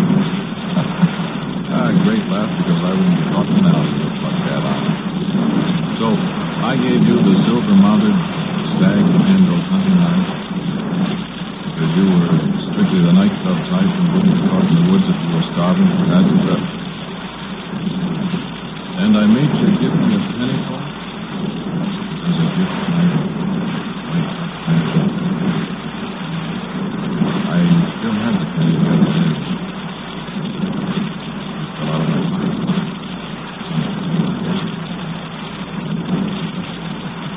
Laugh? A million of them.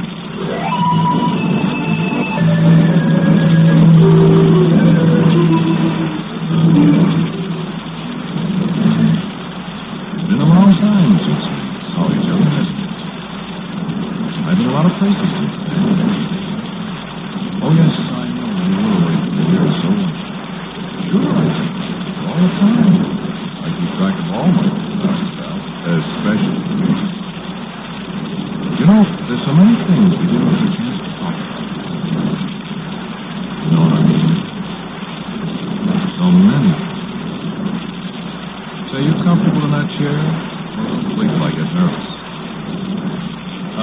I meant to ask you, you haven't been getting into any jams or anything like that when I came back. I sure hope not. You're so doggone impulsive. I remember how many jams I got you out of in the old days. No, I'm not bragging, pal. I don't mean I was grateful. That was in the old days. The days when we used to be on the town together.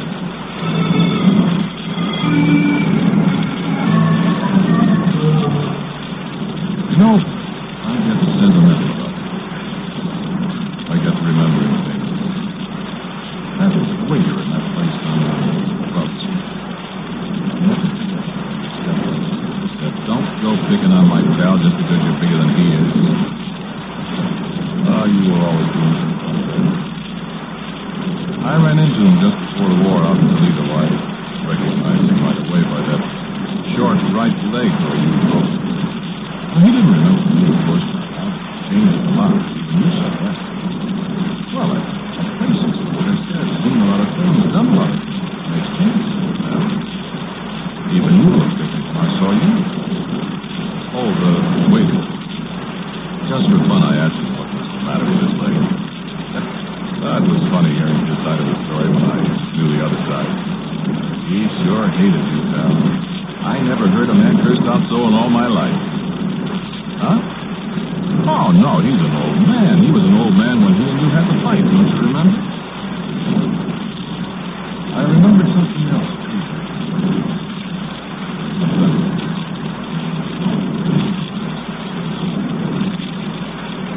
I remembered all this stuff.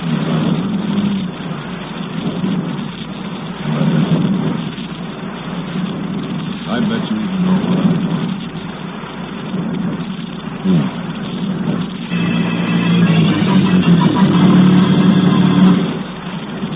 What was your name? It's in plain, but it's better not to mention it. We were sitting on the steps.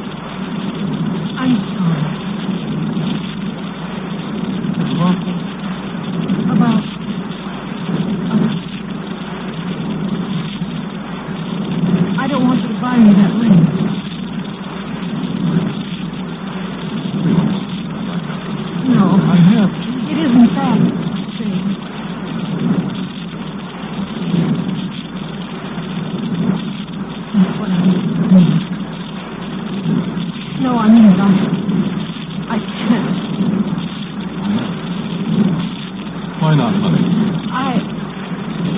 Somebody else?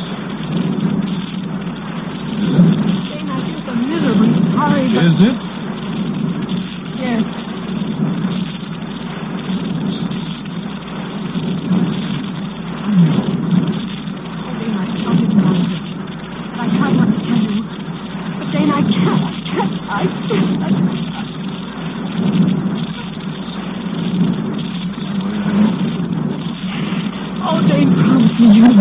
What can I do?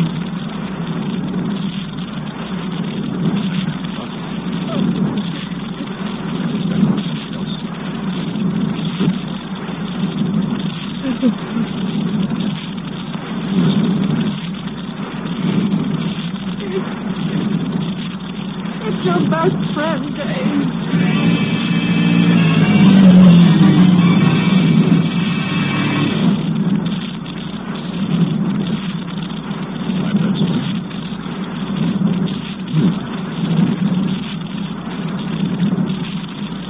Remember what I did? Remember the note? I do. You said, I'm sure glad I made you take that penny to the honey guy.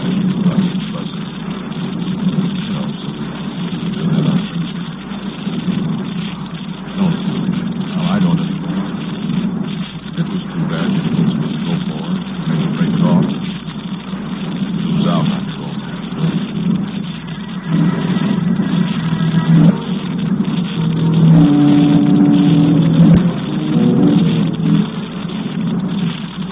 I still think she was very silly because seeing in the dark time watching.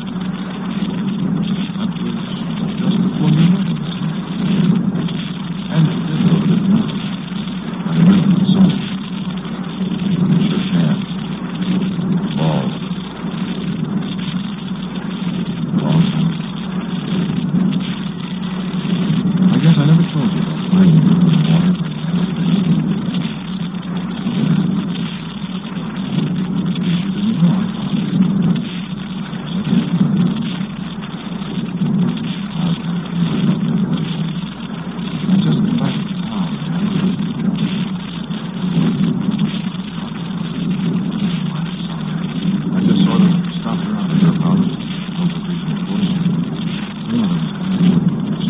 Going skating days out on the park lake. I told her she shouldn't. That ice isn't thick enough yet. But she was bound and determined to go. She'll be home any minute. Why don't you walk over toward the park and see if she's on the way home? So I did. And all the way to the park, I kept listening. I used to always whistle to kids in the dark. She'd recognize it. And I met that old park policeman. Barrie Craig, we used to call him, remember? He said he'd seen her and she was talking to some fellow. He didn't see who it was. Anyway, he was cold and smoking.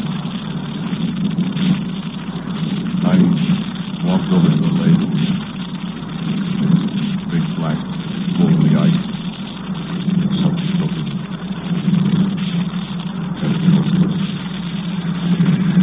So I yelled for the cop and he came running. I slid out on the ice on my belly and dragged her out. I thought that was her little green beret that was floating in the cold water after I pulled her out. But it wasn't. Then the cop and I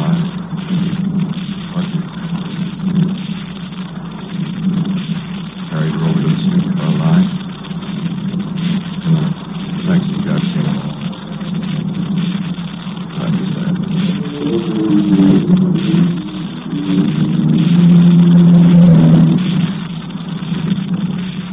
So she's gone.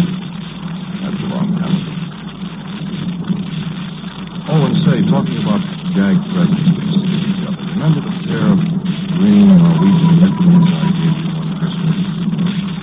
I think you lost one of them. I found one of the matches in an old stuff I was going over the other day. I mailed it to you. I guess you've got it.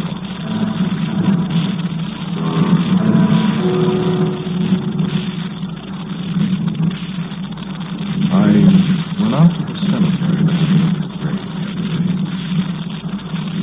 You ever go out there? Oh, I guess you wouldn't be being married before the guy around town and all that. There's not much room for sentiment like that in the world of this now. Not anymore. No, not anymore.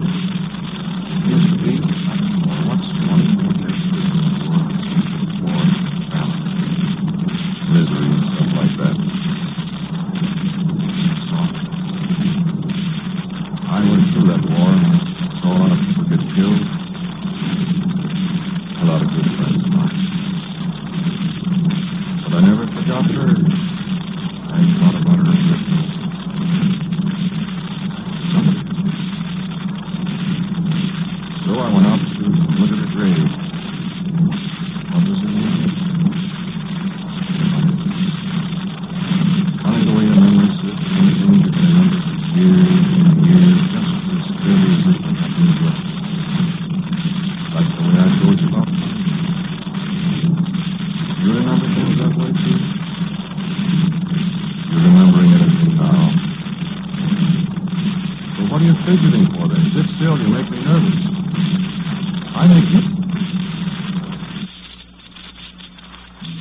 like the way I told you about finding her. You remember things that way, too? You remembering anything now? But what are you fidgeting for, then? Sit still. You make me nervous. I make you nervous. No, I didn't mean to, pal. You know what? Remember, a lot of people thought she'd committed suicide. Well, I don't know any reason for her committing suicide. Do you? Unless, well, she might have been pretty upset about breaking off that deal with you and her. I wish you'd tell me something sometime. How did you break it off? Did you just tell her? Did you take one last walk in the park and say, hey, kid, it's all off? Or what?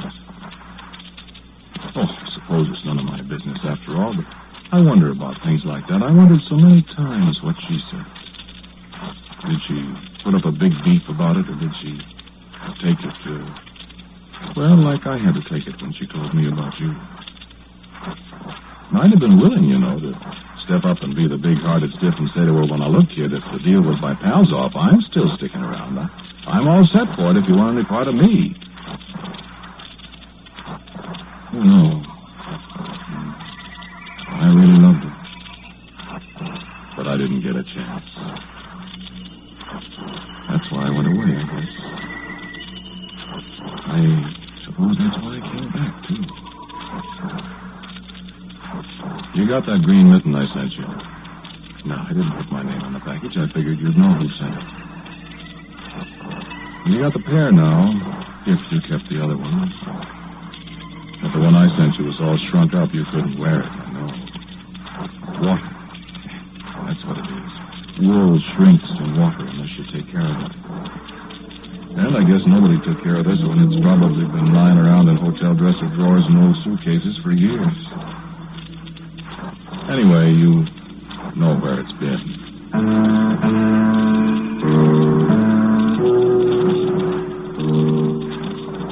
Say, there's something you might tell me about, too, sometime. There's a certain friend of ours.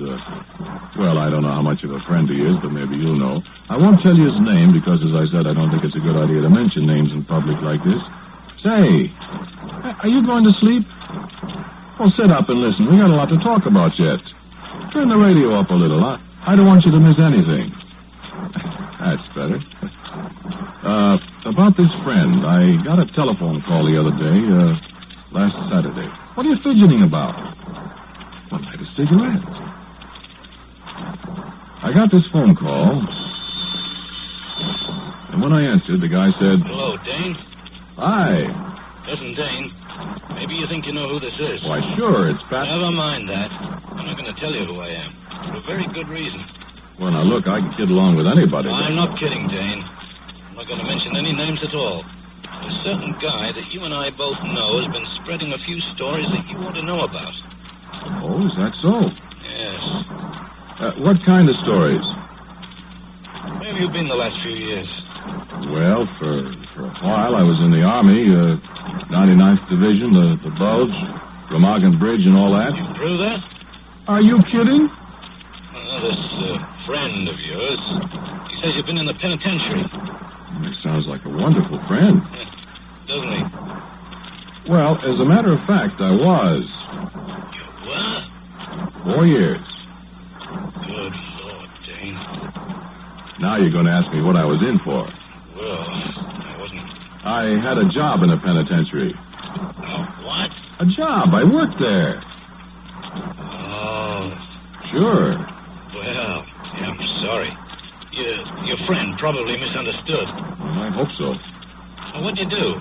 Not a guard. Oh, no. I had a very special job. I'll tell you about it sometime. Well, gee, Dane, I'm awful sorry. I better tell this friend of yours. Gosh, a thing like that could ruin a man. That's right, it could. Couldn't it? It sure could. Oh, you know, Dane, I meant well. Sure. Thanks for calling. It's nice of you. I'm sorry about it.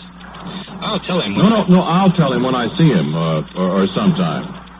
You mean, you know who it is? Why, sure. So long, Bob. And thanks anyway. I sure hope you didn't have any misunderstanding about what I've been doing, pal. Or didn't you know? Remind me to tell you sometime what my job was there. I've had some funny jobs in all these years. You wouldn't know about that, would you? You've been here all the time on the same job, making dough and not worrying about anything. Or not worrying about much. Worries disappear sometimes over a period of years, don't they? And then they have a habit of popping up again, and sometimes they're worse than they were before you thought you'd forgotten. Now, I hope you don't have anything like that, pal. Well, from the look on your face, I thought for a minute you might have. Well, don't worry, pal. Everything always comes out the way it ought to come out in the long run. And the fellow always gets what's coming to him. Never fails. Never fails.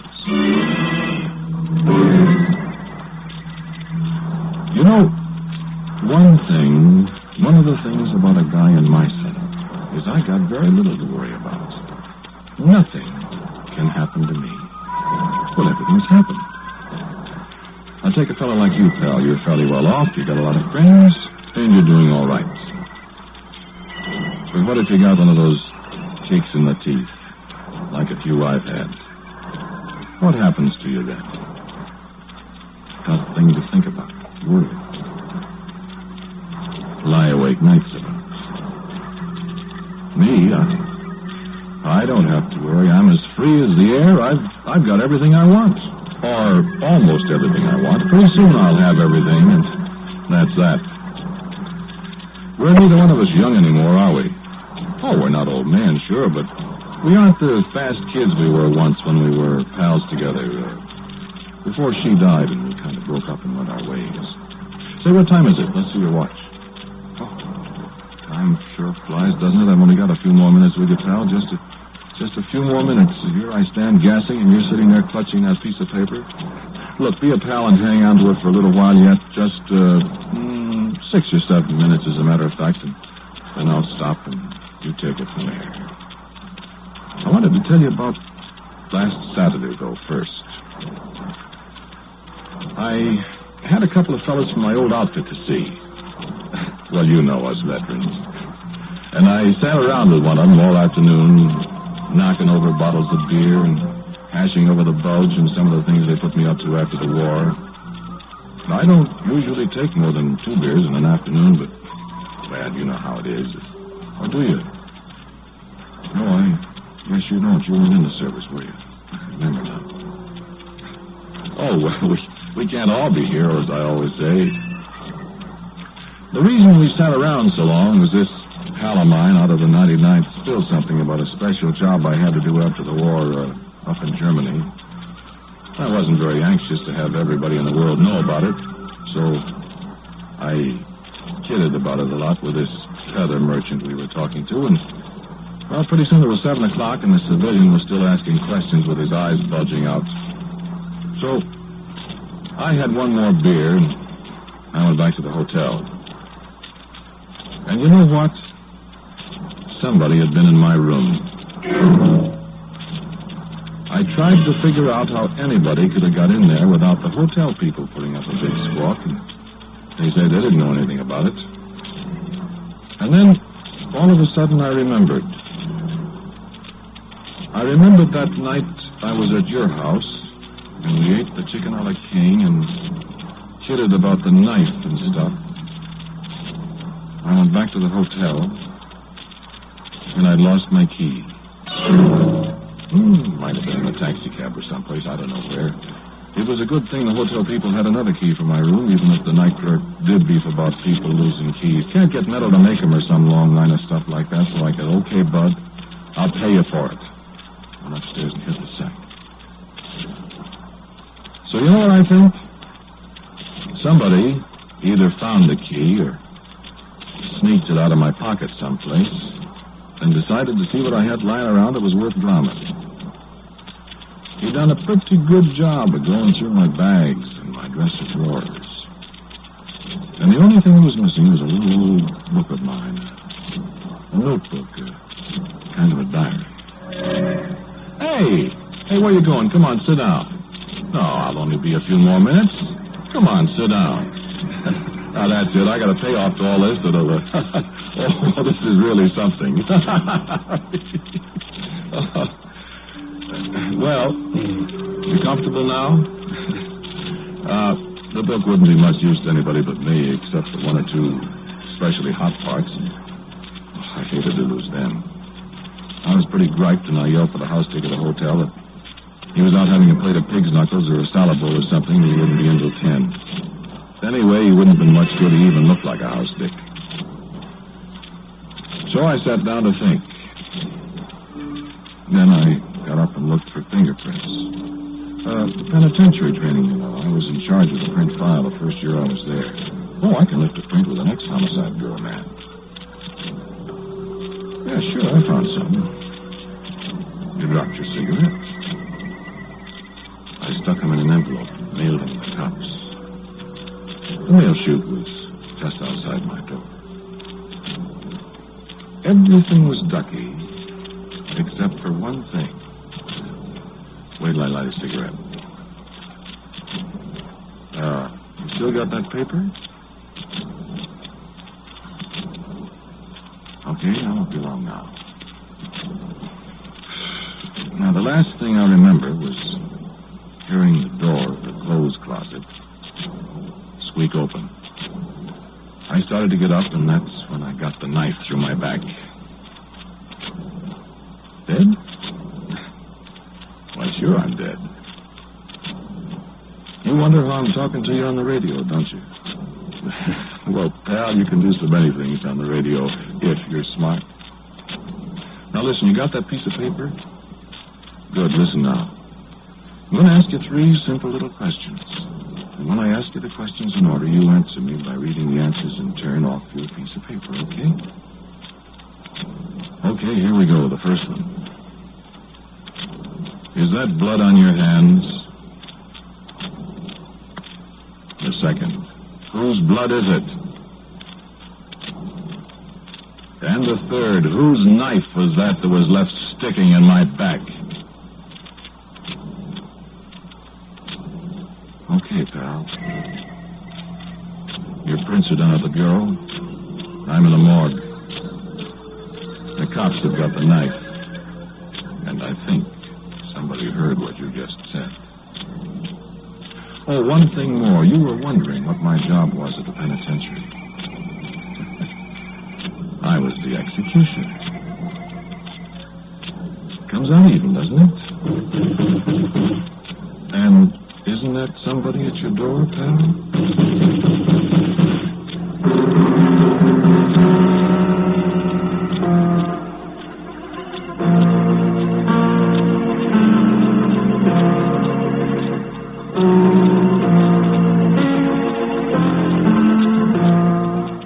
You have been listening to Quiet Please, which is written and directed by Willis Cooper. The man who spoke to you was Ernest Chappell. And Pat O'Malley was the man on the telephone. The girl was Vicky Vola. And Mother was Charmaine Allen. Music, as usual, for Quiet Please, is composed and played by Gene Perazzo. And now for a word about next week's Quiet Please, here is our writer-director, Willis Cooper. Next week's story is called The Big Box. It's a story of what happened one night to a truck driver on a coast-to-coast haul that he didn't want to make.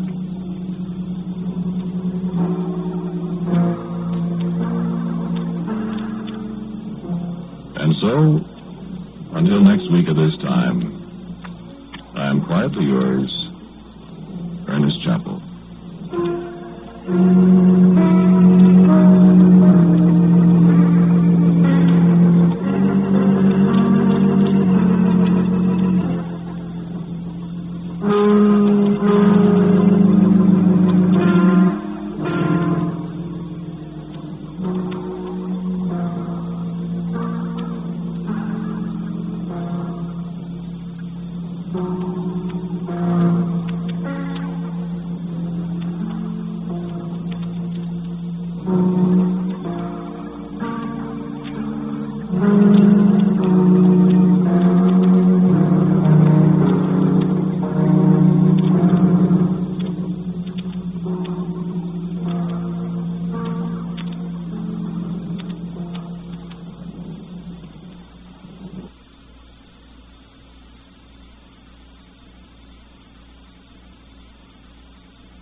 Quiet, please.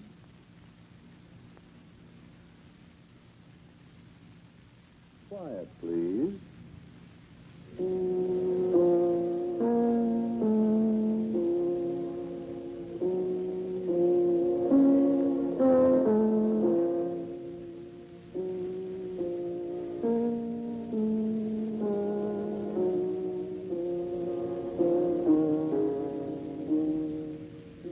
The Mutual Broadcasting System presents Quiet, Please, which is written and directed by Willis Cooper and features Ernest Chappell.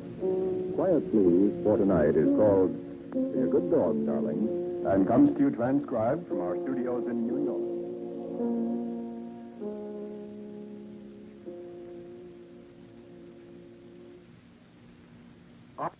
Are you married, sir? Well, accept my congratulations. I was married once. Oh, no, not now. I have a dog. She's around somewhere, under something or behind something, waiting for a chance to nip my ankles or inflict more serious injury if she can. Cocker Spaniel, an evil little beast named Olivia. Yes, it is a rather strange name for a dog, I agree, but you see, my wife was named Olivia. Touching, isn't it? Shut up, Olivia. Olivia, dear. Olivia tries to have a mind of her own, but then Olivia had a mind of her own. Dear. Oh, yes, she really did. While I was married to Olivia, I was never allowed to smoke in the house. I had to go down to the basement and sit in front of the furnace when I wanted to smoke. Now I invite your attention to the pipe rack. That's right. Not one pipe, but 14 pipes, one for each day of the week and one for each night. And I smoke whenever I want to. Now, for example. Shut up, Olivia. So many times I wanted to say that to my wife. So many times I wanted to sock my wife. I even thought of murdering her. But I didn't. Oh, no. Now I can say, shut up, Olivia, whenever I want to. I can even sock you, Olivia, if I feel like it. I could, Oh, no, I wouldn't murder you, Olivia. Why, no, darling. Being a dog's tough enough, isn't it?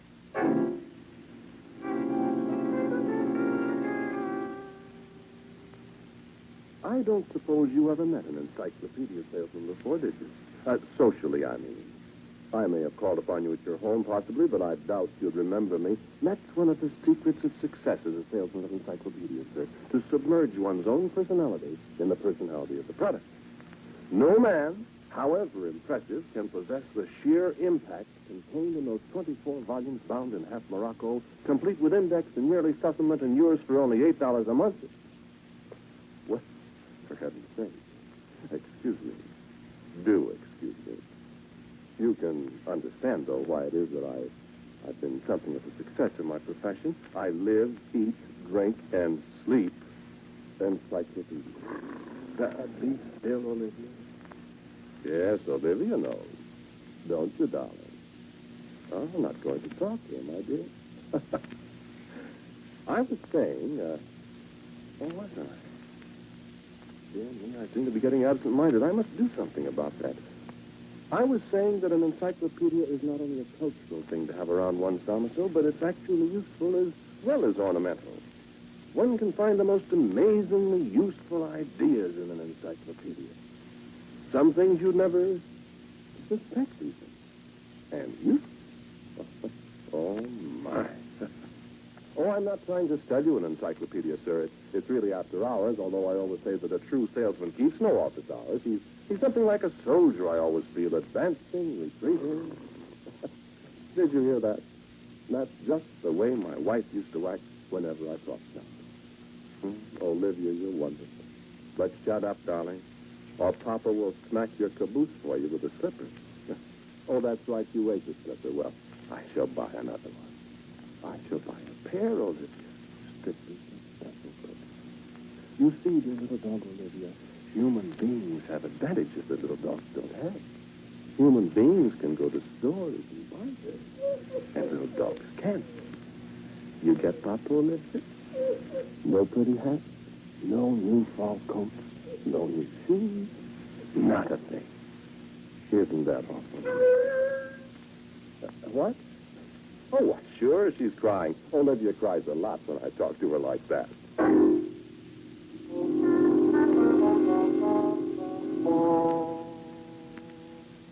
You know, an encyclopedia is a wonderful thing. Just think what the encyclopedia has done for me. Oh, yes, I make a surprisingly comfortable living, sir, by selling it. But I suspect that I am probably the only encyclopedia salesman in the world who reads his product. It has taught me a great deal. Let me give you an example. Just select any volume there at random. Just any volume. This one? Good. Volume 6. Math to Nug. My, isn't that a coincidence? Even Olivia sees what a coincidence it is. You know this volume, don't you, Olivia? You certainly do, darling, don't you? Shut up, dear. It really is a sensational coincidence, sir, that you should pick this volume. Look how it opens. See how it opens to page 3,147. Olivia, be quiet. Look at page 3,147. You see the heading on that page? Read it yourself. Magical formula.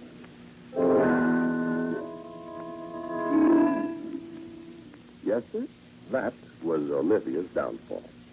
Oh, I didn't believe in magic either, but I was awfully tired of Olivia. Well, I won't tell you all the things she did to me. She did plenty. There's 2 or 3 other volumes on the shelf there that are pretty well thumbed. The one labeled Poi to something else, and the one labeled Myrrh to something else. But this one is my favorite. Now, look. This formula here. Read it. No, don't read it all. I'll read it to you. I won't read it all to him, Olivia. One dog is enough, dear. Listen. Haggai, the rubber bell, Hiram. Be this one no more humankind. Be this one no man, no woman, no aught. Be this one furred and pawed. Be this one fanged and clawed. Be this one dogged. Do you feel strange, sir? Do you feel your hackles begin to rise? Well, don't worry, I won't read it all. Look at Olivia. Be a good dog, darling. Oh, yes, that's right, sir. Yes, I tried it one night. One night after Olivia, my wife, had been exceptionally trying. She'd gone to bed. I went upstairs with this volume, opened to page 3,147 in my hand. Olivia looked charming in her sleep. She was a taffy blonde. Hair just the color of the little cocker there. All I did was read the formula all the way through. And as I whispered the last words, the ones I didn't read to you, why, there on the bed was the cutest little cocker spaniel you ever saw, all tangled up in a nightgown.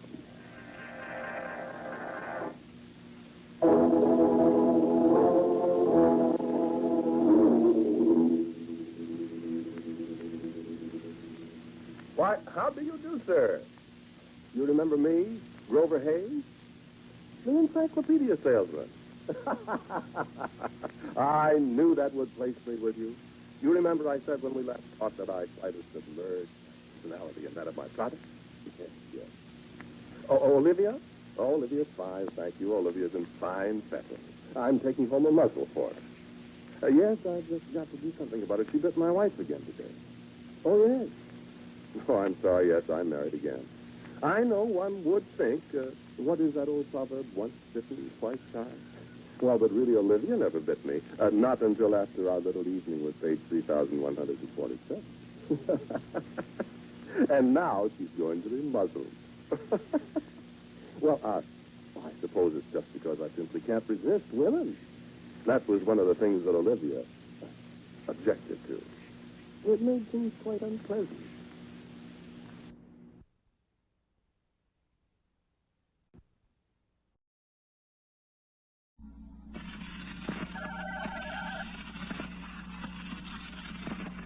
Quiet, please.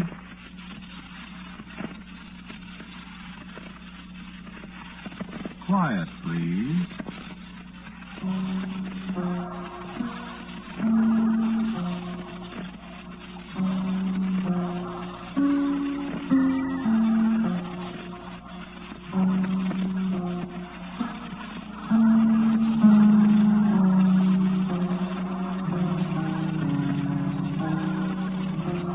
Mutual Broadcasting System presents Quiet, Please, which is written and directed by Willis Cooper and features Ernest Chappell.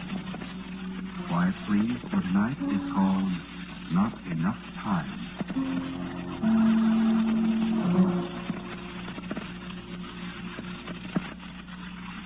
Wait just a minute, will you please? I gotta bust this thing. I'll only be a minute.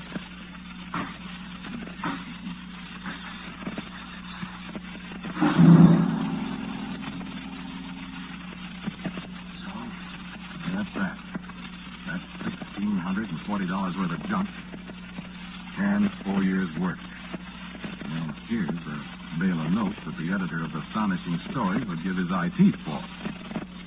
He ain't gonna get them.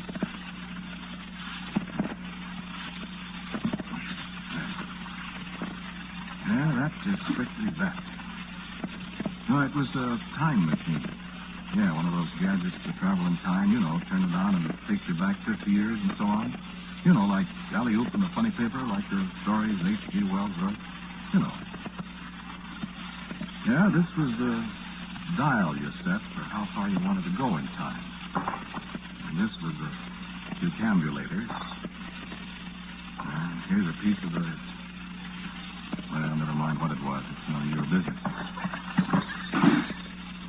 sure wish I hadn't monkeyed with a time machine. Oh, this one worked. Sure. That's what's the matter, see? It worked. Well, I don't want any part of time machines, not after what happened to me with this one. You can make one for yourself if you want to, and if you can, but you're not going to get any help from me.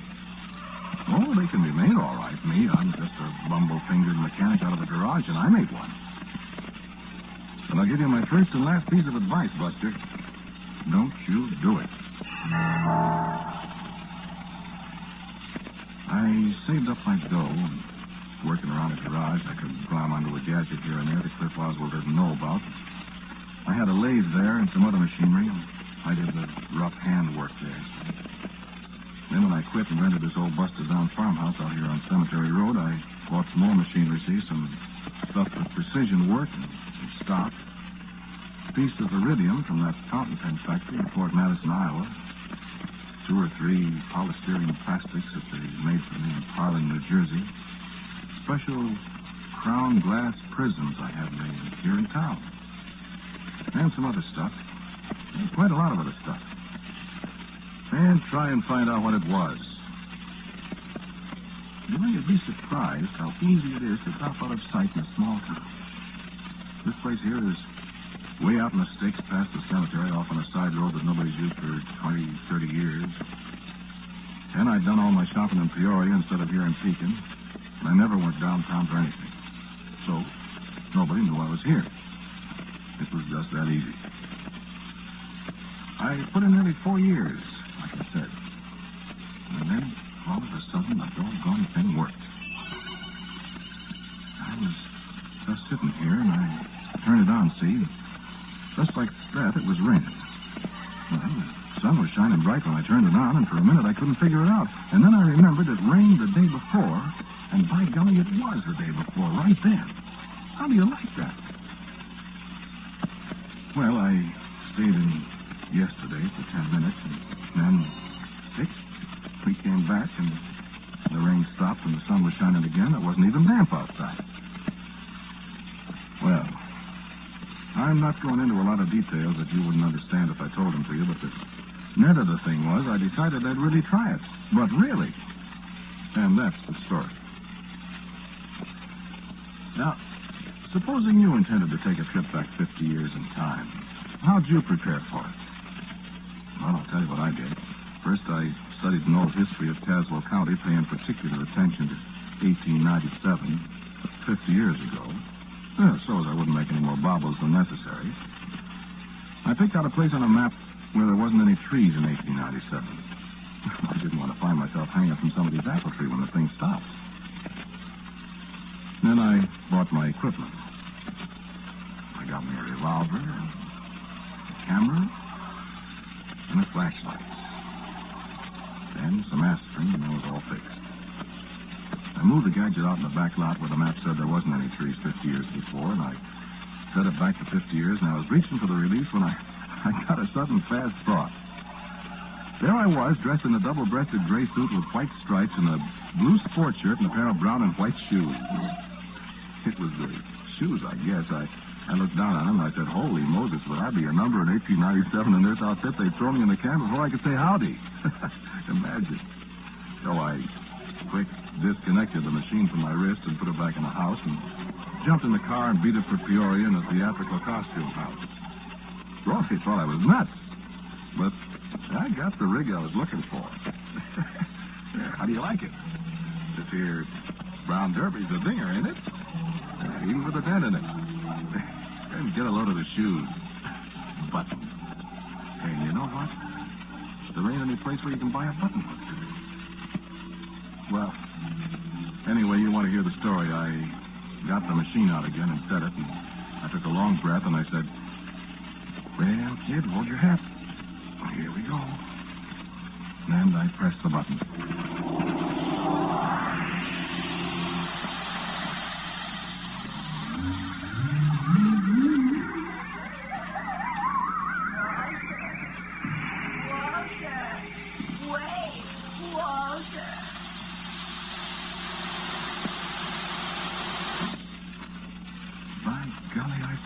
Somebody calling me. They couldn't have. You hold up your hands there, you hear me? What? Look out with that gun, Buster. Hold up your hands, or I'll be forced to shoot. Who do you think you are? You'll find out soon enough. Keep your hands up now, you hear me? This is a fine way to welcome a stranger, Bud. This is the way I welcome strangers all the time. Don't give me any sass, either. Who are you? My name's Walter McCoy. What you doing here? I'm a visitor. Visiting who? Visiting the sheriff. Oh, you are, eh? John Stout. Pleased to meet you. Huh? I'm John Stout, stranger. Oh, my God. And you sure are going to visit me. Come on, march.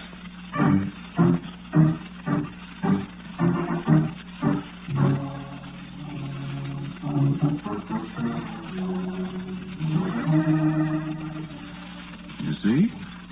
Smart guy, me. I told you I studied that history of Tazewell counties on my head hurt. The only name I could think of when this guy popped up from behind the hedge was the sheriff. Well, John Stout marched me over to a horse and buggy, and he buttoned me to a stanchion with the biggest pair of rusty handcuffs I ever saw and said, "Get out, Queenie," and away we went to the jailhouse. And my time machine lying on the ground out there 2 miles from where I was looking out of an iron-barred window. And it was all set to come back to 1947 in just 24 hours, whether I was there or not. How do you like that?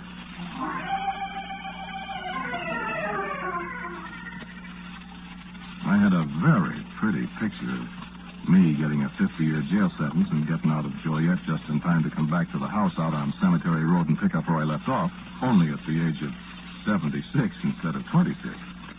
Very pretty, huh? Yeah, that's what I thought. Well, they had me up before Judge Curran good and fast, but try as they couldn't get anything on me. Horse stealing. I didn't steal any horses. Lurking and lying in wait. Well, I was just standing there. Disturbing the peace? I didn't say a word. Disorderly conduct. Well, I said to myself, I'll buy that. It can't be a jail sentence for disorderly conduct. And I've got $300 or $400 in my pocket, and I can afford the fine, but I've got to get out of here. So I paid off $10 in costs. $11.96. Sure. Oh, I'd remember to get some old, big-sized bills, all kind of dirty, figuring they wouldn't examine the bills close enough so as I could get away if I got in a jam, you see, before anybody looked at the dates. I was the smart kid. It says here. By this time, I've got a lot less than 24 hours before the old machine takes off, and I'm beginning to get a small order of goose pimples on the back of my neck because I'm not exactly sure where the darn thing is. After all, I'd never been here before except 50 years later, you see, and if I missed the thing, oh, I'm mad. I thought, though, I'd kind of case the town a little bit, so if I wanted to come back, you know. Well, I walk up Court Street a block, and there on the corner of 5th is Bill Kelly's livery stable, where Connigan's Sport Agency is now.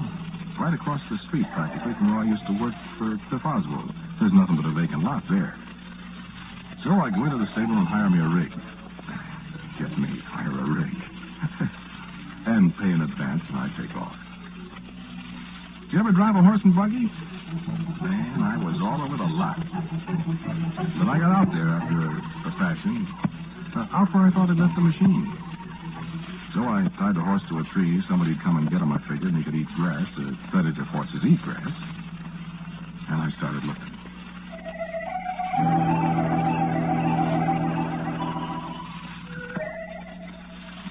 It was just a great big field, see?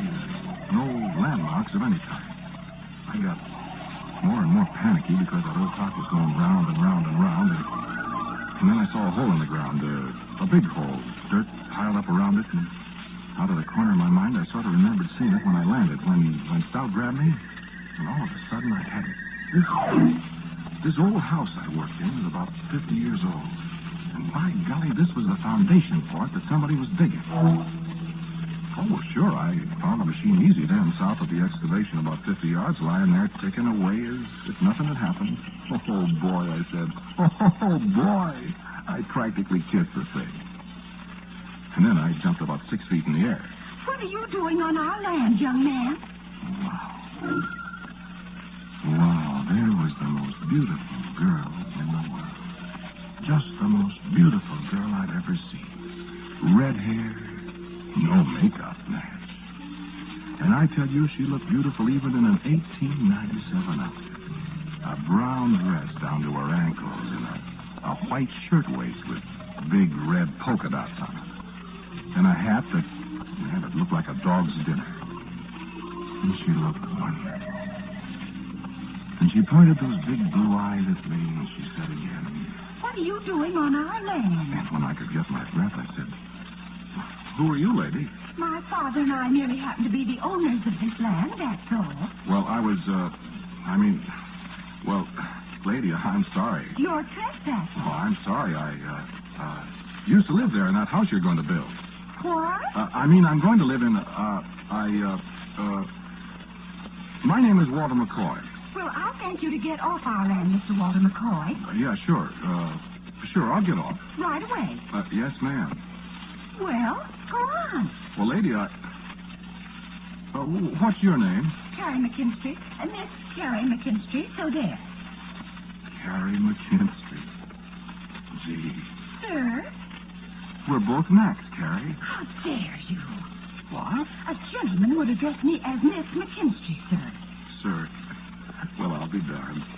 I don't understand you. I said, look, we're both Macs, see? Maybe you're Irish, too. Are you Irish? Irish descent. So are we. Well, what do you know? About what? Hello, Irish. Sir? You're fresh. You're beautiful. Take care, sir. Hey, do people really talk like that? What people? Do you live around here? On Analyzer Street, down near the firehouse. Well, what you doing out here? You ask an awful lot of questions. Well, I'm interested. You're a masher. What? A masher. Don't you try to mash me. My gosh, Miss McKinstry, I wouldn't hurt you. You certainly talk strangely, Mr. McCoy. Well, I come from a long way from here, see. Are you a drummer? No, I used to play a little piano when I was a kid. I mean a traveling man. Well, yes. Yes, you might say I'm a traveling man. Yes, I guess I am. What are you doing here? Traveling, I guess. Well, then, you travel. Listen, Miss McCary, I have to wait a while. Why? Well, What's that machine thing there? It's a gadget. Oh. Look, I have to wait a little while, Carrie. you and me sit down and talk for a minute, will you? I'm not in the habit of talking to persons I don't know, Mr. McCoy. You know me? You just call me by name. Barrie. Well, what would we talk about? Let's talk about the future.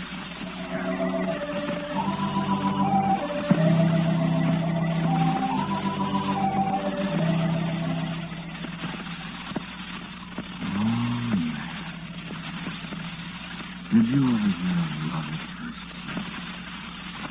Yeah, I always thought to. Did I? No. I wish you could have seen that girl. Red hair, blue eyes. Oh, I said that, didn't I? Yeah. Nobody's going to see her. Not me. We sat there on a pile of chairs and talked. Now, I don't know what we talked about, though I guess I did most of the talking. I told her about automobiles and radio, skyscrapers, airplanes, I think. I think I did. And she sat there and didn't believe a word of it, but she loved it. We got along toward dark, and we still sat there. And the sun was down across the river, and oh, man. Yeah. I forgot for a minute she was out. Oh. I'll have you know that I'm a respectable girl. And I picked myself up out of the dirt and shoved my jaw back in place. Oh, Walter, did I hurt you? Oh, Walter. And the sound of his voice came back to me. Remember when I took off on this trip? Somebody yelled at me? Then I didn't have any more time to think because Carrie had her arms around me and she was crying and kissing me. And yeah, it sure was love at first sight. Double. Carrie McKinstry and Walter McCoy. October 5th, 1800.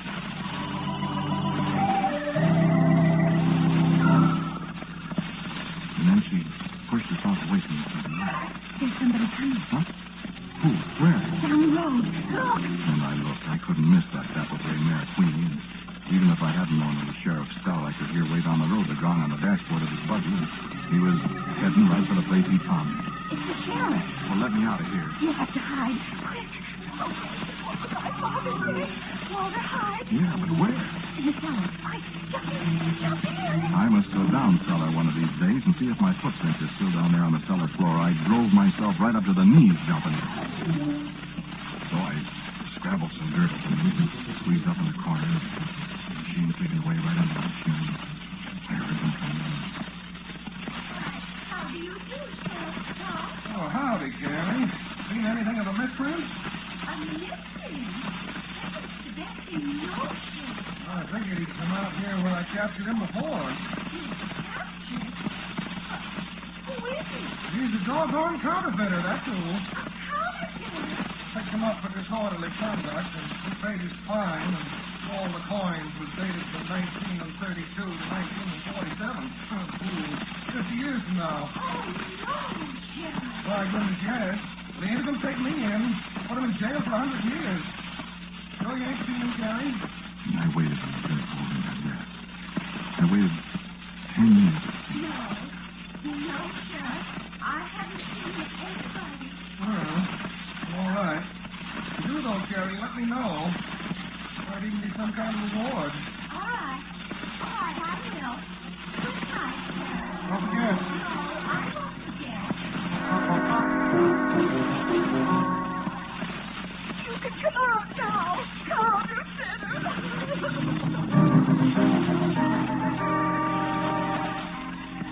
Did I say she had red hair?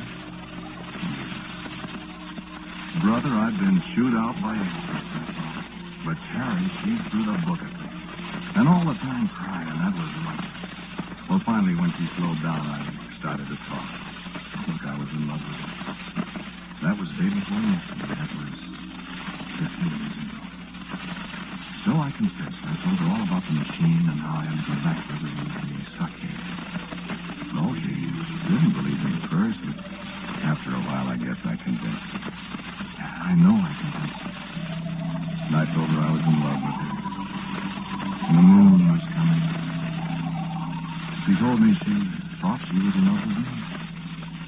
He knew he was in love. There's a fix to be in, brother. What? You can't stay here, Walter. I guess not, but... Oh, Walter, I do love you. I'm a shameless woman, but I love you.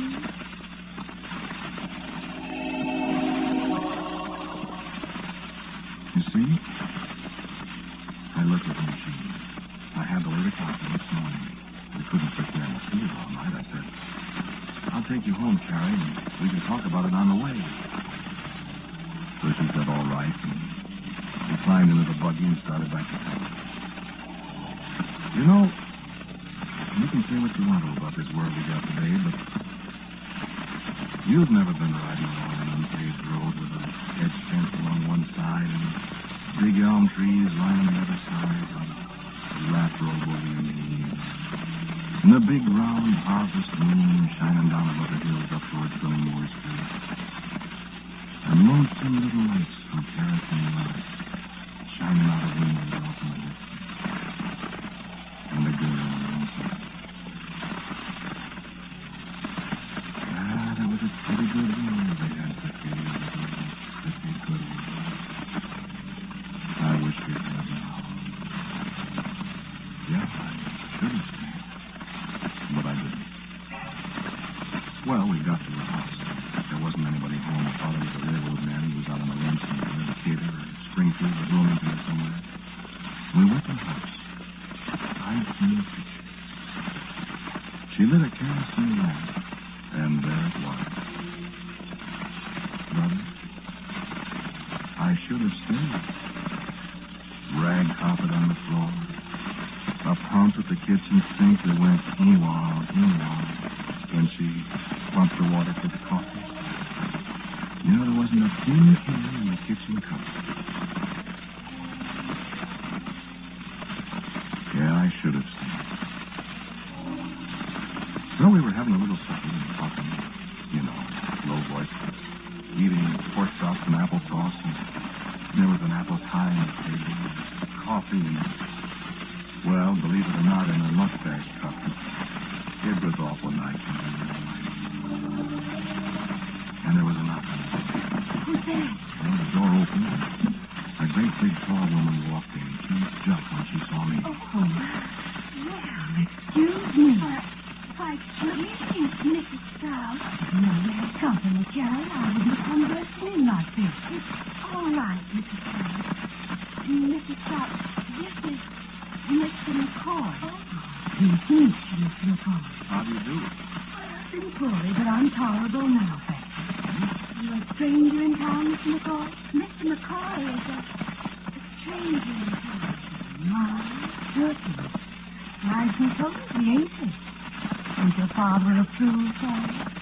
Not that it's any of my business, of course, but it is a little odd. Isn't it, Mr. McCoy? Yes, it's very odd. Mr. McCoy is a friend of mine, Mrs. Stout. Well, I should think so. Mrs. Stout lives next door, Walter. I forgot to tell you. I see, and Mr. Stout lives there, too. Of course, he's up at the county jail quite a lot. He's the sheriff, you know. Yes, I know. Yes, amazing. He's out looking for a mystery or something. Is he? A stranger in town. Is that so? You'll be home any minute. Maybe he'll drop in. Oh, well, I got to go. Yes, Walter is in a hurry. He just stopped in for a bite to eat. Well, I just happened to see that rig from the big Tanner's livery stable out in front. And besides, what's that rig sitting out in front of McKin Street? So I decided to stop in for a minute. Well, where did you come from, did you say, Mr. What was the name? Why, McCoy, Mrs. Stout. That's what I thought Carrie said. Well, good night. Good night. Good night. Walter. I get it. But I've done to It's all right, honey. If I can get out of here before Stout comes home. She'll tell him. You kidding? Sure she will. I want to see how fast that horse of Mr. Kelly's is. You'll have to hurry, Walter. Oh, Walter, darling. Yeah, I can't be helped, honey. But I wish... Oh, Walter, you will come back, won't you? You bet I'll come back. And I'll make me another of these machines, and I'll come and get... He's in there. He's right in there with Dr. Gibson. Quick, turn out the light. Come on back, Charlie, if it is. Come out. That door won't quick. Hear me? I'll back, my boy. I'll come back, Jerry. I'll come back. Hurry, hurry. I'm coming in there. Just kiss me quick. Walter, I love you. I love you. Come back. Come back. I'll come back. Where'd you go? Hurry, Walter, don't. And I ran. Brother, how I ran. Over a board fence, and I could hear the sheriff yelling right behind me. Then the machine was ticking and ticking, and I was wishing it was 8 o'clock and wondering what had happened when I did come back to 1897, and then...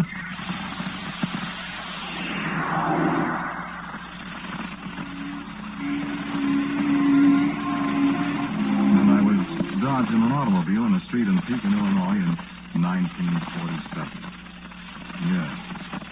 And the machine was set for 8 o'clock, and it was 8 o'clock, only 12 hours earlier than last week. So I walked on out here. I kept wondering what happened to Sheriff Stout when I disappeared. What happened to Bill Kelly's horse and buggy? And what happened to Karen McKinsey? Well, I came in the house. I turned on the light. I didn't see anybody at first. I heard her voice.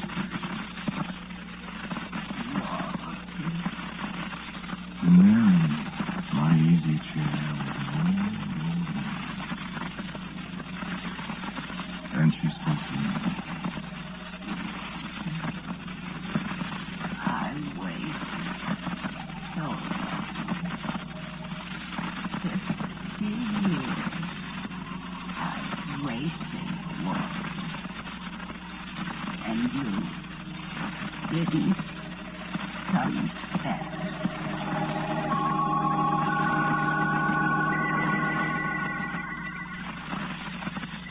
When I came to, there wasn't anybody in the house but me. Just me and a time machine. I told you this place of mine is close to the cemetery road. There's a funeral going by in the road now. No, I don't need that. It's too big. It's an old lady, 74 years old, who waited and waited and waited for a sweetheart that never came back. So there's no use in the time machine anymore. She said I never came back. And she knew.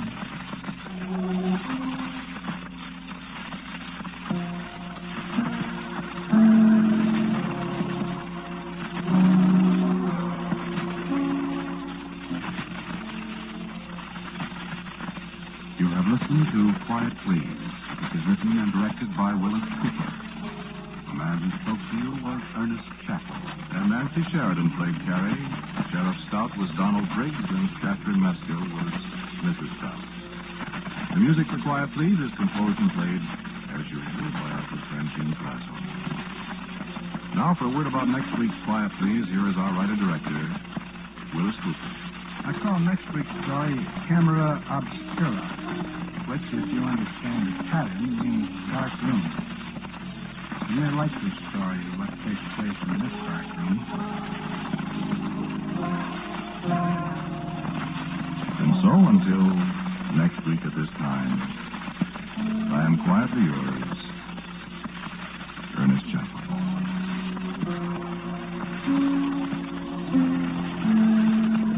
Quiet Please comes to you from New York. This is the Mutual Broadcasting System.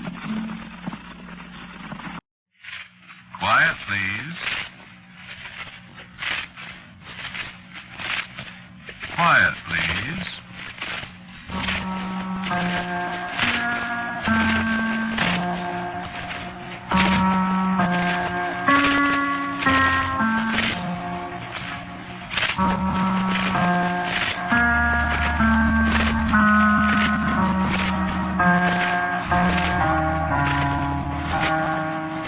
Broadcasting System presents Quiet Please, which is written and directed by Willis Cooper and features Ernest Chappell. Quiet Please for tonight is called Camera Obscura.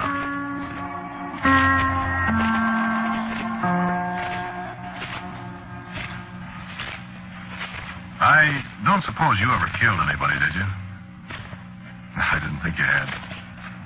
Funny, though, you can't tell, you know. Murderers very seldom look like murderers, and there's lots more of them around than you have any idea.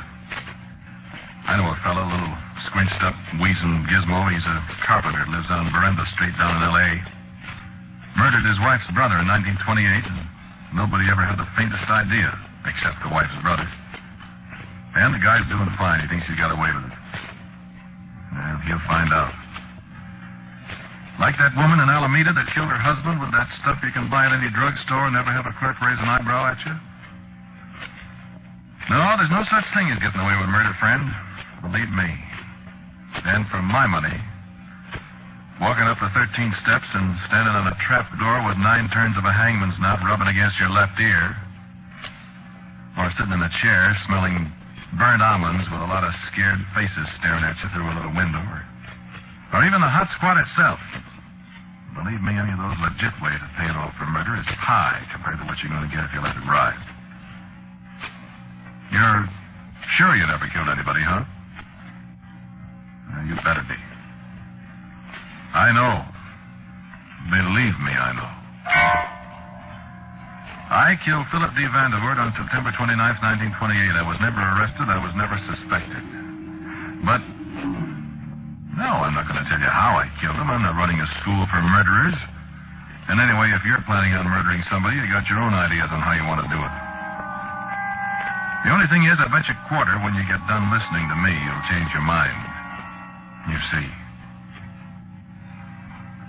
The man said he was going to call my story Camera Obscura. I suppose maybe that puzzles you a little bit. Not everybody knows what a camera obscura is, but practically everybody here in Santa Monica knows. Biggest camera obscura in the world's right here, down at the foot of Santa Monica Boulevard in the little park that runs along the top of the Palisades. It's a little green building, probably 20 feet high, practically circular, maybe 20 feet in diameter. And up on the top, in a little kind of cupola, is a lens. Like a camera lens, only bigger. And some kind of mirror arrangement in there with it, and there's a big round table that almost fills the building, white top on it. And the image the lens picks up is reflected down onto the table, so it's like a Technicolor movie of whatever's going on outside. There's a wheel, like a ship's steering wheel, that you turn to turn the lens with it, turn it around so you can point it out towards the bay or up the street or anywhere. That's a cute little gizmo. Tourists have been getting a kick out of it for I don't know how many years. Ask anybody that's ever been in Santa Monica. Everybody's seen it. And an awful lot of people have been in it. And that's the Camera Obscura, a harmless little green building in a park in the sunshine. And black as a murderer's heart inside. And a miniature world lying flat on a table in there. Go see it sometime. You get a bang out of it, too. Even if you don't see what I saw.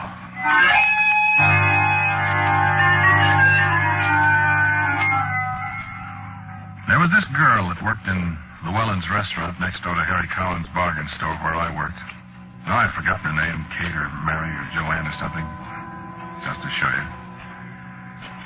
That morning, I went next door for a cup of what Llewellyn claims is coffee.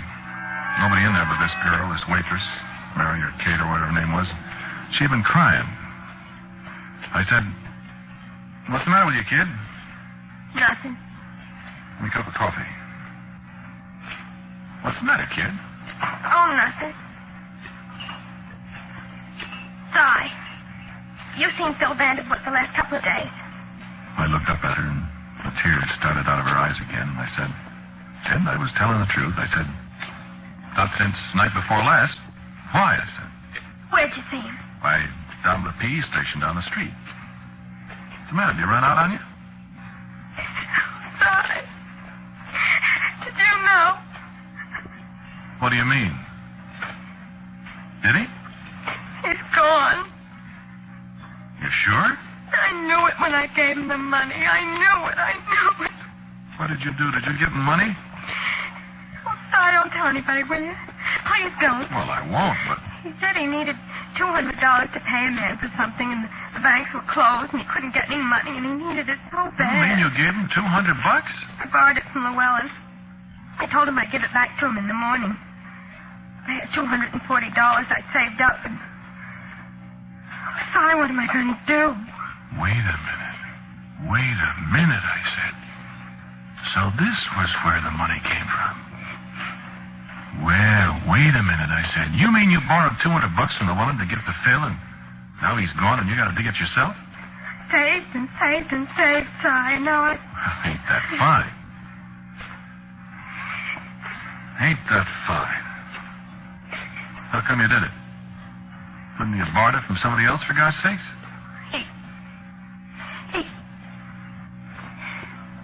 We was going to get married, Si. Well, you sap. $200, you sap. I know it. What am I going to do? I guess pay up. You said anything to the police? Oh, no. You going to? I don't know. Should I? No, I can't. Why not? Well, I don't know if he really ran out on me, but... You were going to marry him, huh? He asked me to. Yeah. Well... Well, Si, don't say anything about it to anybody, will you? No, I won't say anything. I won't say anything. If he's really gone... He's gone, all right. What should I do? Well, you can go to the cops if you want to, but if I was you, you'd get an awful lot of publicity, you know. That worth $200 to you? I know it. I don't know what to do. Well, I gotta beat it. Harry will be screaming for me. Here, you got change for a $10 bill? Yeah, I guess so. Oh, 10. 50. 2. 3, 4, 5, 10. See what I mean? She didn't have the faintest idea that was one of the $10 bills she gave to Phil Vanderbilt a couple of nights ago. Isn't it amazing? I should have thought she'd notice how wrinkled and damp the bill was from the salt water. You see, I didn't think about going through his pockets till after I took him out there under Santa Monica Pier and fastened him to one of the pilings down deep. That was a good place, I thought. Nobody ever goes out there. Nobody but the barracuda and the flat, ugly stingrays with those rows of teeth like white needles.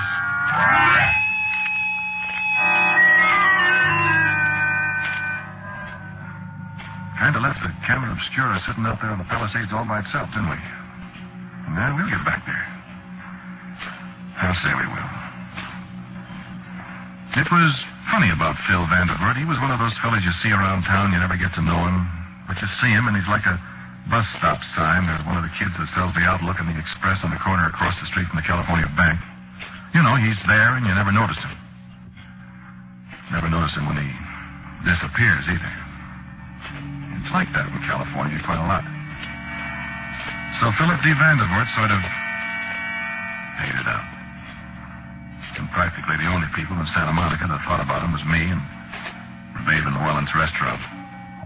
And she didn't know I thought about him at all.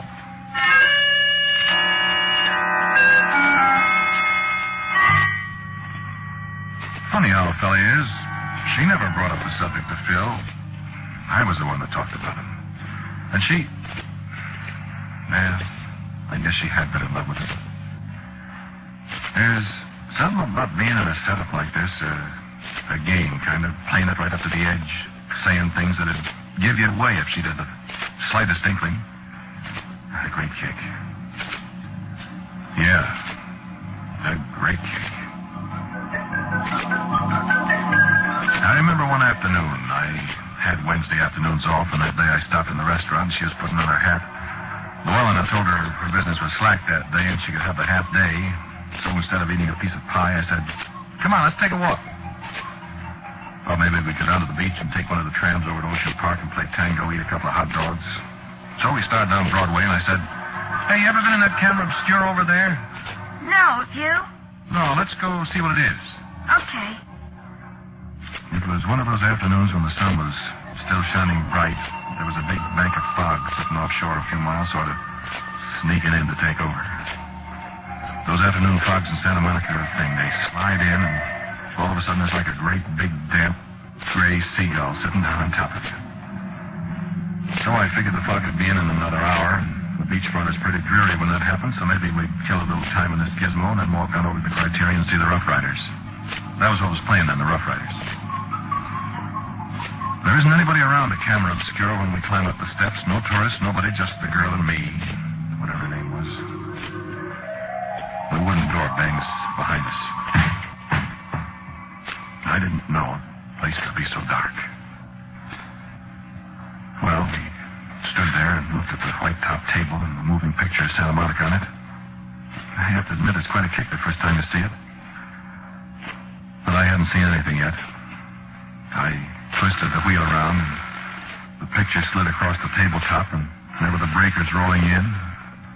There was the Monica Ballroom and the merry-go-round and the pier, and people fishing and people walking around. And I thought about what was under that pier, if it was still there. And then a man walked by real close, so he almost filled the whole picture. He turned, and he seemed to look right at us, up off that tabletop. Look! There's Phil! And there he was, staring right at me and kind of smiling. And right behind him in the picture was the pier I left him on. And he stood there, and she fumbled at the door and threw it open, and the light flooded over the picture, and he was gone. Yes, and when I went outside, he was gone from there, too. But we saw him, Si. We both saw him. I don't know. I couldn't tell her it was impossible for Phil Vanderbilt to stand outside the Camera Obscura that afternoon, could I? I had to go along with her. I had to say, sure, you'll see him again. Sure, you'll get your $200 back. Sure, he'll show up again. Every time I said it, I got that chilly, cold seaweed feeling between my shoulder blades. I should have had sense then and gone up to Clarence Webb's office and turned myself in and said, Clarence, I murdered Phil Vanderbilt, and you'll find him tied to a piling under the pier out there just the other side of the dance hall. I should have done that. All they'd have done to me was send me up to Folsom and put the black cap on me. No, I had to do it the hard way. I had to get away with murder. I had the hunch, and I didn't play it. I wish I had, that's all. Let's go over to the Camera Obscura again, Si. I didn't want to go to the Camera Obscura again. I didn't want to go in there in the dark. I didn't want to see that picture. I didn't want to see Phil Vanderbilt. This afternoon, the fog was already coming in. You couldn't see the end of the pier. And as you looked out toward the bay, that white wall kept easing in closer and closer. I had the feeling that when it got to me, I'd disappear, too. Right in broad daylight, you get that feeling. It was warm in there in the Camera Obscura from the sunshine that had been beating down on it all that morning. Look at the fog, Si. Look, Si. And the fog in the picture swirled aside a little. There was somebody coming toward us. I had the illusion that he was actually coming toward us right out of the picture. And then the fog blew away a little more from his face. It's Phil. Look, Si, it's Phil. I know we see him again. Phil! Phil! And she ran out of the place and the door slammed shut. I was all alone in there. She ran down the steps and I could see her in the picture, and Phil came walking steadily toward me, and then I could see her in the picture. She ran toward him outside there, and I could hear her calling outside. And she ran toward him in the picture, and I could see them both just as plain as I see you. And she ran straight through him as if he was part of the fog himself, and he kept on coming closer toward me. Closer and closer. I don't know how I got out of there. I honestly don't know. I remember I couldn't find the door in the dark, and when I finally did get out, my hands were all full of splinters from pounding on the walls, and there was a gash over my eye where I fell down the stairs, and I've never been so scared in my life. I mean to say I had never been so scared in my life. You see, something tripped me as I opened the door. Something caught my ankle and threw me. No, it wasn't Phil Vanderbilt hand, as you're probably thinking. It was a long strand of wet seaweed. The The kind that gets all tangled around the pilings under the pier.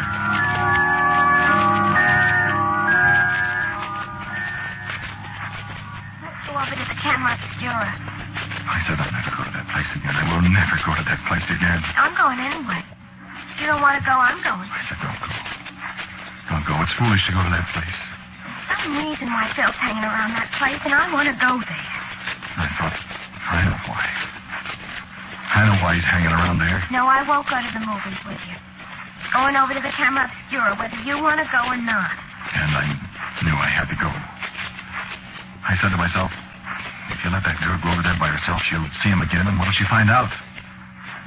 I said to myself, you got to go with her so you can keep her from finding out whatever she might find out. And I said, well, all right, I'll go just this one time.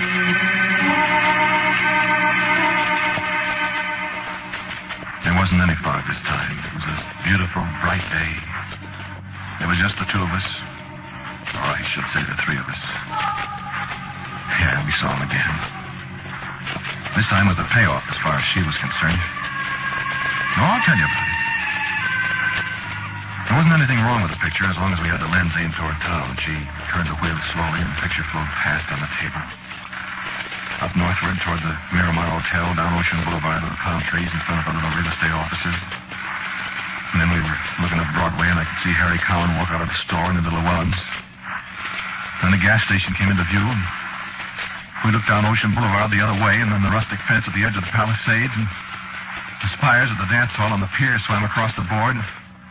And there was Phil leaning against a palm tree not 20 feet away, it seemed. There he is. And just as if he'd heard her, he looked up at us and grinned. He lifted his hand and beckoned. Again, I had that curious feeling that he was real. He was three-dimensional there in the picture. And she opened the door and went out. But she came right back in. There's nobody there. I could have told her I knew it. There's nobody out there. There he was on the table, grinning at us. And he said something. I could see his lips move. What did he say? I didn't hear anything. I'm going to look again. She opened the door. And Phil's lips moved again. And I could read his lips. Anybody could read that word. Try it sometime. He said, murderer. I'm scared. There isn't anybody there. And the little figure in the picture smiled again. And he raised his hand and pointed straight at me, and I could see his lips move again. And I knew she had read his lips, too. He said it again. Murderer. Stop that. I saw what he said. I saw it. Now I know. Now I know why we can't see him out there. He's haunting you. You killed him. You killed.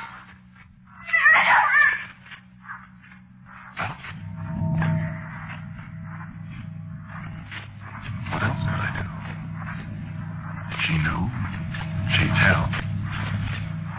And I'd hang. So... And I can't even remember her name.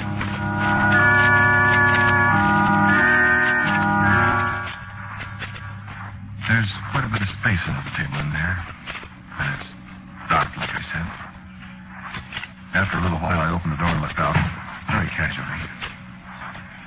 Everything seemed to be normal. I saw Bobby Clark, the motor cop, go by on his bike.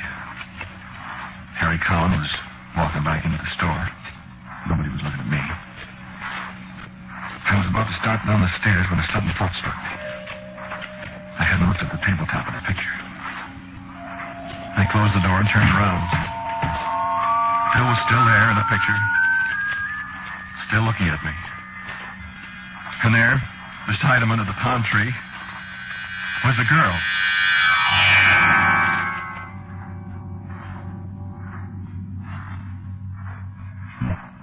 Much left of the story now.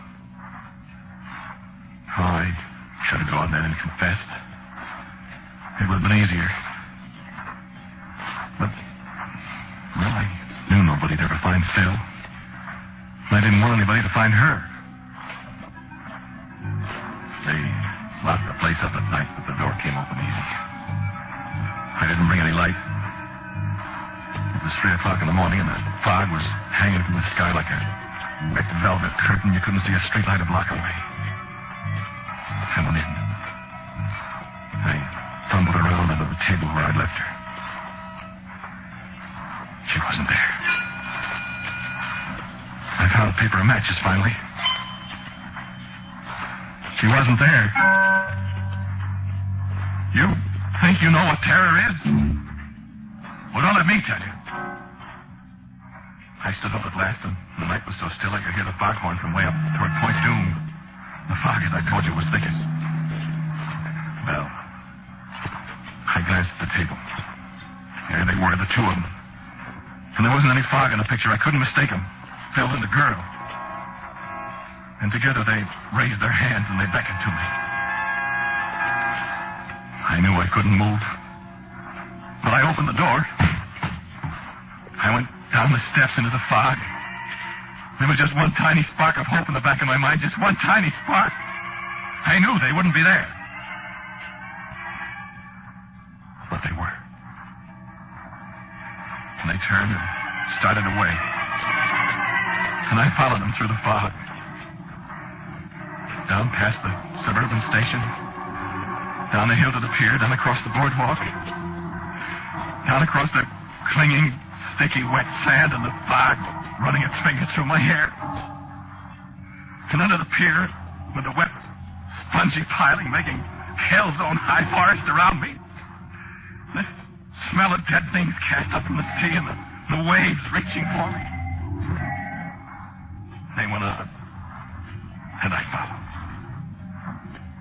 And the waves beat at my knees. And the undertow clutched at my waist. And I followed. And then I felt my breath being snatched from me. There was a long flutter of seaweed across my face. And darkness. And the taste of salt.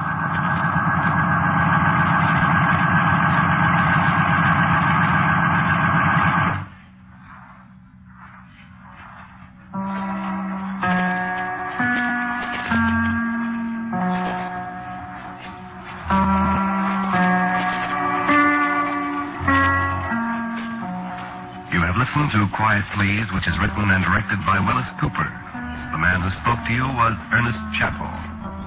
And the girl was played by Charita Bauer. As usual, the music for Quiet Please is composed and played by Gene Brazo. And now for a word about next week's Quiet Please, here is our writer-director, Willis Cooper. The music of Claude Debussy was the inspiration for next week's story, which, borrowing the composer's title, I have called La Fille aux Cheveux de Laine. The girl with the flaxen hair. If you like charming ghosts, you'll probably like her. And so, until next week at the same time, I am quietly yours, Ernest Chappell. Quiet Please comes to you from New York. This is the Mutual Broadcasting System.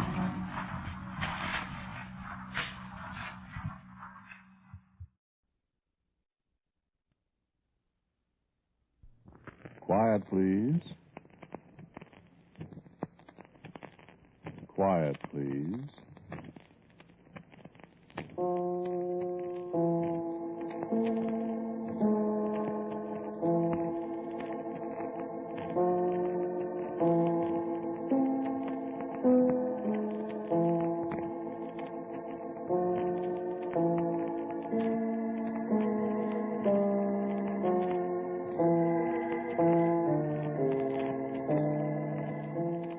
American Broadcasting Company presents Quiet, Please, which is written and directed by Willis Cooper and which features Ernest Chappell. Quiet, Please for tonight is called Pavanne.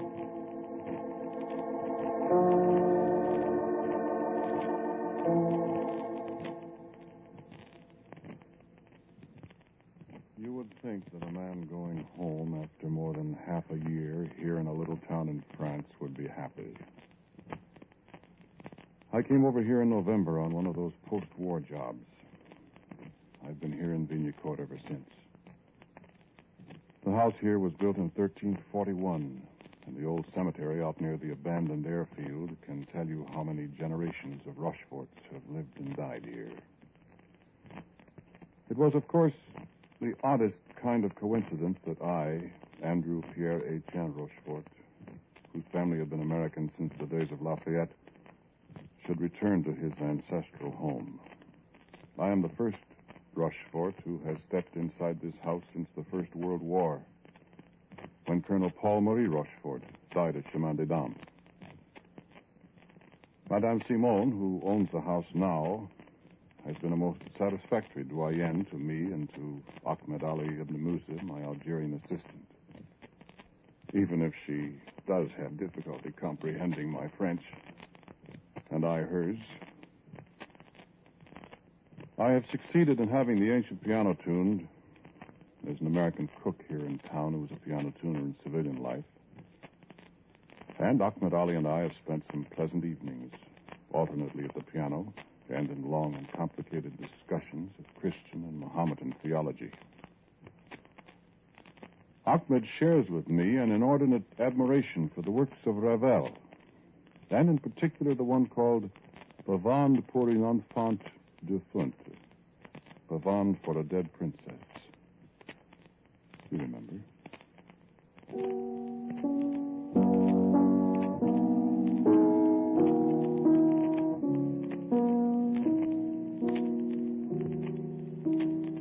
I remember that this night we'd been talking about the curious quality of fatalism that colors the whole life of the Mohammedan.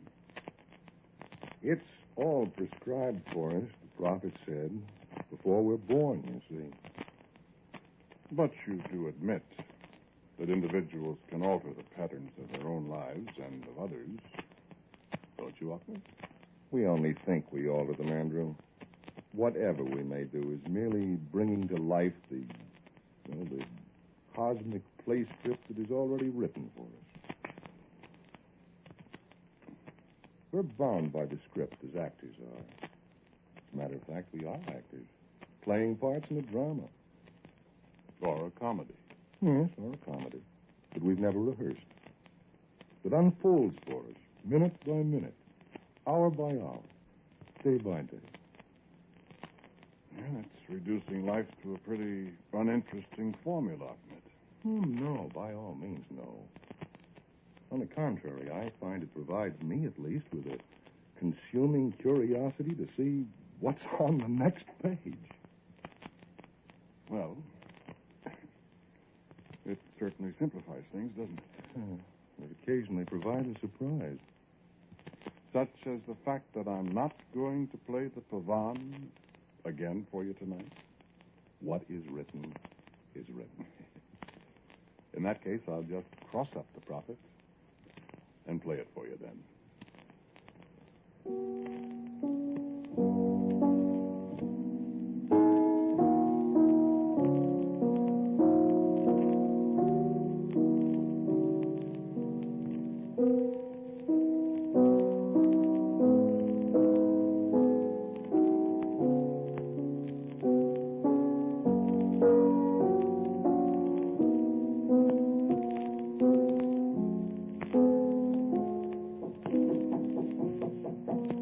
See who it is, will you, Ahmed? Of course.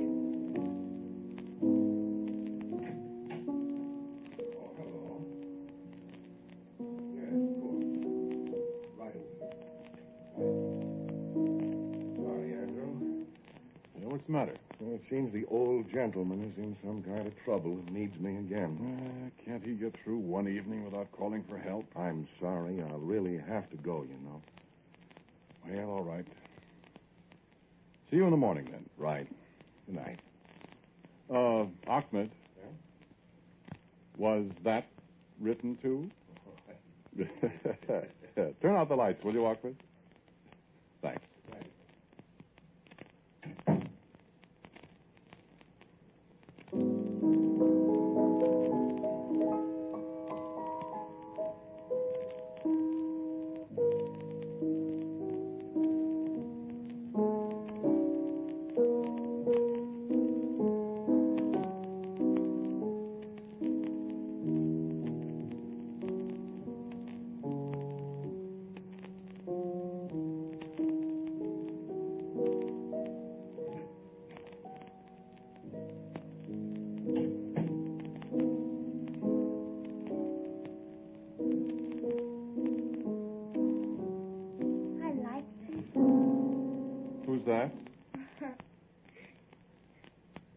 who are you? Moi? Je suis la princess.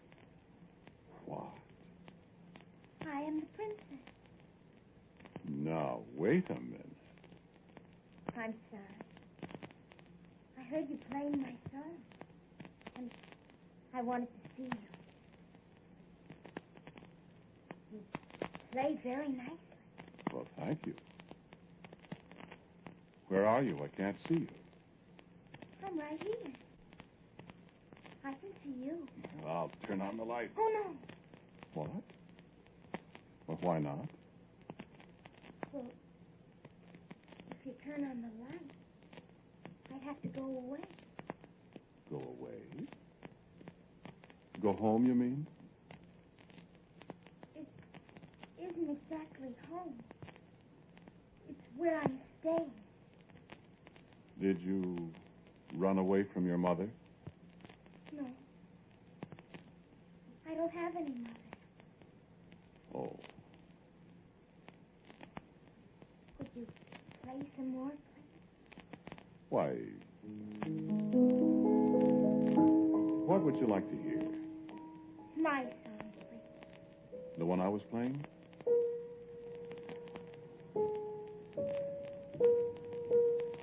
Yes, please. Why do you call it your song? Because I'm the princess. I think. You have a name, though. Oh, yes. Joan. In French, it's Jean. That's a very pretty name. Yes. Please play. All right.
There now.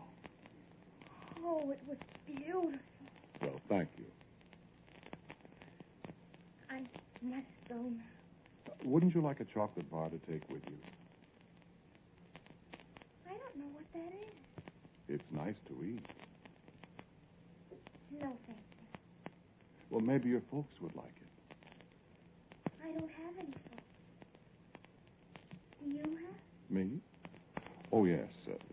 I have a wife. You don't have a little girl? No. Not yet. I could be a little girl if you wanted me to. You could.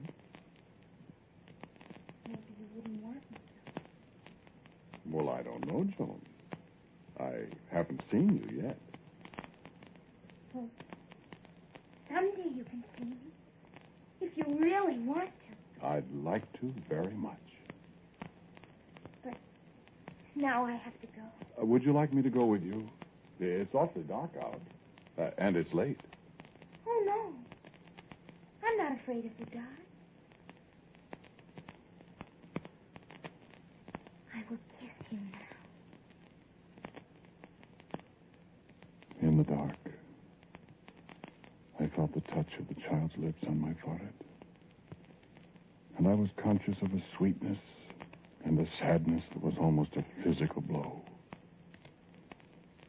And she spoke again in the darkness. I called to her. Joan, wait. Wait, child. Play my song some other night and I'll come back. And then the door closed, and I was alone. I sat for a long time in the dark, thinking of what the war had done to so many thousands of children. Nameless, homeless, hopeless. And it was a long time before I began suddenly to wonder. This little girl, this little princess spoke English. Where did she learn that? And where did she learn the name of the song? Why was she afraid of the light? And I smiled to myself as I thought vaguely of a little girl ghost. But my dreams when I'd gone to bed in the dark were of a little girl who skipped by my side and called me father, but who faded into nothingness when I reached for her hand.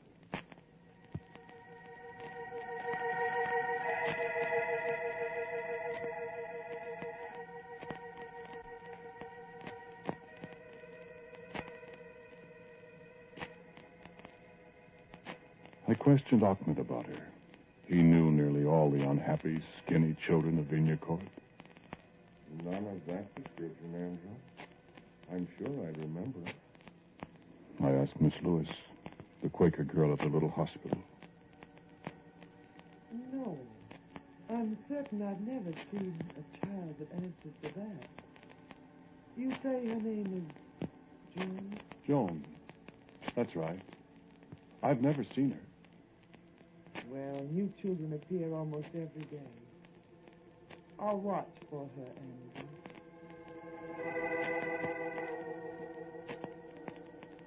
I watched the children of the town from my office window. I found myself paying only half-hearted attention to the ponderous trivialities the town dignitaries brought to my desk. I found myself listening for a certain voice in the clamor of children playing somberly in the street. You will pardon me, I am sure. I've always considered myself a practical, down-to-earth person. And I wish you to consider the effect such an occurrence has upon such a man. You can understand, I am sure, that I was forced to two almost inescapable conclusions. The first, that I had seen a ghost, I discarded at once. Almost at once. The second, that I had had an extraordinarily vivid dream. This conclusion I accepted. But Ahmed... I'm not so sure you're right, Andrew. There's a way, you know, to make sure. I had almost forgotten that. Play my song some other night and I'll come back.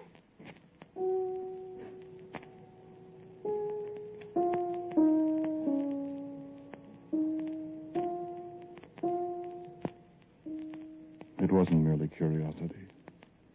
Something about this sweet, childish voice had aroused sentiments in me that I didn't know I possessed. Margaret and I have been married 7 years. We had resigned ourselves to the fact that we should probably always be childless. But Joan, the homeless, fatherless, motherless waif who had come to me in the darkness, might she not be the child Margaret and I wished we could have? I determined to try to bring her back. Yes, I admit I felt foolish as I sat down in the dark at the piano. And I placed my flashlight beside the keyboard. I was to regret that. It was very dark and very quiet as I began.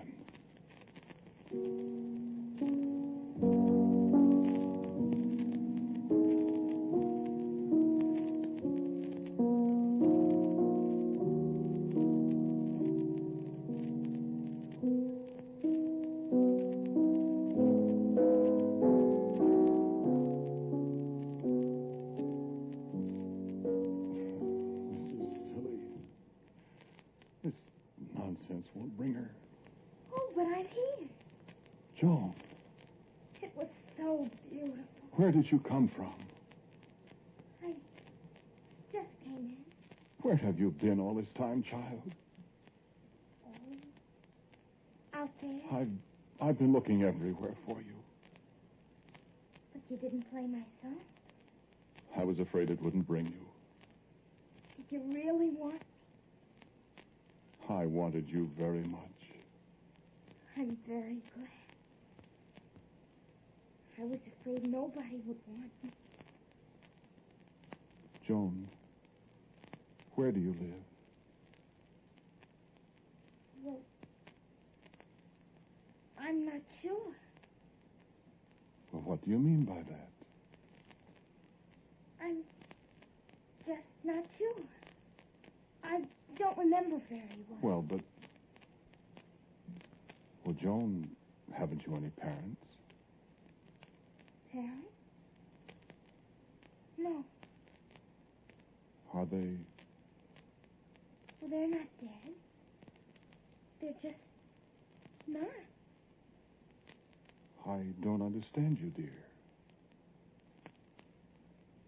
Why did you call me dear? Well, Is it because you love me?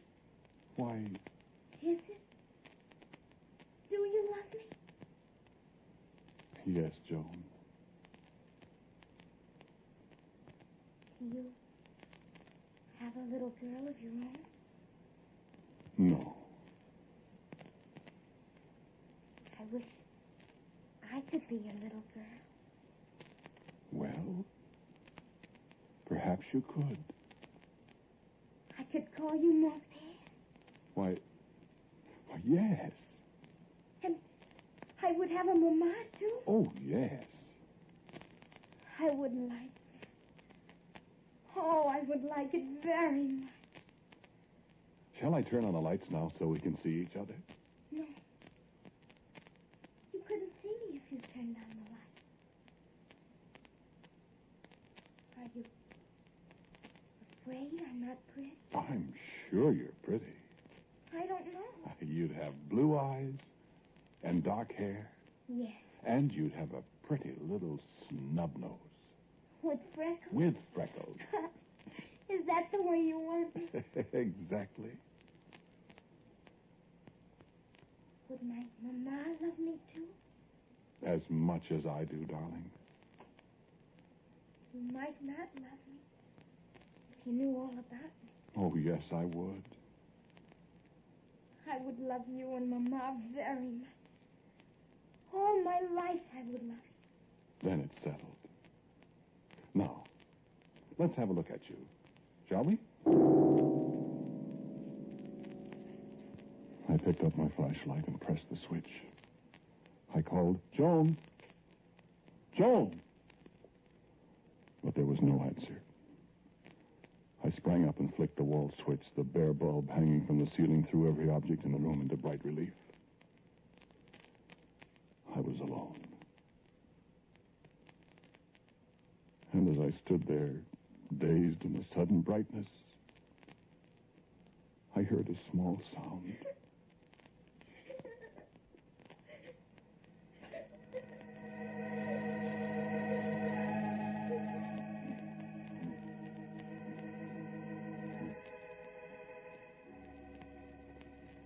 I need not tell you of the bitterness in my heart when I realized what I had done. I need not tell you of the agony that sent me racing into the night outside, calling frantically for the child. I needn't tell you of the doubt and wonder, the wild thoughts that clutched at me. Was it a dream? It couldn't have been a dream.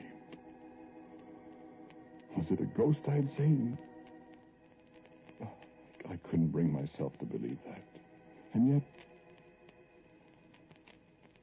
I took leave of absence. Achman and I and Miss Lewis searched every corner of the town. We took long trips into the country, delved into ancient, deserted houses, questioned hundreds of people. There is another single place to look, Andrew. It was a dream, Andrew. But I knew it couldn't have been a dream. And though my friends tried their best to dissuade me, I could not give up my search. Night after night, I sat at the piano. But never the sound of a softly opening door, never anything but silence and solitude and an overpowering sense of guilt. And I fell ill. Ahmed and Miss Lewis were with me a great deal. Can you drink this, Andrew? Watching me, nursing me, stilling my delirium. Take it easy, old boy. At last the fever passed, and I opened my eyes to the same dingy, ancient room in the house of my forefathers. Then, lying alone in my bed at night, I came to the final, inescapable conclusion. Joan did not exist. Joan had lived in this house in some other time. Joan did not exist. This was a haunted house. And I remember how I wept alone in the dark one night, thinking how I had banished her from me forever. I whispered her name in the darkness.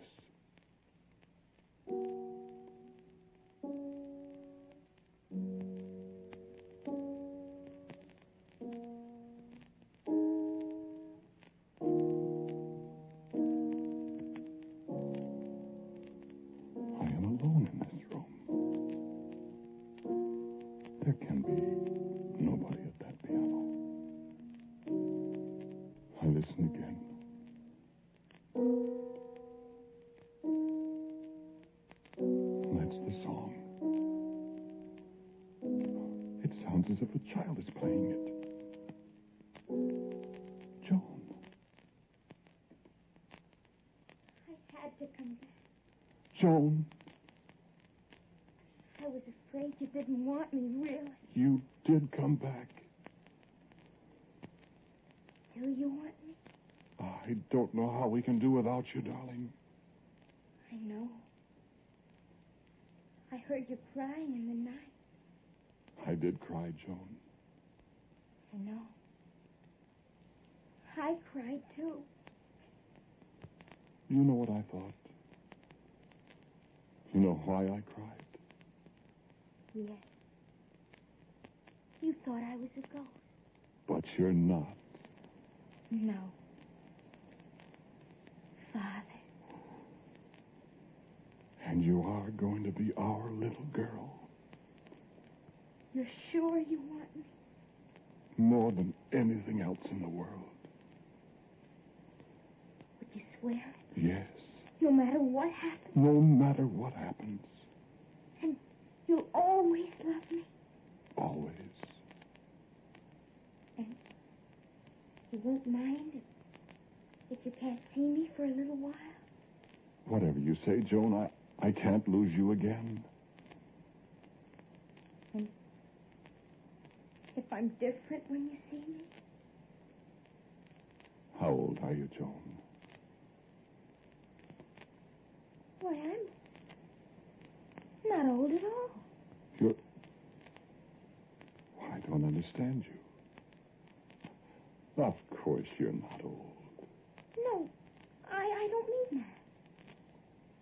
My darling, I don't understand. Well, you see, you have to take me the way I am. If you really want me. Of course. You sound like a grown-up when you said that. I know what is written. Joan. Then you take me for your very own, no matter what happens. And I spoke with all the deep sincerity of a man entering into a solemn compact involving the lives of three people. I do, Joan. I will love you as long as I live. Now turn on the lights and let me see my little girl. No. Why not, darling? Because if you turn on the light, you can't see me. But why can't I? Why, Because I'm not born yet, you see. Joan. But I will be. I'll be your really, truly own little girl. But is this true, child? Yes. It's true. Now I can tell you the rest of it. The rest? What? You said I would be your little girl. No matter what happened. Yes. I meant it. You have to mean it. You said it. I couldn't tell you before. Tell me what? Darling, what? Oh, Father. I loved you so much. And I deceived you. I wanted you to be my father. Oh, what is it? Child, what is it? I'll be your little girl. But not for so very long. Why, what do you mean by that? It is written, Father. I have to die when I'm 8 years old.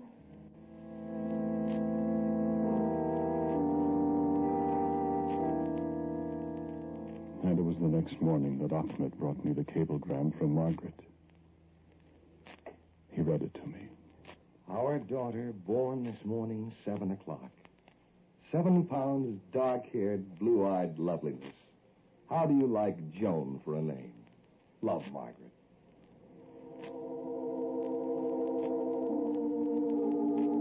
You would think that a man going home after 8 months in a little town in France would be a happy man. Going home to see a newborn daughter. You'd think so, wouldn't you?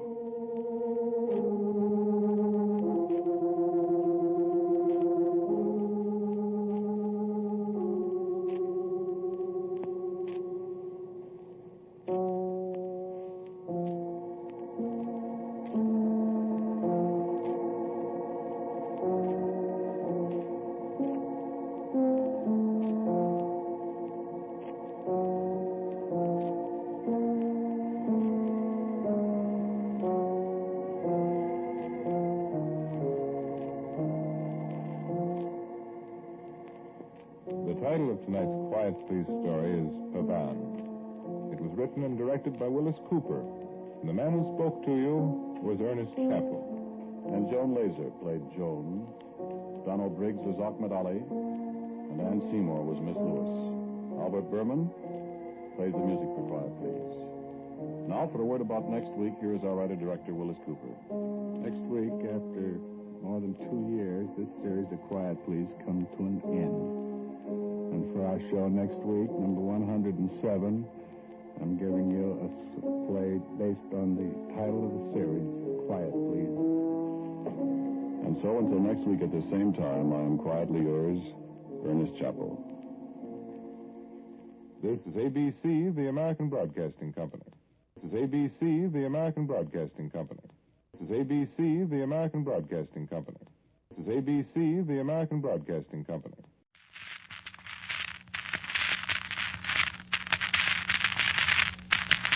Honored one. Alarm being restored.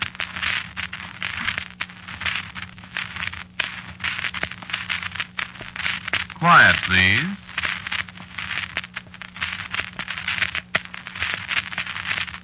Quiet, please.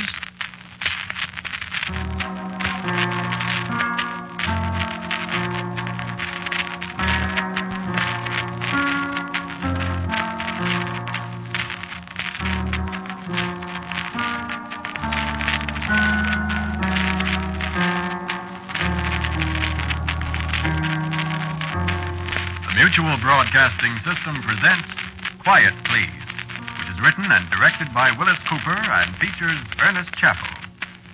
Quiet Please for tonight is called Don't Tell Me About Halloween.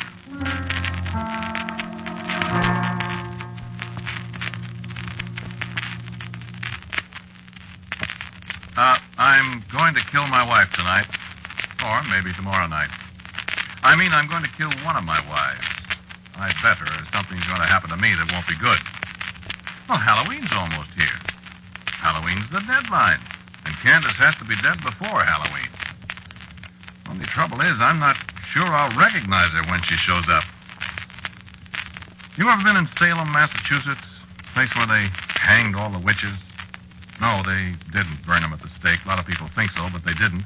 They hanged them. All except the man witch, old Giles Corey, they pressed him to death. Very unpleasant.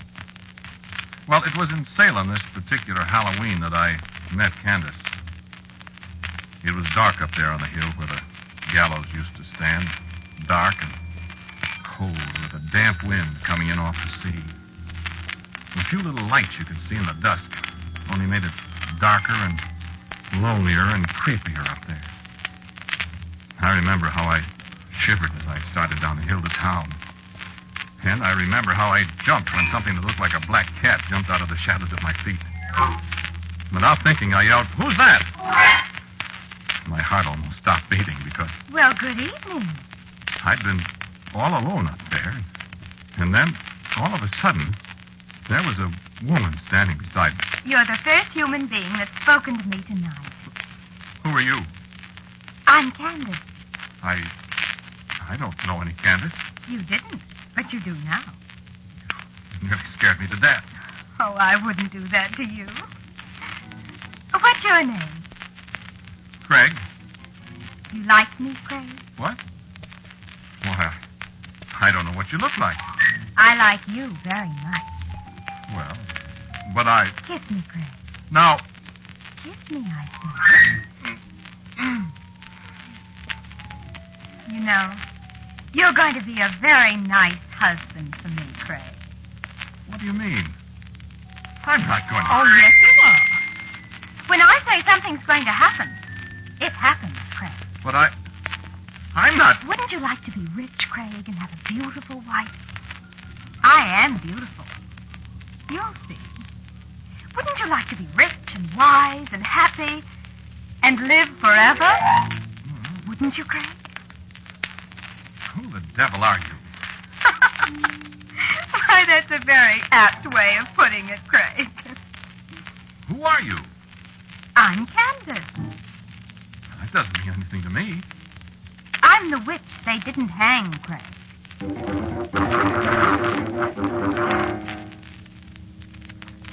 Well, she was right. I am rich.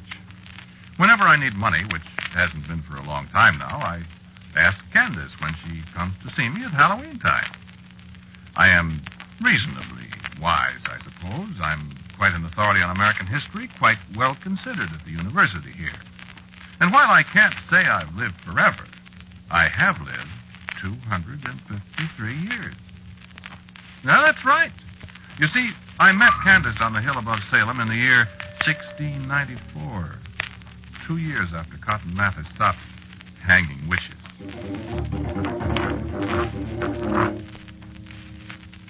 Yes, Candace has kept her promise. I remember the way she put it, standing up there in the early morning, watching the mists crawling along the ground below us. You'll not see me now till another Halloween. And I can't tell you what form I'll be in when I come to see you again. But if you see a strange bird or a lost dog, or any strange being at your door come Halloween, you say, "Who's that?" And if it so happens the stranger's me, why then I'll be home with you till the cock crows for morning. And I remember I started to speak, to ask questions, but she stopped me. For the time's short now, my love. And remember the words, and we've all the future before us. As long as I live, you shall live. And below us somewhere a rooster crowed. And I was standing alone on the hill. And a yellow butterfly was rising in circles above my head. I watched it disappear into the first rays of the sun.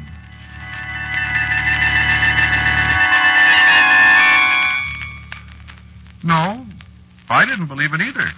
And yet, we were only 2 years away from the witchcraft trials, and whatever may be said today, the belief in witches didn't die as quick a death as modern historians would have you believe. I was there. I know. Besides, I had married a witch.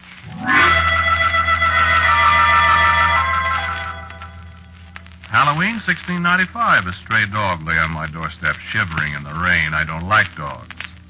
I was about to boot the animal into the street when I caught a look in its eyes. I yelled, "Who's that?" Well, it's about time. I've been lying there on that doorstep, freezing and nearly drowned without a stitch on, and you stand there and look at me like some great fool. Get me something to put around me and stir up the fire before I take my death of cold. And I do believe you were going to kick me, too. What did I ever say to you? Candace, dear, how was I to know? Give me that quilt! Oh, she was all contriteness and apologies in a moment. But I can feel that slap alongside my chops from 2.5 centuries ago. And our first anniversary was a very pleasant one. I was rather glad I'd married a witch. It had its drawbacks, though. Despite wealth and growing wisdom, people around me in Salem grew old, and I seemed to stay the same age. I moved away, and the years went on. I moved away from Salem, and I moved away from Philadelphia, and I moved from Baltimore, and Richmond, and Savannah, and a score of other places. I spoke to George Washington, and I watched Robert Fulton's steamboat chug up the Hudson when I was more than 100 years old, and looked 35. And every Halloween I welcomed Candace home for a night. One year in a farmhouse on an Illinois prairie, a red fox whined at my door. And it was Candace. One year a blue jay flew down from a tree in Missouri. And another year, she came as a skittering little gray field mouse. And the year I came back to Wisconsin after the Civil War, a porcupine gnawed its way into my cabin on Halloween night, and one of its quills spiked me before I thought to say, "Who's that?" And when Candace smiled at me, there was only a strand of yellow hair through the thick of my thumb. I remember she pulled it out. And it hurt. Years and years and years. Yeah, she's been a wonderful wife, but I never forget what she is. Once a year is getting to be enough. It was just 67 years ago tonight, before Halloween, you see. That was the first time she appeared before Halloween, 1880. Rutherford B. Hayes was still president then. Yeah, it seems like yesterday. I heard something bumping against the front door, and before I thought, I called out, "Who's that?" I thought you were never going to call me. Darling, I didn't know it was you. Well? Huh? Don't people kiss their wives anymore? Darling, you surprised me. Suppose you surprise me. Well. How come you're so early, dear? Oh, I just thought it would be nice to surprise you. You certainly did surprise me. Did I? You certainly did. What's happened since last year? Why, nothing much. That's so. What have you been doing? I've been away. Where? Craig, you'll be better off if you don't inquire too closely into my private affairs. Being married to a witch ought to be enough for you. I'm just interested, Candace. Like I'm interested in what you do when I'm away. What? I am interested, you know. I don't know what you're talking about, dear. You don't? No.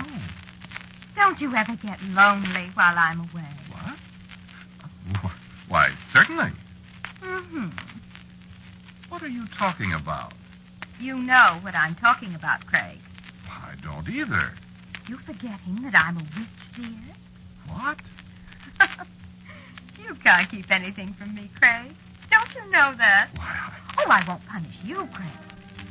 But you mustn't run around with red-haired girls. Why, I don't know what you're... Oh, yes, you do. So I just decided to take that temptation away from you. Candace. What did you... Look over there at the window, darling. And I looked. And peering in the window out of the darkness was a frightened, tiny red squirrel, its teeth chattering with terror and cold. She's still got her red hair, dear. Candace. Candace, did you do that to her? Of course, dear. No, don't try to rescue her, Craig. I've got other plans for your little girlfriend. What are you going to do? Listen. Now come here and kiss me. Oh. Good.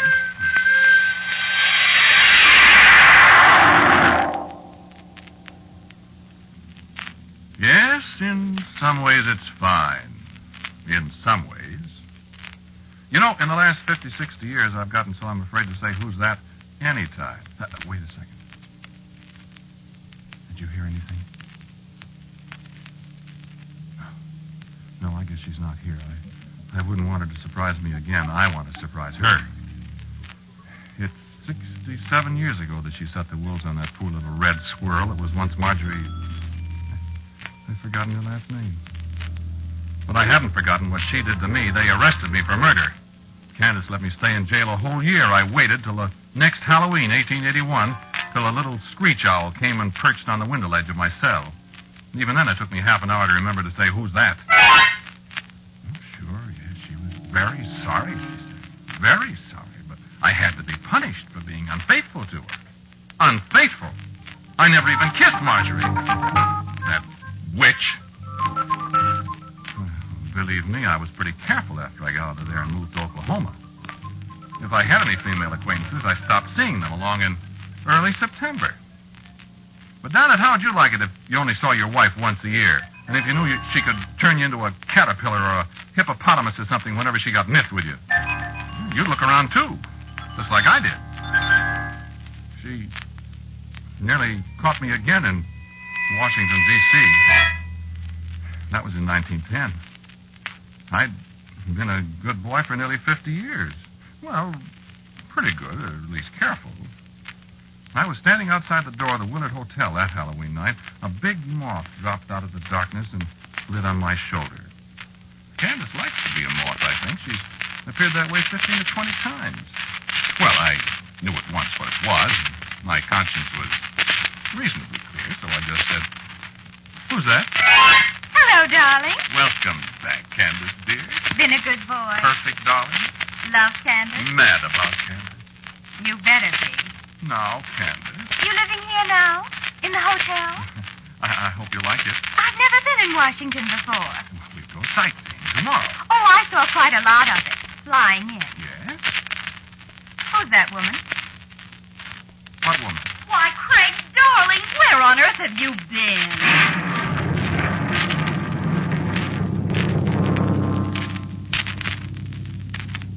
Yes, I thought Gertrude was in Chicago where I'd left her. Wasn't that just my luck? I don't know what Candace did to her. She just disappeared. But you know what that witch did to me? She turned me into a fire alarm box. Don't laugh. It isn't funny. From October 31st, 1910 till October 31st, 1911, I stood there in front of the Willard Hotel, rain and shine, snow and boiling hot weather. And nobody even turned in an alarm on me. Of course, they did paint me in the spring. Then at 11:30 on Halloween, a little black dog came by. I tried to say, who's that? And I made it all right because I could hear gears clicking and wheels turning, and there we were, Candace in a black fur coat, and me in a blue serge suit all plastered with red paint. You look perfectly awful, Craig. Well, how do you think I feel? Oh, my feet. Well, now maybe you won't be chasing other women, my dear. Candace, I promise I'll never do it again. You'd better not, sweetheart. I'm a very jealous woman. So I noticed. And if you think that was bad, how would you like me No, Candace, please. No. Don't tell me. You may kiss me now. Oh. And don't get paint all over my coat.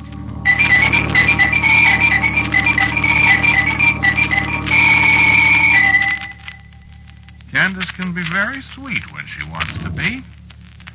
For these last 30 years, she doesn't seem to want to be very much. She spent spends most of the time she's here asking me questions about what I've been doing, where I've been, the people I've seen. And, friend, I'm getting awful tired of it. 253 years is a long time. A long, long time with a jealous wife. So I'm going to get rid of her. This time I'm done. No, I don't love Candace anymore. I'm afraid of her. I told you I got this job here at the university in the history department. I've got this little cottage up here in the hills where I go every Halloween. Well, I don't want Candace barging in on faculty row. Well, I'm not supposed to be married here. And you know faculty people. So, well, I've decided to end it all this year. I'm going to kill Candace. But that is, I hope I am. When she appears, I'm not going to say who's that. I'm going to kill her. And then Alicia and I are going to be married. Oh, I forgot I didn't tell you about Alicia. Here comes Alicia now. I'd like to have you meet her. This is Alicia. How do you do? Alicia and I are going to be married. Yes, indeed. Right after Halloween. Alicia's secretary to the Dean of Women. Well, that's how I met Craig. Well, I hope you don't mean to imply I was flirting with the Dean, Alicia. Oh, goodness, no, dear. I mean, you were being introduced to her when we first saw each other. Oh, darling. I'll never forget it. Oh, I won't either. Isn't she pretty? Oh, Craig, you mustn't talk that way to strangers. Oh, I'm sorry, dear, but you are pretty. But I'm so much younger than you are, Craig. Well, you are a little younger, dear, but that won't make any difference. Will it? Oh, not to me, darling. Excuse us a second. Darling, I love you. Oh, darling, I love you. Kiss me. Oh, but they're looking, sweetheart. Shut your eyes a second, will you, please? Now, darling. Craig, dear.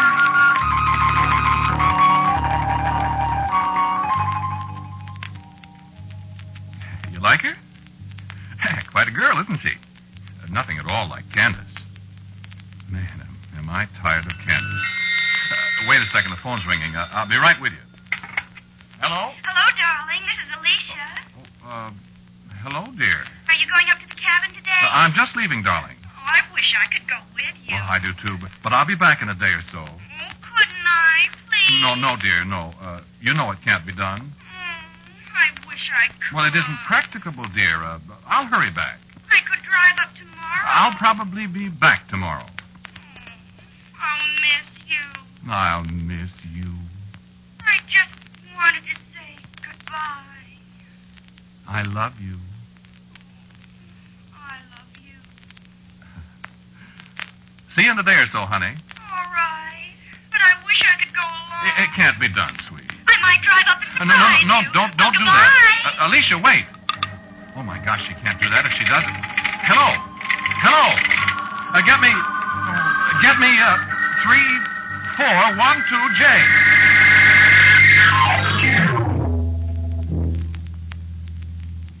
Well, so here I am.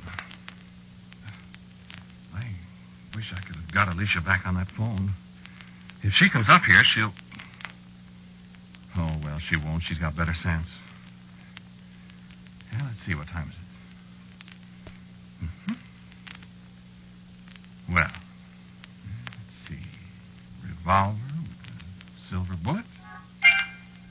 The old Revolutionary War bayonet I had at Valley Forge. A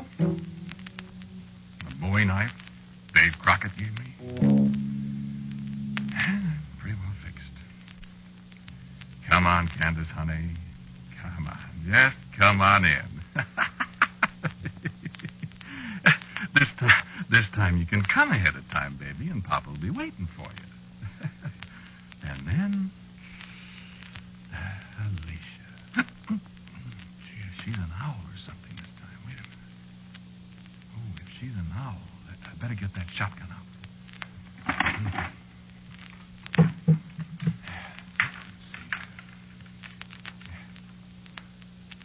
Now, Candace. Look out. What the... dickens was that? Oh, a moth. A moth, eh? Well, Candace. Here, where's that Saturday Evening Post? Light somewhere, darling. Light. There. Oh, mister, you're not going to get away this time, sweetheart. Get away from that lamp. Get away, I say. I got you. Oh, you're not dead yet. Well, I'll... Never mind, Craig. What? Never mind. I'm going to die, all right. Who's that? It's too late, Craig. You've killed me. But haven't you forgotten something, darling? What did I forget? You forgot what I told you back there on the hill at Salem, sweetheart. You'll live just as long as I live. And when I die, you'll die. Oh. Candace, let me help you. It's too late, darling. Much too late.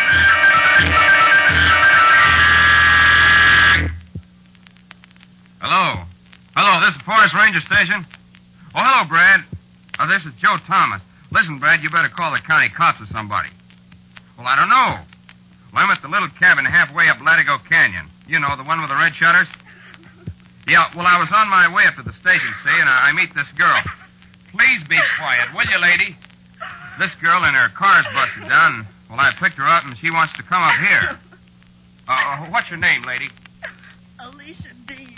Alicia Dean. So she's going to meet this fella here, she says, and I left her out, and I was just starting away, and I hear her scream. Scream, you know, holler. So I stop and run inside, and she's yelling her head off. Lady, please. Yeah, I don't know, Brad. It sure looked awful strange. No, there wasn't no guy here. No, nothing but a squashed moth. One of them big death's head moths, you know. And a skeleton. Yeah, a skeleton. All dried up and dusty. Like it was maybe 250 years old. And that's all. Just him and the moth. Funny, ain't it?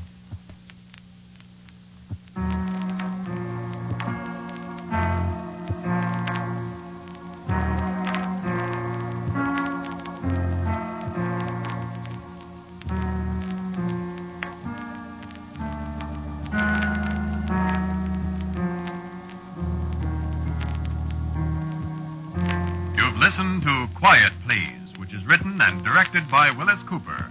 The man who talked to you was Ernest Chappell. And Jarita Bauer played Candace, Alicia was Peggy Stanley, and the forest ranger was Jim Bowles. The music for Quiet Please is composed and played by Gene Perazzo, except, of course, for our theme, which, in answer to many queries, is based on the second movement of the Symphony in D minor by Cesar Franck. Now, for word about next week's Quiet Please, here is our writer-director, Willis Cooper. Take Me Out to the Graveyard. That's the title I've got for next week's story. Come along for the ride, won't you? And so, until next week at this time, I am quietly yours, Ernest Chappell. Quiet Please comes to you from New York. This is the Mutual Broadcasting System.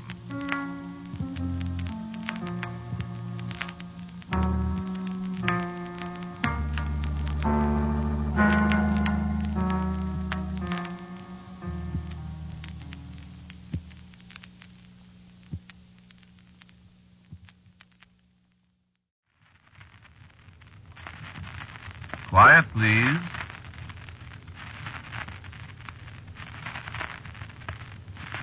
Quiet, please.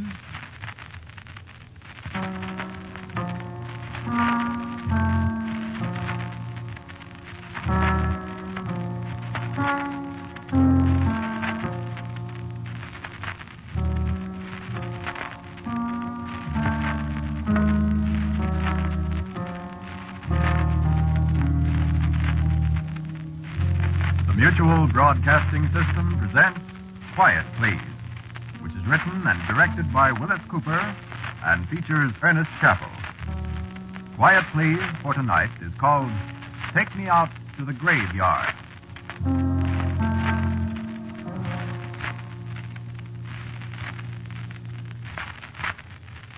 Which one, I said? Which graveyard? Well, we got a lot of them. The new one, the old one, the Catholic one, the Potter's Field. Oh, any one will do, driver. I'm not particular. You kidding, mister? No. Just take me out to the graveyard, that's all. Well, you drive a cab 12, 15 years like I done, you get some funny ones. Drunks that want to take you home with them. Guys that tell you to take them to the Who's It Hotel when you're parked practically in front of it. Dames that want you... Yeah, you get some funny ones, but this is the first time I run into this kind of character. Well, so I'm driving a cab to make a buck, not to argue with people about where they want to go. So I think. Lakeside Cemetery. That's the farthest. I can rack up a couple of bucks, and maybe there'll be somebody out there that want to take a ride back to town. Get in, mister. Nice day, I say so. Yeah, beautiful. I always say this time of the year is the prettiest. Yeah, so do I. Good time of the year to die. Huh? I said this is a good time of the year to die. Yeah, for my dough, no time of the year is a good time to die. You gotta die, though. Yeah, but it ain't good. I don't know. I don't either. I ain't died yet, but I can't get very enthusiastic about it. That's why I wanted to go to the graveyard. Why? To die. You ain't nuts, are you, mister? Nope. What's your name, driver? Judges Peterson. My name's Booth. Pleased to meet you. B-O-O-T-H. Yeah? So you can tell people when they ask you. Tell what people? Well, you know, policemen, coroners, whoever asks. I already asked you if you're nuts, didn't I? Well, I'm not. Well, then you better take down your sign. No, I'm perfectly okay, Julius. Well, something's wrong with you if you talk that way.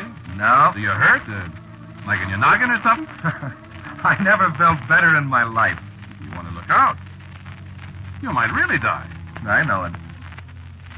How do you know? Well, that I couldn't tell you, Julius. I just know it, that's all. And I'm not particularly upset about it. By gracious, I am. Think nothing of it, Julius. Now, you stop talking crazy then. I'm not going to argue with you, Julius. And don't die. Julius, you stick to your driving and let me worry about the dying, will you? You ain't worrying. You're all the time grinning. I can see you in the rearview mirror. Watch the road. You ain't afraid of getting killed, are you? No, I'm not. I didn't like the way you said that there. I'm sorry. How are you going to do this, Mr. Booth? Die? Yeah. I don't know. Yet. Well, what if you don't? I will. Hey, listen. What? What about me? Oh, you'll be all right, Julius. You sure? Positive.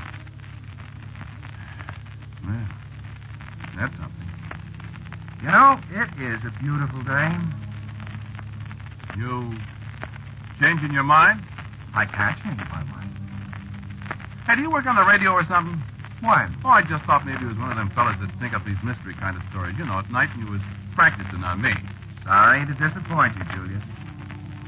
I don't get it. You will.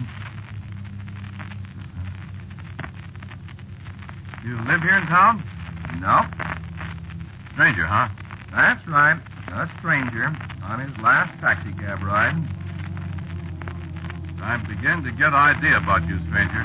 You are? I sure am. What kind of idea are you getting, Julius? Listen, mister. No suicides in my cab. I'm not going to commit suicide, Julius. Now, you better not. But I am going to die. Listen.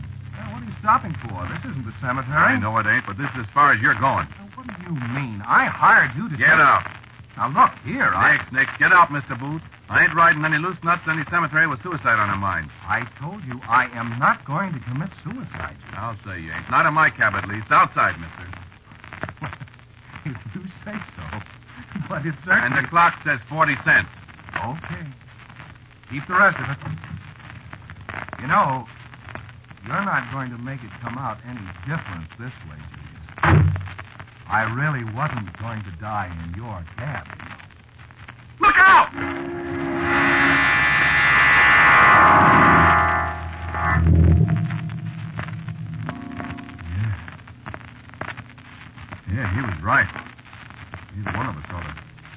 gasoline truck that hit him.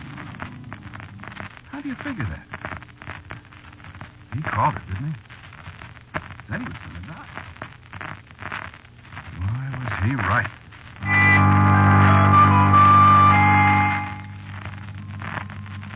Well, like I said, pretty nearly anything can happen to a cab driver. Only it hardly ever happens twice. So it's a couple of months later, and I'm bucking the line at the corner of Adams and Fulton, and this girl comes out of a store and walks towards me. She's wearing black stockings. Don't seem like gals wearing black stockings these days. She steps towards the cab, so I reach out the window and unbutton the door, and I say, "Where to, lady?" Take me out to the graveyard. What'd you say, lady? I said the graveyard, the cemetery. Lady, you kidding me? Why should I kid you, driver? What cemetery do you want to go to, lady? Oh, is there more than one? Yes, ma'am. Oh, well, if you pick one out. I turned around the seat and looked at her. She was just an ordinary looking gal, 26, 27. She had on these black stockings. I looked at her a minute. I said, "Lady, listen. Yes? Are you sure you want to go to the graveyard?" I certainly am. Why? I don't like to go to the graveyard, lady. You don't? No, lady. Well, that's all very interesting. But I want you to go to the graveyard. So will you please pull down your flag and start? Now, please, do.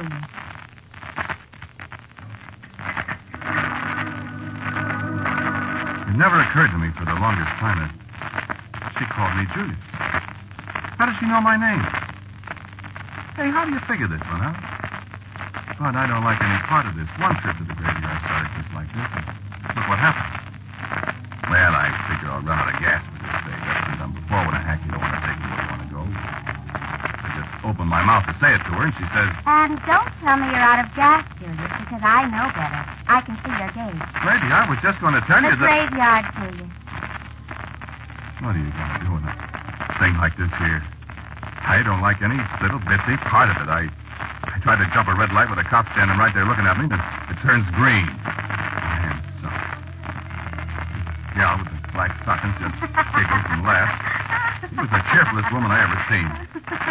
She leans over and talks in my ear. Oh, hurry, Julius. I wanted to say, "Why, lady?" You know what? I was scared of how she'd answer me. Up Adams to Maine, out Maine to Knoxville, out Knoxville on the way to the graveyard. And after a while, she said something. I was thinking. I said, "What'd you say, lady?" I said, can't you drive faster? I thought I was saying, "Lady, they got speed laws in this here town," but that wasn't the way it come out. The way it come out was different. Well, I know it come out different because of the way she answered me. Because I have to get there quickly. Because I've got to die. How scared can you get? I missed the streetcar by about 6 inches. I swallowed my heart back down and drove about half a block before I spoke to her again. I said it very careful. I didn't understand you, lady. What? I didn't get you. What you said. Oh, I said I've got to die. I thought that's what you said. You see, that's why we have to hurry. You don't want to go to a hospital? See, I'm trying to make myself, what is it, rationalize this thing. I said, "You don't want to go to a hospital, huh?" I'm not sick. Well, what's all this about wanting to die, then? I didn't say I want to die. I said I have to die. This wouldn't be a gag, would it? No, it wouldn't be a gag.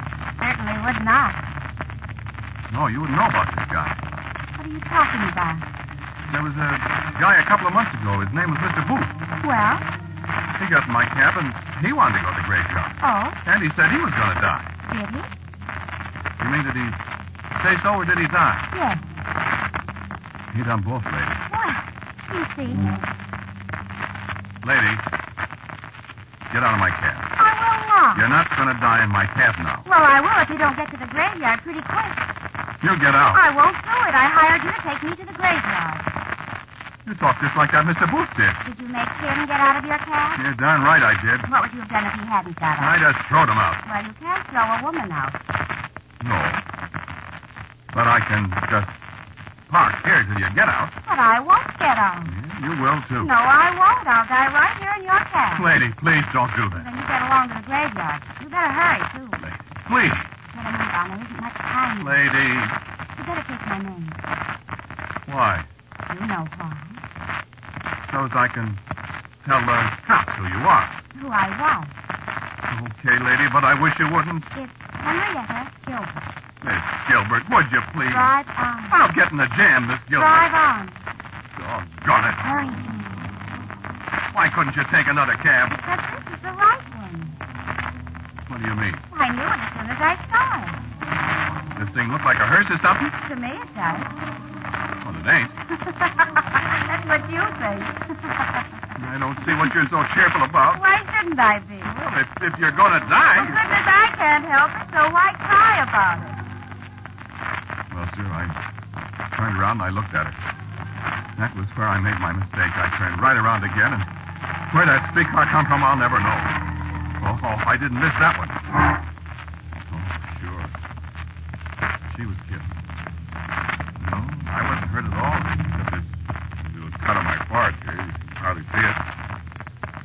Cost me $46 to get my front axle straightened, the grill work welded, and a trip to the license commissioner's office. Of course, I didn't tell him what I told you. I didn't want to lose my license and get sent to the goofy house besides. You believe it, though, don't you? You will. Yeah, there was another one. A couple of weeks later. An old man. Says, take me out to the graveyard. I said no. He called a cop. On the way, he asked me to stop at a cigar store and get change for a $10 bill. When I come back, he's laying on the floor. Yes, dead. I took 3 weeks off and stayed home. The first night I took my cab out, a soldier in uniform stopped me. Yeah, sure, you know what he said. He didn't get him to the graveyard either. I didn't know what it was. What happened to him in the war. I just heard a funny noise. And there he was. That time was kind of rough on me.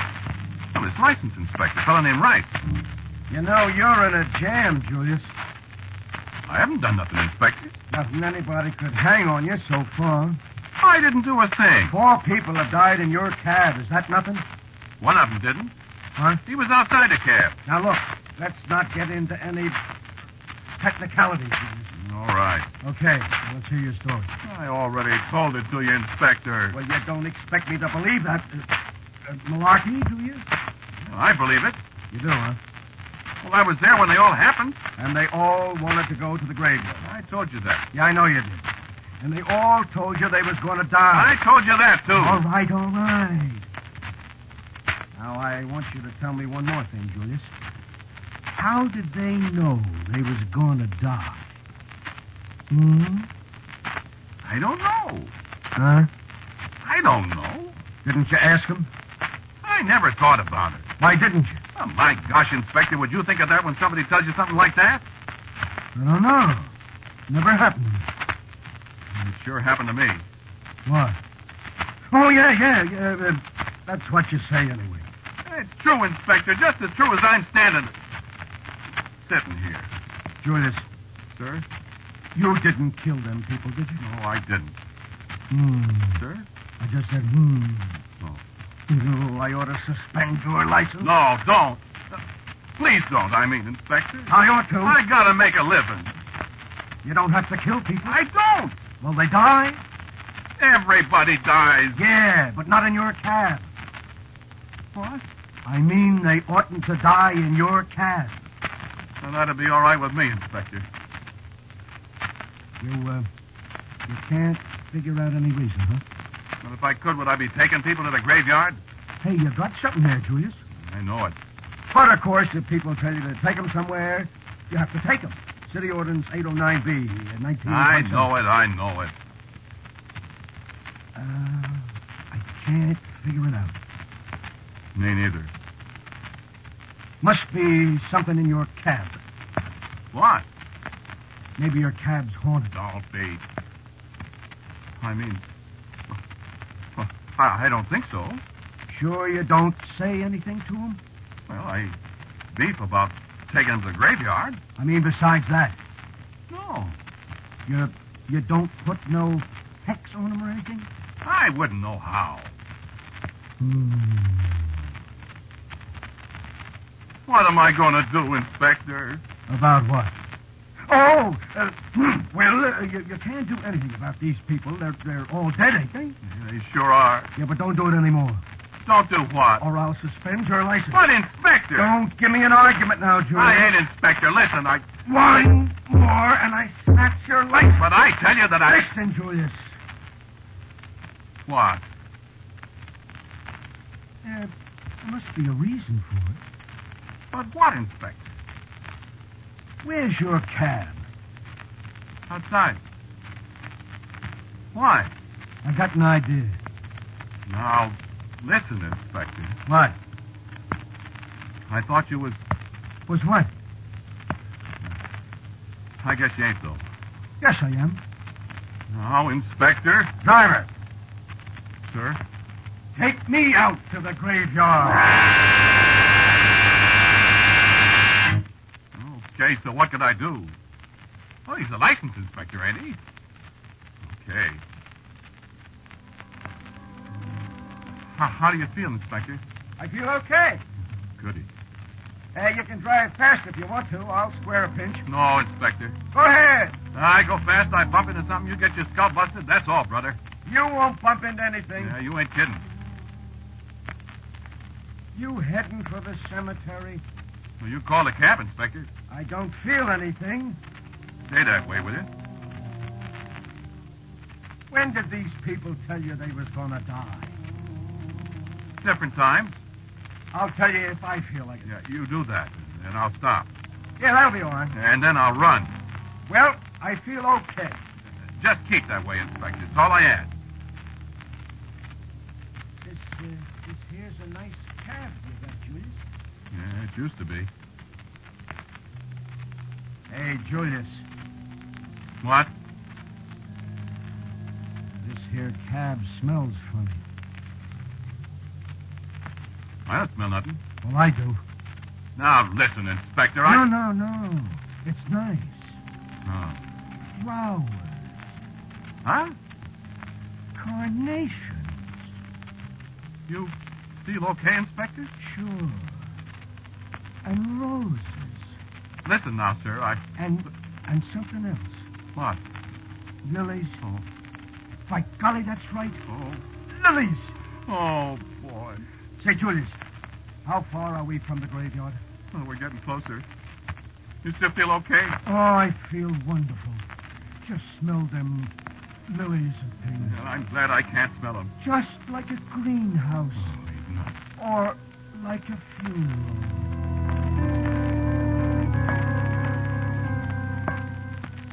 Say. Eh? Did you say lilies, Inspector? Yeah. Why? I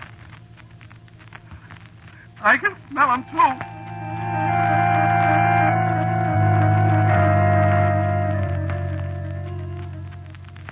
How much further, Julius? We're pretty near there, Inspector. How do you feel? Elegant. How do you feel? Awful. I ain't dead yet. Don't say that, for God's sake. What's the matter, Julius? You sure you feel all right? Oh, I feel swell. Only them lilies smell awful loud. Doggone it, there ain't no lilies. You smell them, don't you? I sure wish I didn't. Look, Julius. What? There's the cemetery. Oh, boy, we made it. Well, don't stop. Well, why not? Go on in. No, sir. Now, listen, Julius. I don't want to go in. I hired you to take me to the cemetery. Yeah, on the cuff. Go on in. Look, I don't like graveyards, Inspector. Go on in. I don't want it. Go on. Oh.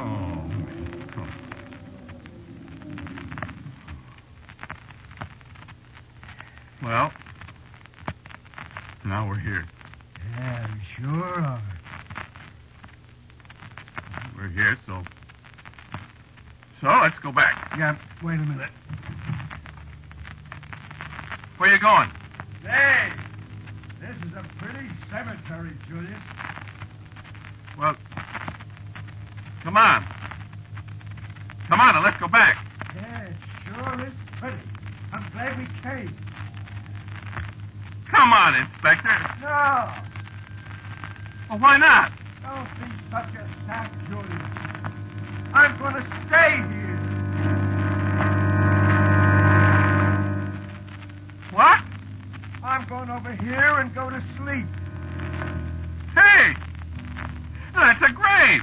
Well, what's the matter with that? But you ain't dead, Inspector. Oh, yes, he is, Julius. Sure he is, Julius.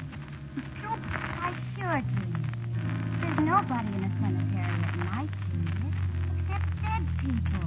Sure, Julius. Sure, Julius. That's right. Well, I ain't dead.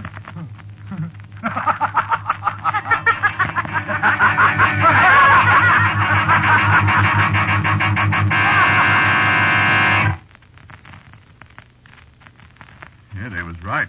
I guess I'm dead, all right. I took myself out to the grave. Oh, yes, I'm still driving the cab, sure. I only make one trip, though. Always out there. I'll probably be picking you up one of these days. You feel all right? The cab's waiting right outside.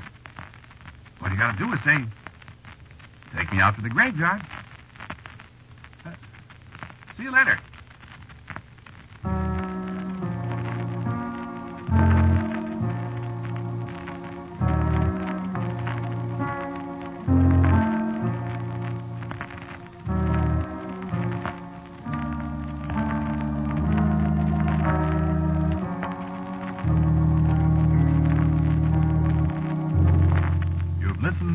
Quiet, Please, which is written and directed by Willis Cooper. The man who spoke to you was Ernest Chappell. And Mr. Booth was played by Don Briggs. Miss Gilbert was Evelyn Juster. The inspector was Ed Latimer. Music for Quiet Please, as usual, is composed and played by Gene Perazzo. Now, for a word about next week's Quiet Please, here is our writer-director, Willis Cooper. 3. That's next week's story. I've always wanted to write a story with a number instead of a title. 3, of course, isn't written yet, but it might be interesting. Listen next week to 3. And so, until next week at the same time, I am quietly yours, Ernest Chappell. Quiet Please comes to you from New York. This is the Mutual Broadcasting System.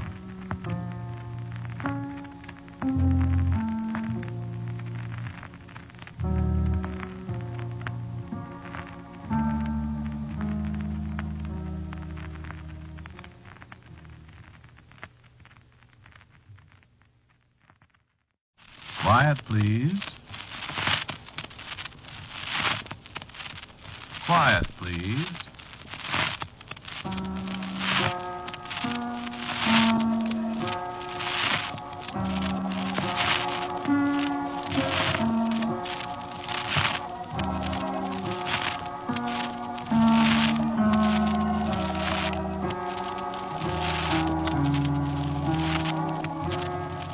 Mutual Broadcasting System presents Quiet, Please, which is written and directed by Willis Cooper and features Ernest Chappell.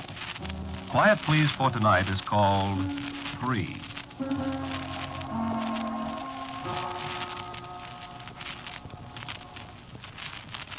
Practically nobody is named Sebastian. And I have taken in my lifetime a good deal of kidding about my name. Well, Sebastian is an unusual name, and a great many amateur humorists seem to enjoy working on it. And when Evelyn Waugh's Bright's Head Revisited came out, at least 7 of my friends sent me huge teddy bears. If you should happen to need a teddy bear... but I didn't come here to talk about teddy bears. I thought maybe you might help me. Well, at least I can tell you. May I? Well, it's kind of... I suppose you'd say it's an obsession. Well, on the other hand, I guess you have to have a thing quite a while before you could call it an obsession. This has only been bothering me since day before yesterday. So I suppose maybe we'd better call it a premonition. I was walking down the street, and there was absolutely nobody near me. And a voice spoke to me, right in my ear. A very quiet little voice. It just said one word, 3. Did you hear it? Oh, you must have heard it. What was it? I tell you, there wasn't anybody near me. There wasn't anybody within a block of me. Well, I thought then I was, hearing things. You know how it is. You think you hear your name called or something, and it's just some kind of subconscious thought that jars its way into whatever you're thinking of, and... Well, maybe it isn't that either. Maybe somebody does call your name somewhere. I don't know. I suppose I might have forgotten it, except for one thing. I walked on down to the office, and I went into the lobby. I stood in front of the elevator. The door opened finally. I got in. Another man got in behind me. He stood right in front of the door in the middle of the car. The operator started to close the door, and the other man spoke. 3. And it suddenly came. It was the same voice. And I was suddenly seized with the most dreadful fear I've ever known. I scrambled past the man as the doors drew together. Hey, look out, mister. What do you think Let me out. Let me out. Well, for Pete's sake, make up your mind, will you? I stood panting in the corridor, watching the indicator above the door as the car went up. 2, 3.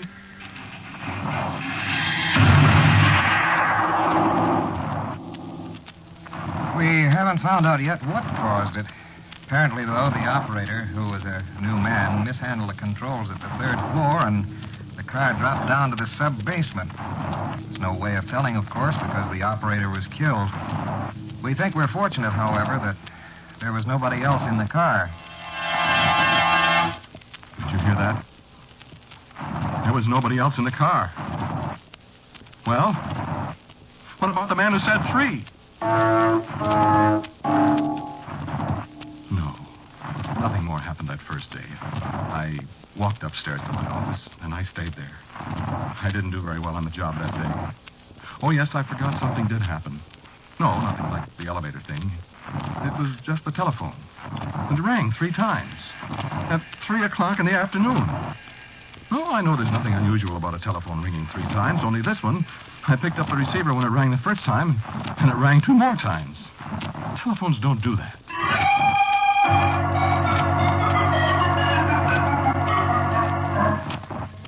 That was all the first day.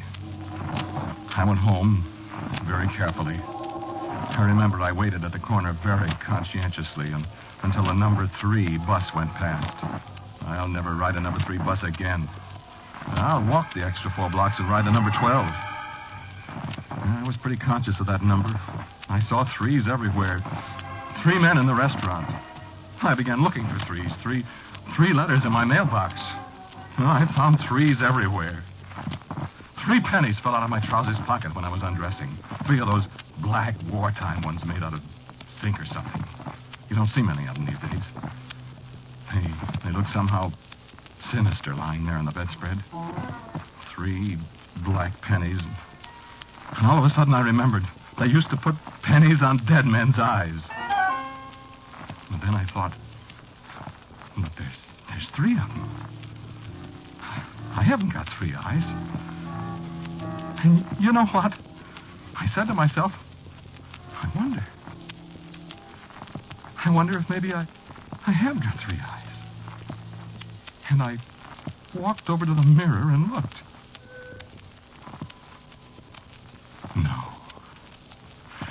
No, I haven't got 3 eyes. But you see what a thing like this can do to you? Well, that settled it. I went in the bathroom and I took down the pills and I took 3 of them. And I remembered, just as I was drifting off, that 3 pills are enough to put a man to sleep permanently.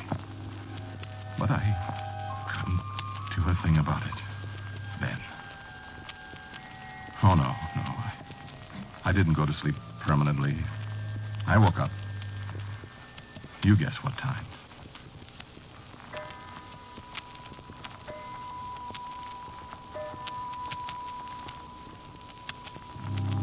I didn't sleep anymore. I sat up and smoked cigarettes. When it was daylight at last, I dressed and went out. First, though, I counted the cigarette butts. I'd smoked one whole package and 13 besides. You can count it up. And the street was deserted early in the morning. I walked past the movie house. The sign on the marquee said, last 3 days. I went down to the office. Walked all the way. I walked upstairs. This was only 7 o'clock in the morning, mind you. I unlocked the door. And there were 3 men in my office at 7 o'clock in the morning. I just stood there and looked at them. Good morning, Sebastian. Who are you? My name is Lee, Sebastian. Well, what are you doing in my office at this time of the day? Sebastian, this is Mr. Dix. Good morning, Sebastian. I said, what are you doing in my office? And this is Mr. Gay, Sebastian. Did you hear me? What are you doing here? Please, Sebastian. Will you answer me, or do I have to call an officer? I think we'll put the desk over here, Dick. I'd like it better along this wall, Lee. We'll have to have a new rug and new draperies. Listen, you 3. Certainly, Sebastian. What is it, Sebastian?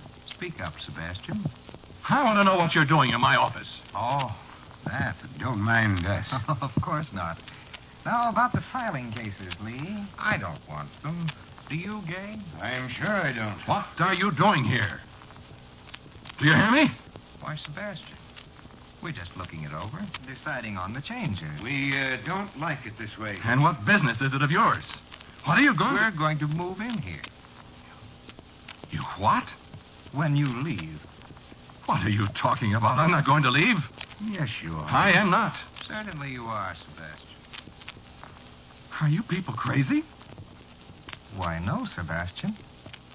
Are you?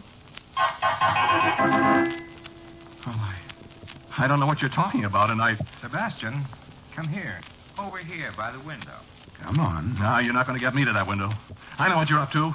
I'm going to get a policeman. Oh, no, Sebastian. You're wrong. We're not going to push you out. I should say you're not. We don't have to. Of course not. Just look, Sebastian. I looked out the window. And right below me was the sign on the movie house I told you about. Big red letters, they said, last 3 days. But I hadn't noticed before, or maybe it wasn't there before.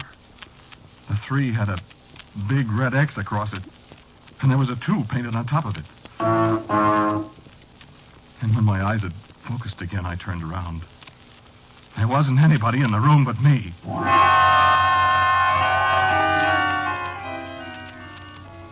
Yeah, that's right. The door was closed, and there's only one door. The only thing that was different from the way I'd left it yesterday was the calendar pad on my desk. Well, there were just 3 pages left on it. And the top one had a big red X scrawled across it.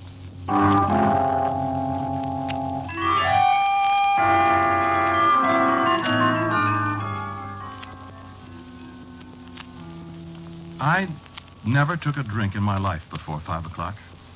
I seldom touch the stuff, but I do keep a bottle in my desk for an occasional client who likes a nip in the daytime. I took 2 nips. And I got very brave and very matter-of-fact when I downed the second one. Well, after the third one, I went out in the hall and I walked downstairs. The elevator starter was just coming to work. He looked at me with a very strange expression when the whiskey and I spoke to him in a loud voice about 3 strange men invading an office at 7 in the morning. And then he asked me, more or less politely, to describe the men. Do you know, I couldn't remember a single thing about any one of the 3. He looked at me as if I were crazy. And I remembered what Dix had said. No, we're not crazy, Sebastian. Are you? I don't know. Maybe I am. A man can't be haunted by a number, can he? Or Kenny. You remember what I told you about being careful about the number 3 bus? Well, the number 3 bus rammed into a light standard last night and caught on fire. No, only one man was killed. I saw his picture in the paper. I thought there was something familiar about his face. And then it came to me. I walked over to the mirror above the washstand in the corner. Why, the man looked enough like me to be my twin brother. Ought to be me, for that matter. What is this thing? So then I sat down at the desk and I thought some more. Maybe I've been working too hard. Maybe... Well, anyway, I got to do something about it. Yeah, but what? I'll call up Dr. Mandel, I say to myself. Dr. Mandel can tell me if I'm going crazy. Or what. Give me the phone. Now, let's see. What's his number? 4087.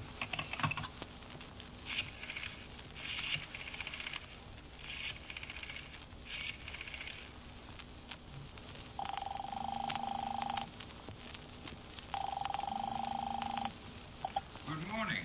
May we be of service to you? What? I said good morning. May we be of service to you? Is this Dr. Mandel's office? Oh, my, no, sir. Is this 4087? This is the Beveridge Funeral Parlor, sir. A what? The undertaker, sir. Isn't this 4087? No, sir. This is 3333. How did I get that number? Well, I couldn't miss it that much. 4087.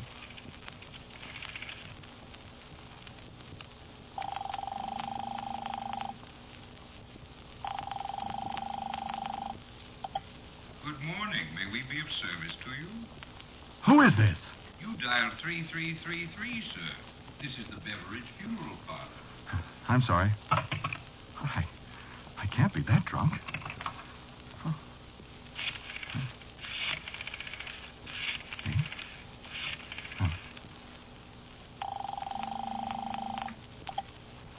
Good morning. May we be of service to you? Oh, but I'm sure going to be. Where's that bottle?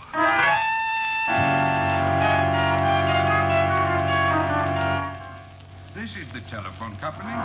Look here, there's an insane man who keeps dialing this number and telling me it's the wrong one. Can't you put a stop to it? For 3 solid hours now he's been ringing this number, and we have clients of our own to take care of. Well, I don't care what you do, but stop that man. No matter what I dialed, it always came out 3333. I called Dr. Mandel. I called the police. I called my Uncle Hubert. And always there was that man with a fat voice wanting to be of service. Good morning. May we be of service to you? That was yesterday. Today. Oh, yes, I woke up at 3 this morning. There was somebody in my bed. No, I know I'm getting awfully tired of these things happening to me, too. But you should complain. Well, they're not happening to you. All I want from you is a little sympathy. Or at least the chance to tell my story. Just tell my story. I'm sorry. No, really, I'm sorry. This stuff is beginning to get me down. Beginning? It's got me down. I don't know what's happening to me. Either somebody's trying to make me lose my mind and commit suicide or something, or it's true. All I can hear is... 3 men. 3 days. And now there's only 1 day left. Well, the second leaf of my calendar pad had a big red X on it this morning. And everywhere I go, things happen in threes. I hear streetcar gongs. I hear automobile horns. I hear knocks on doors. I hear noises in my head. And all of a sudden, I remembered I heard on the radio that there's going to be a radio program tonight called 3. What are they doing to me? Help me, please. Do something. Please, please, please. You hear that? You hear the way I'm talking? You hear me? Sebastian. Look, I can't stand it any longer. I've got to do something. Well, it'll be 3 o'clock in just a little while, and I know that's going to be the deadline. Well, I know it. So do you know it, don't you? Who is it that hates me? Who is it that's going to get me? Is it you? All right. All right, I know what I'll do. I'm going in here. I'm going to have a drink. You stay out there, all 3 of you. I walk inside. The bartender is standing behind the bar. Hello, bartender. Hello, Sebastian. How did you know my name? Well, you told it to me. I did? When did I tell it to you? Well, last night. Last night? I wasn't here last night. Well, this morning, then. Why, I wasn't here. I've never been here before. Oh, now, Sebastian. You got a hangover? Oh, no, I don't remember. Well, sure, you was in here with them 3 men. What 3 men? You know, the fellas with the funny names. Funny names? Yeah, you know, all 3 of them with the 3-letter names. Dix? Sure. Dix, Lee, and Gay. The 3 threes. When was this, bartender? 3 o'clock this morning. I'm trying to pull myself together. I try hard. But my head is all mixed up. I'm getting scared, bartender. What you scared of, Sebastian? 3. 3? Just 3. Oh, that reminds me. What? Fella telephoned just before you came in. Said he'd be here at 3 o'clock. Coincidence, huh? Who? I didn't say. Said if you wanted to call him back, call him at 3333. Yes. I know who he is. You want a drink? No. No, I guess not. No? Just talk to me, will you? Sure, Sebastian. Till 3 o'clock. What? Your friends will be here then. Oh, I'm scared. Why? Somebody's after me. That's so.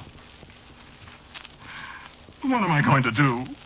Well, I don't know anything you can do, Sebastian. Look, talk to me. Talk to me. Take my mind off it.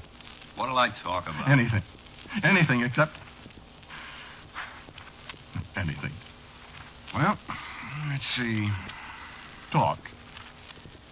Talk, I'm scared. Well, let's see now. Well, you take names. Names? Sure, like yours, for instance. Sebastian. It's a very odd name. I think I only seen it once before in my life. Where? On a gravestone somewhere. Don't talk like that. Well, it is an odd name. It's unusual. Names have got a lot of meaning. Yeah, yes. Mine means to be reverenced, I think. Does it? Ain't that odd now? Ain't it? You still scared? Talk some more. I'm talking. What time is it? A little before 3. Talk! Well, talking about names now. I got a funny name, too, for a bartender. You have? For a bartender. What is it? You are scared, ain't you?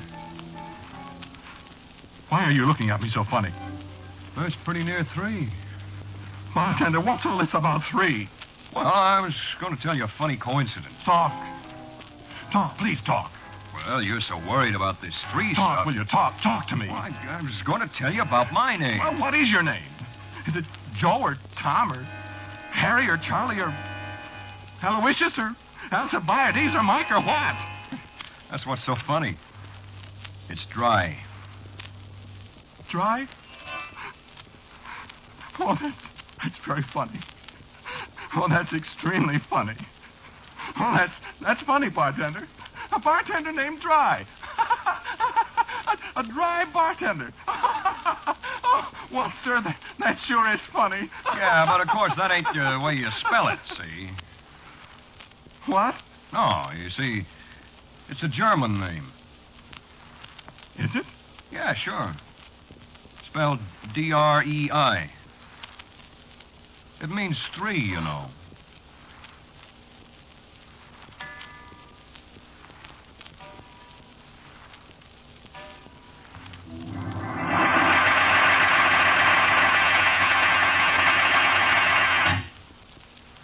No more three. No more three. No more bartender named Dry. What do you suppose it was? I'm never going to hear any more threes again, am I? Oh, yes, I am. You remember? When the judge says to be hanged by the neck until dead.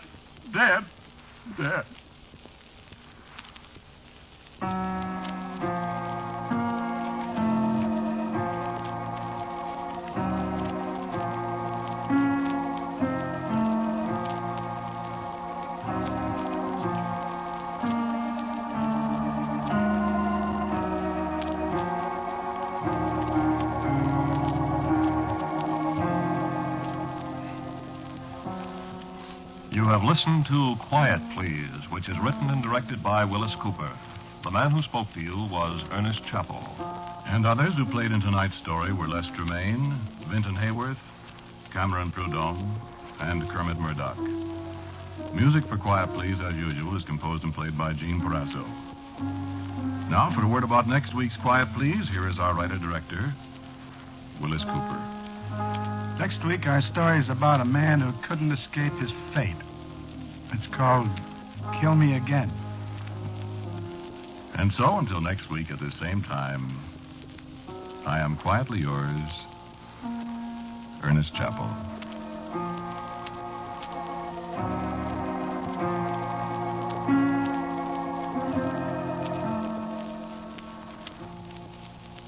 Quiet Please comes to you from New York. This is the Mutual Broadcasting System. Quiet, please. Quiet, please.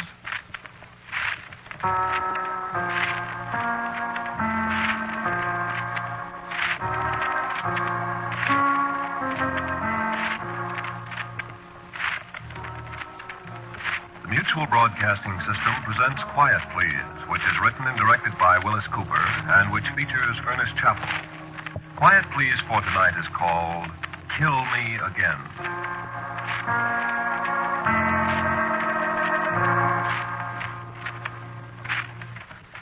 You ever hear anybody say, I'd sell my soul for this, that, or the other? Not very many people really mean it when they say it. Unfortunately, I did. And I found a buyer. No, nothing very exciting. No crashes of thunder, no red fire. Now, the doorbell just rang, and when I opened the door, there was a worried little-looking man standing there. I said, well? I understand you have some property for sale, Mr. Davis. Who are you? I'm Mr. Hellman, Mr. Davis. May I come in? Mr. Hellman came in. Mr. Hellman sat down nervously. Mr. Hellman didn't have much time, it appeared, but Mr. Hellman had the $1 million in currency that I had named as my price for my soul, and he also had a bill of sale neatly typed in triplicate. No, it didn't seem odd at all. That's why I suggest you never mention aloud that you'd be willing to dispose of your own immortal soul for this, that, or the other thing. Well, Mr. Hellman gets around, and he's a mighty sharp businessman for all his apparent nervousness.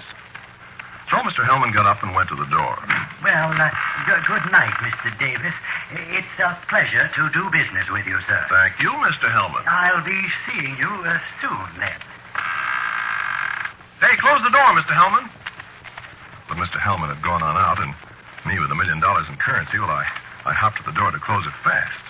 Not fast enough, though.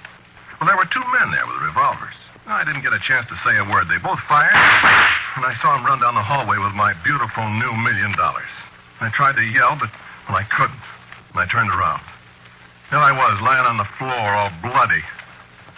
Mr. Hellman spoke to my ear. Well, I guess you can come along now, Mr. Davis. I kept my bargain. Now you keep yours.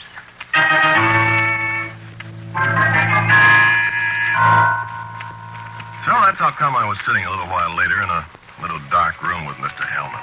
There wasn't much light in there. What light there was seemed to come from way up high near the ceiling and sort of flickered, like the light that comes from a fireplace. Mr. Hellman was sitting at a desk looking at me, and his eyes seemed to dart all around the room, but, well, maybe that was from the flickering light. He didn't say anything for a long while, and just sat there and bit his fingernails. And then he spoke. Well, Mr. Davis. This is a dirty trick you pulled on me. The contract didn't say anything about your keeping the money, Mr. Davis. Oh, yes, but I assumed... Now, Mr. Davis, you must never assume things when there's a written contract. You should have read it. Well, I hadn't any idea you were going to pull this kind of a trick. Most people who deal with me haven't. Well, I won't stand for it. You won't? No, I won't. You can't do anything about it. Why, that contract wouldn't hold up in a court of law. What court of law? Well, Now, come, Mr. Davis. You're going to be here a long, long time, and you might just as well get used to doing as I say. Well, what do I have to do then? Yes, well, I must confess I acted rather hastily in your case. You mean you're going to let me out of here then? Oh, my, no. But I haven't done anything. No, that's what's got me puzzled, Mr. Davis. My. Why don't I think? Think what? Well, I may as well confess. You see, most of the people who make an arrangement with me about their souls, as you did, are due to come here anyway, eventually. I don't get it. I mean, they've already committed a crime or a sin or whatever you like, enough to qualify them for our little institution. And so the transaction really doesn't mean anything except to expedite their arrival. Do you see? You mean you cheat them? You gyp them? Oh, come now, Mr. Davis. Business is business. I suppose so. But what's that got to do with me? A great deal, Mr. Davis. Your soul belongs to me, according to the terms of our contract, you see. But you haven't committed any sins, according to my records. So you're in a very strange position. I don't get it. Why, you see, you're a regular inmate now, Mr. Davis, but I can't send you out to the fire department or any of the other departments like the rest of our guests because you're not qualified. It's very, very distressing. Yes. Yes, it must be. Yes, it's very, very, very distressing. I am really ashamed of myself. I feel awful sorry for you, Mr. Hellman. Dear me, I've been running this place for so long, and I've never had a slip-up before. Believe me, if this gets around... Mr. Davis, promise me one thing. What? Promise me you'll never say a word about this to anybody around here. Well, that depends on how I'm treated, Mr. Hellman. Oh, dear, I knew you'd take advantage of me. Well, I'm a businessman, too, Mr. Hellman. Oh, dear. Oh, dear. You said you never had a slip-up before? Never once. Never once in ever so many years. Never once. Well, how about Dante? He was down here. Dante? Oh, you mean that Italian fellow with the long robe? Or a wreath of leaves on his head. Oh, yes, I remember him. I remember him quite well. This place was a mess for weeks after he was here. Well, you let him out. I had to. He was a visitor, you see. He was alive. I see. And you know what that man did? He wrote a book about this place. And what that book did to business. Why, do you know business fell off 13% the very first year? That's awful, Mr. Hellman. You have no idea what I went through. I am a writer, too. Mr. Davis, allow me to call your attention to the fact that I have a very special department in this place for writers. Oh? A very, very special department. Yes, remind me to show you someday the lovely little apartment in there that I fixed up especially for Mr. Dante. Well, isn't he here? That sissy, he didn't have the basic, ordinary human decency to afford me an opportunity to welcome him back. Not Mr. Dante. He lived an exemplary life and died full of virtue, the coward. Well. Yes, but that doesn't solve my problem with you. I can wait, Mr. Hellman.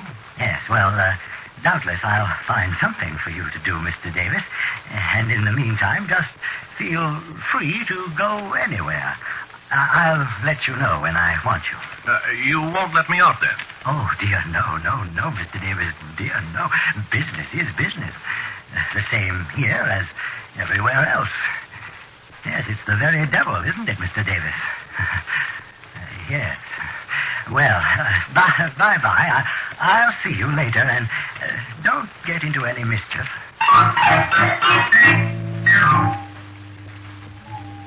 Well, I felt quite perky as I wandered around Mr. Hellman's remarkable institution. Well, who wouldn't? Well, I'd had a pretty tough time on Earth. There were plenty of times when I'd wondered where the next meal was coming from. Well, I had $1 million, even if it was for only a few minutes, and there aren't very many people in the world who can say that. Then, now, here I was, a non-paying, permanent guest, and Mr. Hellman himself admitted he couldn't do anything about it. Just that alone was enough to make me feel pretty smart and pretty smug, especially when I'd catch Mr. Hellman's expression occasionally out of the corner of an eye. You know, Mr. Hellman's a very hard person to outwit. Well, people have been trying to do it ever since. And now look who did it. Little old Joe Davis, the guy that never had a nickel. The guy that sold his soul and made a profit on it.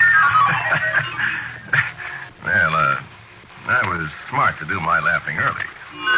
Oh, Mr. Hellman's ingenious. When I think of some of the things he had people doing. My, oh, my. Well, I'd seen enough of the place to decide that I was a very, very lucky fella. And also to wish I'd never made this deal. So I can say definitely that I wasn't happy. Mr. Hellman saw that, too. And he talked to me about it. Mr. Davis, you're not happy. No, I'm not, Mr. Hellman. Well, I'm not either. Well, yes, but you can do something about it. I can. You're a disturbing influence here. Well, I can't help that. You brought me here. You're ruining the morale here.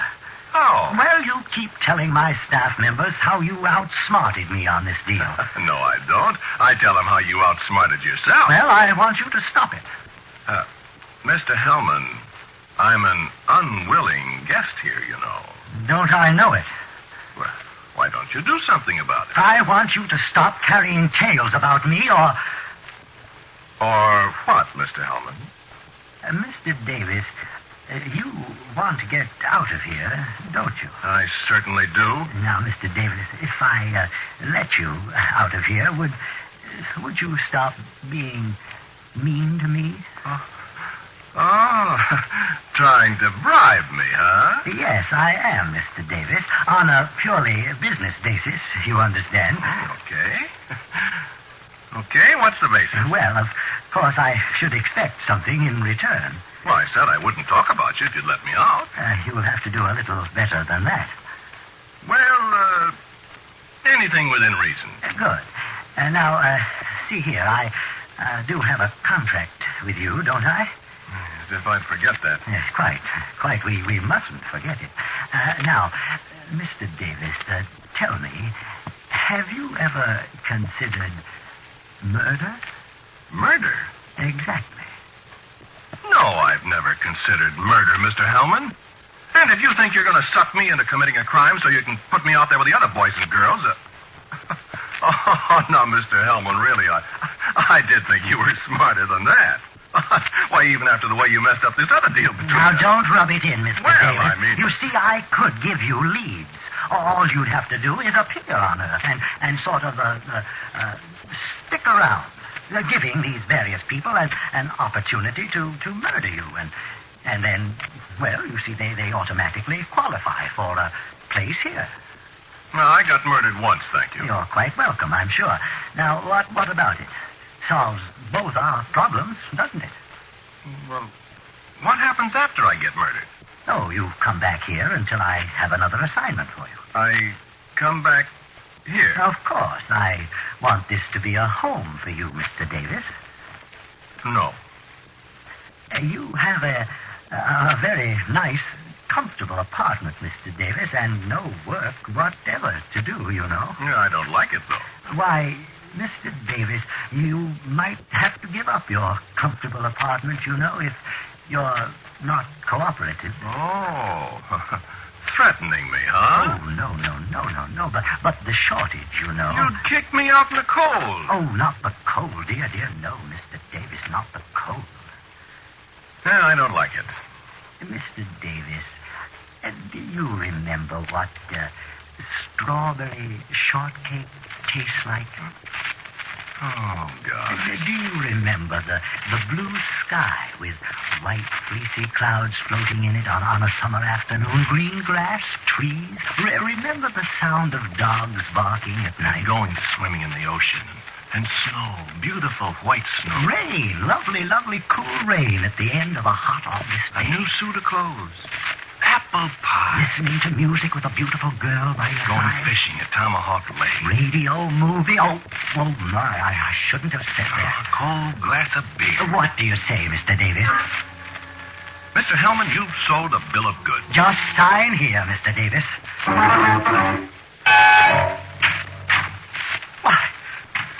Why, Mr. Davis, you're back so quick. Why, darn it, I never had a chance. Is this the kind of a deal you made with me?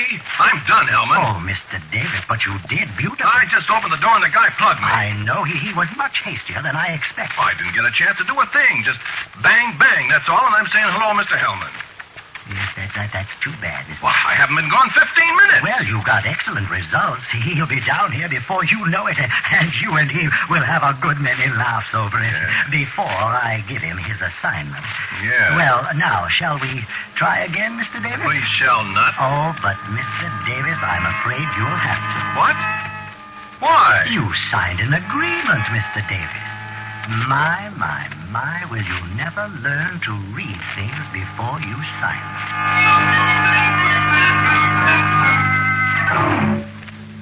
Well, this time it wasn't so bad. For a while. Well, I was smart. I never went near the fella for 2 months. And I lived like a king. I will say this, Mr. Hellman, he's generous with an expense account. Of course, some people say that all the money there is belongs to him, but, well, they're willing to take it regardless. Mr. Hellman was all right about it. He didn't rush me. And I'd begun to wonder how long I could get away with it. Well, I say I had a lot of money. I went a lot of places, putting this thing off as long as I could. And I was having fun. I got ideas. Well, you see, I'd met this girl. Oh, sure, a girl comes into any story sooner or later. I never had a girl in my previous life before Mr. Hellman, so I was nuts about this one. I remember I got very sentimental with her. Kind of forgot, I guess. It was a beautiful night with a million stars. We'd been dancing on an outdoor terrace. I really did forget who I was. Oh, sure is a beautiful night, isn't it?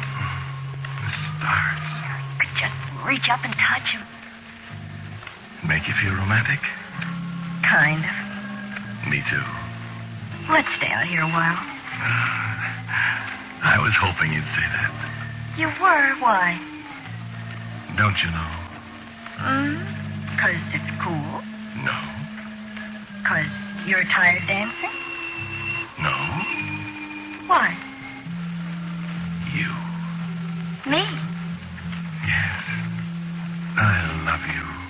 Oh, now look. Don't be ridiculous. I'm not. I love you. Oh, listen, dear. I love Listen, I said. Well? Look, you're nice to be around with, and you spend your money, and you take me places, and I have kind of fun with you. But that's as far as it goes. Well, No, skip it. Well, I tell you Why do you have to be so serious? Don't spoil everything. But I thought that I know what you thought. You thought I was falling for you. Well, I'm not. Darling, I want to marry you. Marry you? Why, you old fool.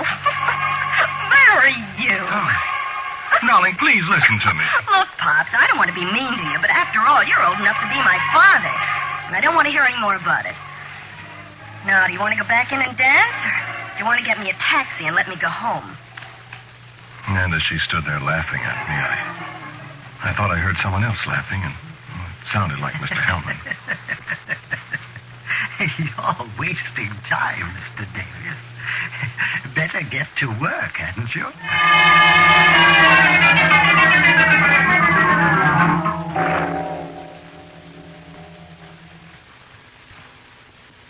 So I went to see my prospect. And it wasn't very hard feeling the way I did. I'm old enough to be her father, am I? It wasn't very difficult to taunt him into drawing a revolver.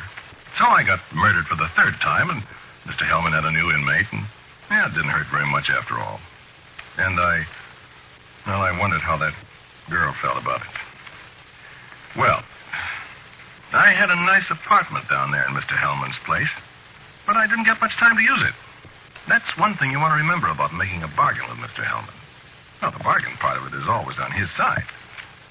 I brought in 26 new customers, and, well, then I thought it was time for a vacation. Well, after all, well, you try getting murdered 26 times. Why, it wears you out. I had scars all over me. So I spoke to Mr. Hellman. Mr. Hellman, I said, I need a vacation. I've been working awful hard, Mr. Hellman, and I'm worn out.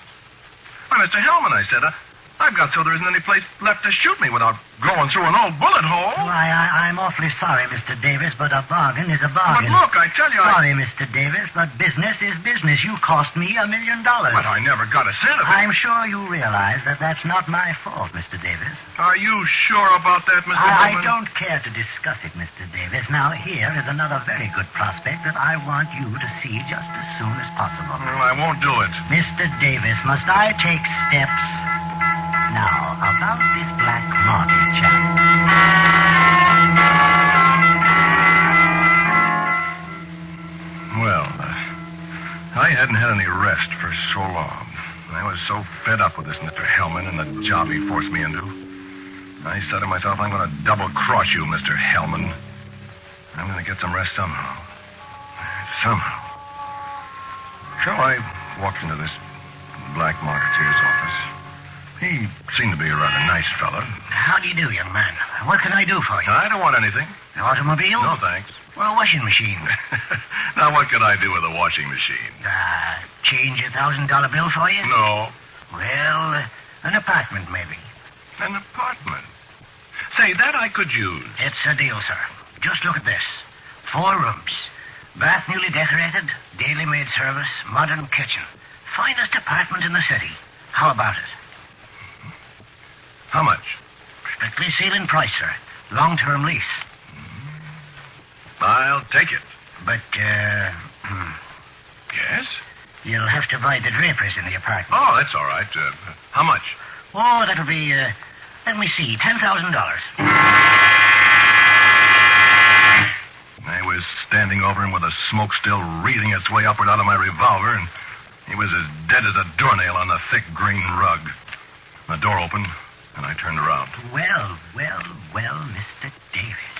Hellman. Mr. Hellman Davis. Well, now you have been and gone and done it, haven't you? Did you hear what he was trying to sell me? Mr. Davis, I hope you realize that your days as a guest in my institution are over. You mean I don't have to go back now? My, he certainly is dead. You're a very good shot, Mr. Davis. Well, he made me so mad yes, that indeed. Well, what were you saying about not having to come back? Did you mean I don't have to come back now, Mr. Hellman? Why, Mr. Davis. What? Why, Mr. Davis, don't you see what you've done?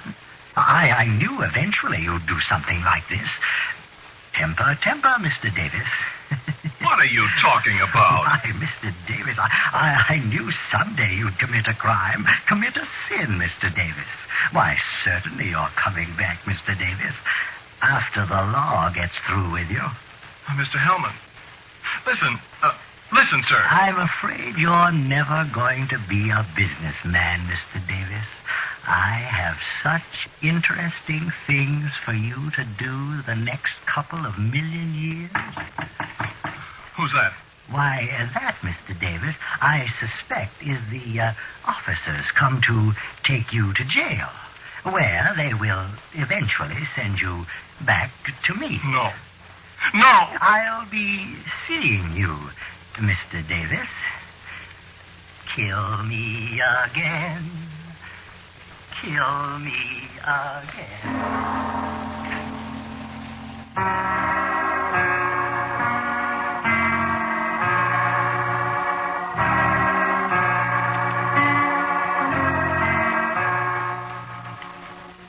You have listened to Quiet Please, which is written and directed by Willis Cooper. Mr. Davis, the man who spoke to you, was Ernest Chappell.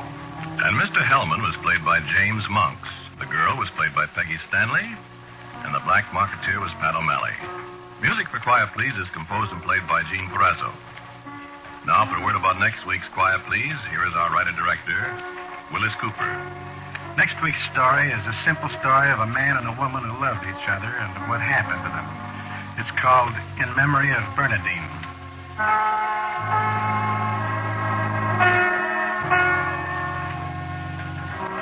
And so, until next week at this same time, I am quietly yours, Ernest Chappell.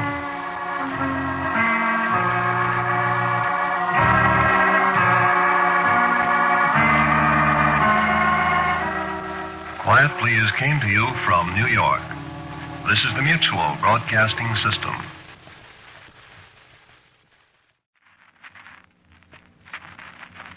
Quiet, please. Quiet, please.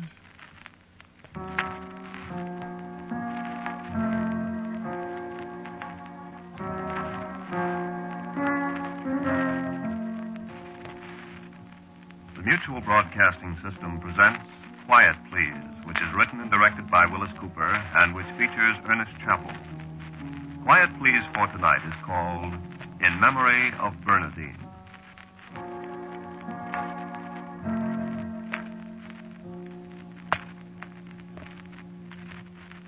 It's a long, long ride home. It's been a long, long war for me, and I've seen places I never expected to see. I'd just as soon not have seen them. But I'm going home now. At last. It won't be the kind of homecoming Bernadine and I planned. No, not at all. How are you about depending on a woman? The woman you're in love with, I mean. Are you like me? I suppose not. I imagine I'm different. I depended so much on her that I don't know how I got by without her. As a matter of fact, I suppose I didn't. I guess that's why her memory, the memory of her, I mean, is still so important to me. What did I do before I met Bernadine? You know, it's strange. The part of my life before her is all hazy and indistinct, like when I was a kid in school and we made watercolor sketches. The paper was wet and the colors all ran together, no matter how carefully you drew in a tree or a house or something. That's the way my life seems to me before Bernadine. And that's the way it is, too, since this other thing happened. All I've got now is her memory. Well, that'll last me. I wish I could see her, though. Everything would be all right.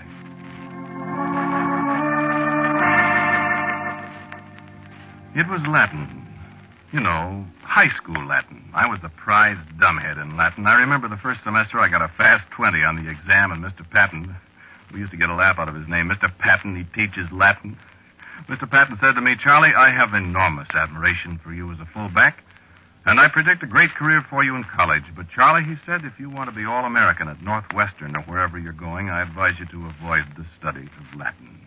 Because, Charlie," he said, "if you don't avoid it, they'll throw you out on your rear after about 20 minutes, no matter how far you can throw a football, and that will be sad, Charlie," he said. Well, it was good advice, certainly. But Bernadine sat next to me in the Latin class. So I stayed.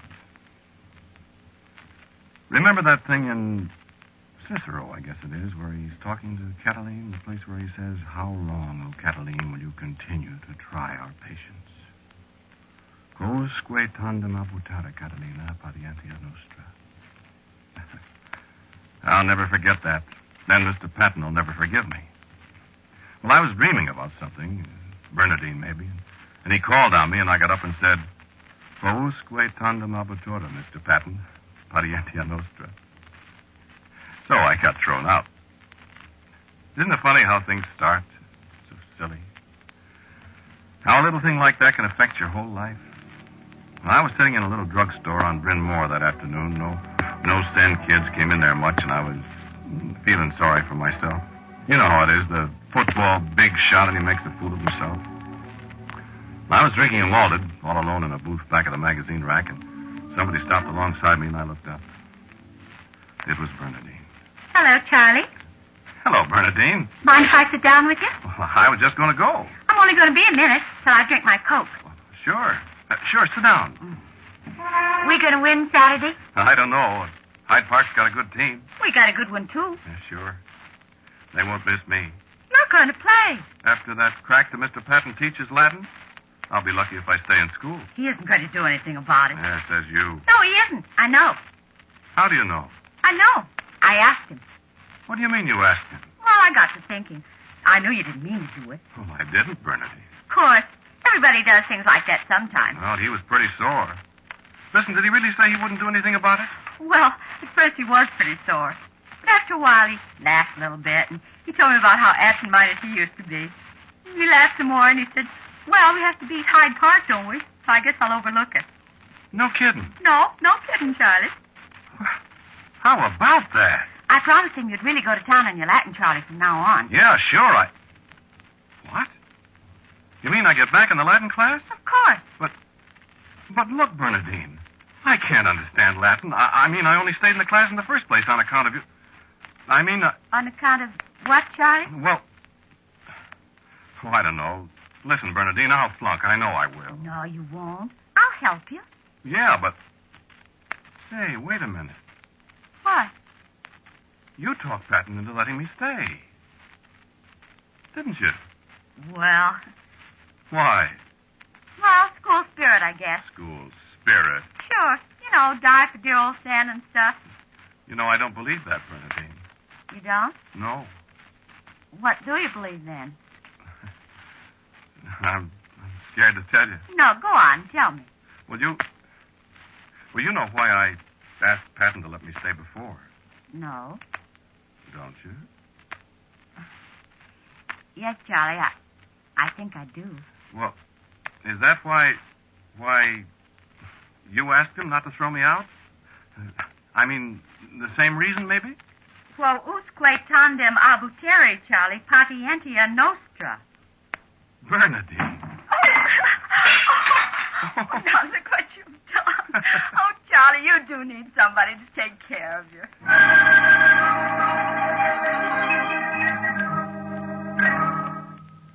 Yeah, a thing like that, and it affects the rest of your life. Your life and hers. And the thing rolls on like the snowballs we used to push around when we were kids, and pretty soon the little bauble you made in high school has affected the lives of hundreds and hundreds of other people. Maybe a German corporal named Helmut Schwartz would still be alive instead of dead in the snowbank in front of the boys' school in Dierkirch. Maybe Harry Foster would be dead. Maybe... Well, it's no good wondering now. I want to think of Bernadine. Bernadine said I needed somebody to take care of me. And in the years that have slipped by since I knocked a glass of malted milk all over a green and white sweater, she's done it. Until now. And now I have just the memory of her. We made a joke out of that Latin thing. You know how family jokes are. Never very funny to anybody else, but well, they're real stoppers to you. And it is funny how many times that phrase, "how long," crops up in a conversation. We made a ritual of it. We never said, "how long." We always said, "quousque tandem." It's funny. I wanted us to get married as soon as I was graduated from Sen, but Bernadine said no, I was to go to college. So I went to Northwestern 1 year, and of course she went with me. Well, I wouldn't have gone otherwise. And then we got married. I understand, Charlie. No, you don't, Bernadine. I think I do, darling. Well, I just can't help it. Of course not. Do you think I'm a... Now, Charlie. Well, I can't help it, Bernadine. Do you think I'm a weak sister? Why should I think that? Well, I don't know, but I depend on you so much. I'm glad you do, Charlie. I don't know what I'd do without you. I don't know what I'd do without you. You do love me? I do love you. Oh, sweetheart. Don't you remember what Dr. Watson said, darling? Till death do us part.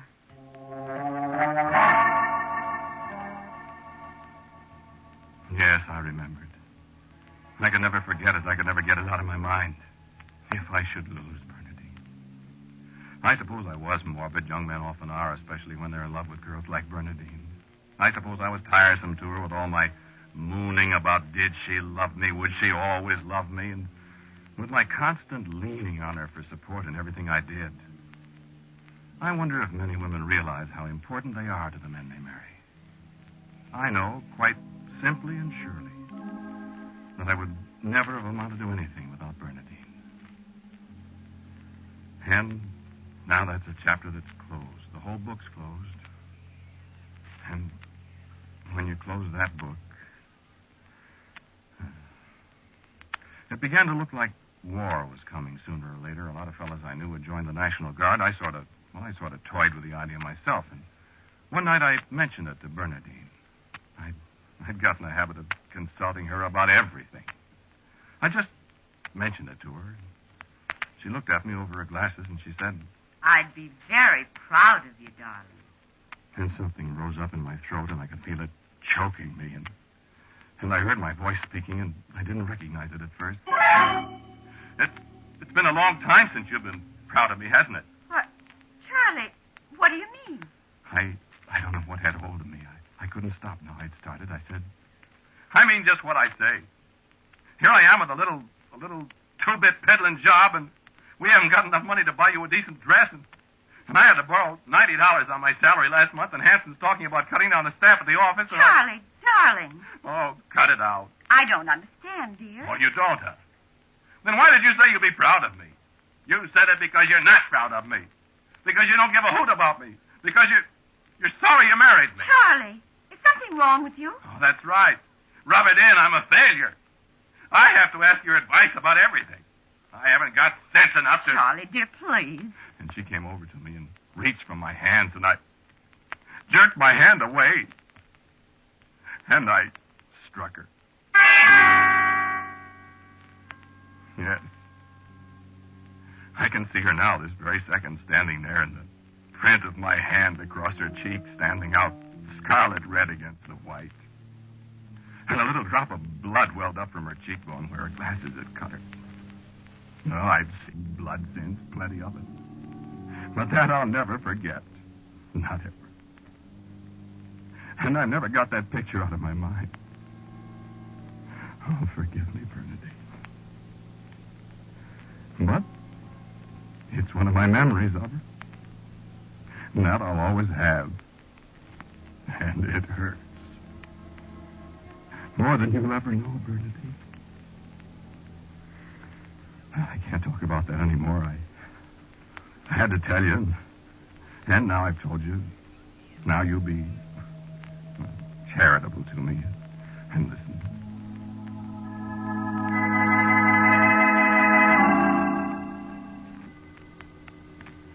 Yes, I joined the National Guard, the 131st in the big black old armory at 16th and Michigan. And I was pretty unhappy after a month or two. I wondered why I'd let myself in for such a thing.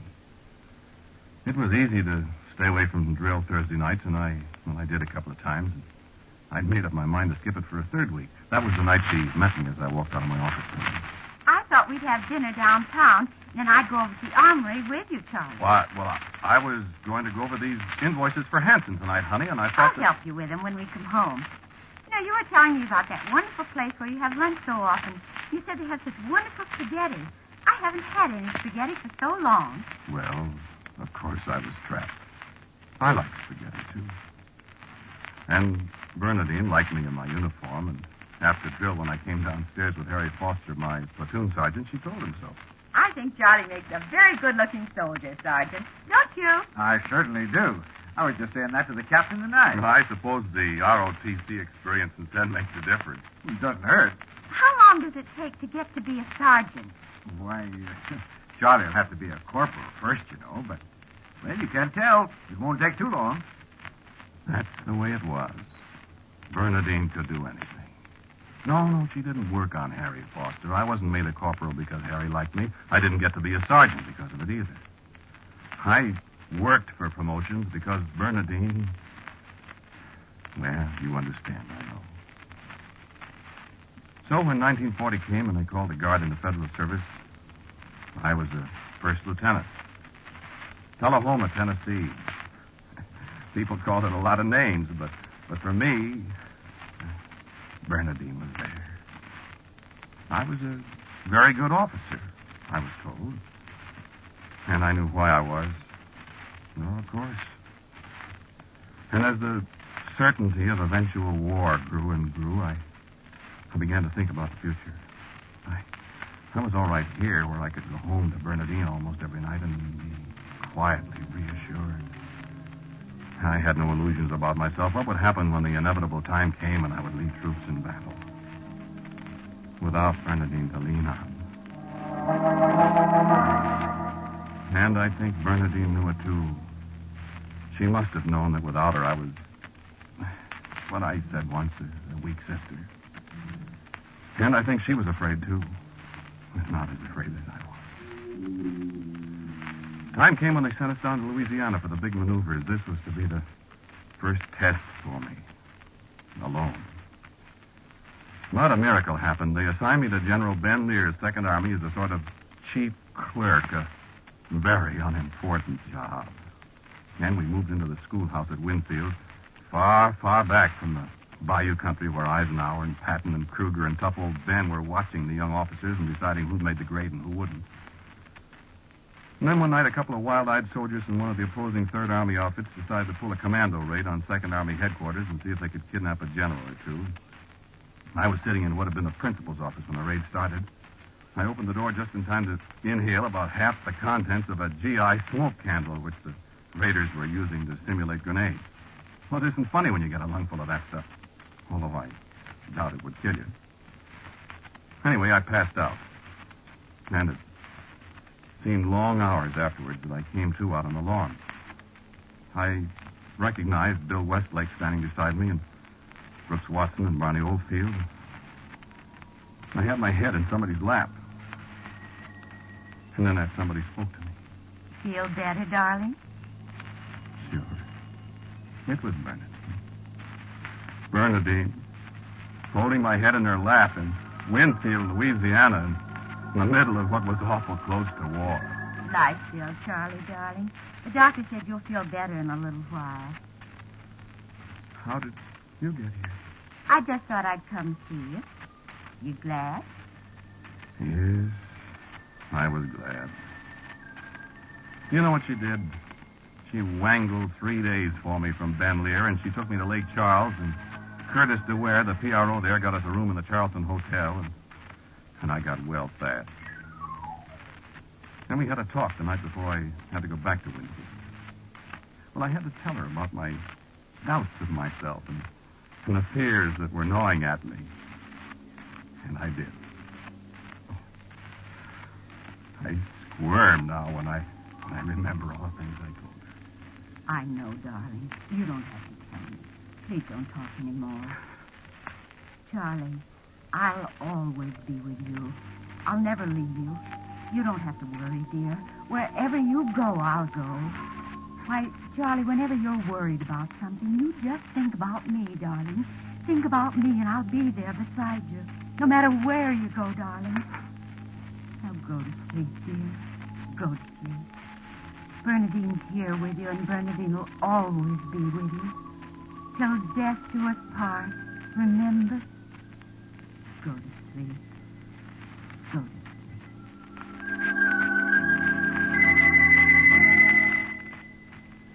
captain of infantry in the Army of the United States in Lake Charles, Louisiana in September of 1941.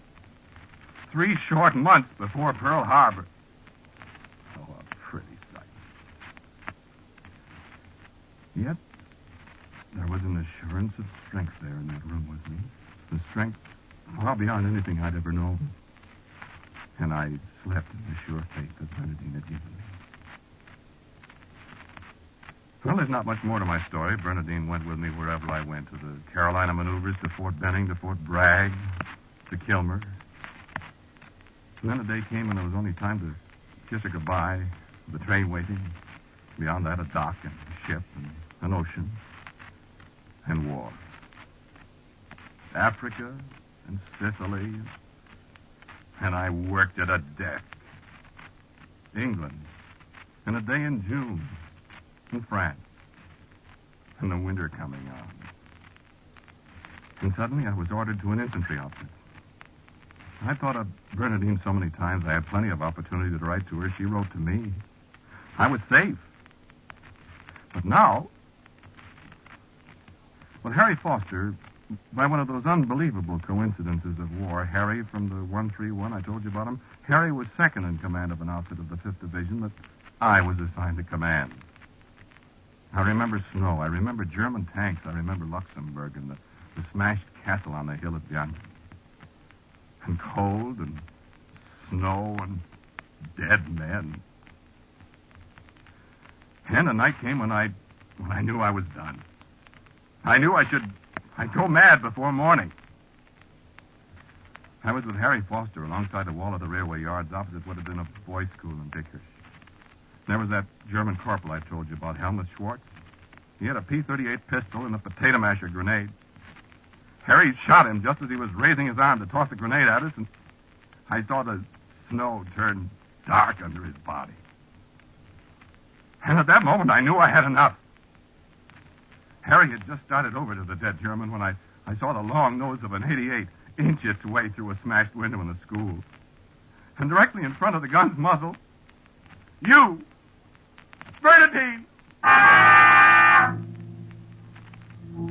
heard him scream your name, Bernadine, and I looked up just in time to throw myself flat in the snow. The shell went over my head, and I remember it hit an abandoned locomotive in the yard behind us. I got back to Charlie. I got back just as the German tank moved in on us. I still had my back turned to it when the blast from the machine gun hit me. I wasn't knocked right out. I remember how he stood over me. The machine gun slugs were cracking the air all around him. He looked down at me, and he said your name again. Bernadine, he said. Then he turned back to the tank, and I could see you. And Bernadine was there, just as she said she would be. Bernadine's arm was around me, and I could feel her strength flow into me.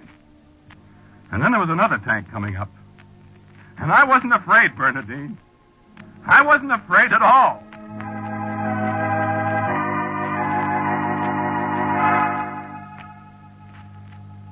And now I'm almost home on the homecoming I dreamed about so often. And it's so different. Well, no bands, no people smiling, no laughter. All the way from Luxembourg across France in a ship with all the quiet soldiers. And the train pulling into LaSalle Street Station with me and a few other Americans. In boxes with a flag over each one. And all of us with our memories, Bernadine. And why do I keep remembering that little question of ours? Quosque tandem. How long? How long? It's forever. Isn't it, Bernadine? He said, till death do us part. That's forever. Isn't it? No, it's not forever, dearest. Death can bring us together again someday. Quousque tandem.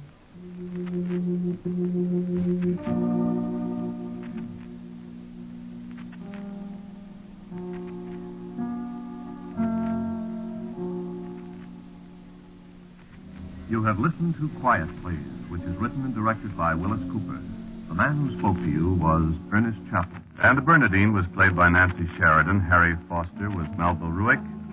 Music for Quiet Please is composed and played by Gene Perazzo, who, by the way, concludes his engagement with us tonight, friends.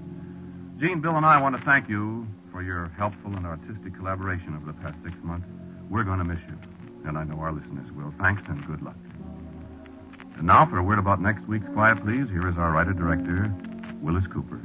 Next week's story is called Come In, Eddie, which is about an unexpected visitor at midnight. And so, until next week at the same time, I'm quietly yours, Ernest Chappell.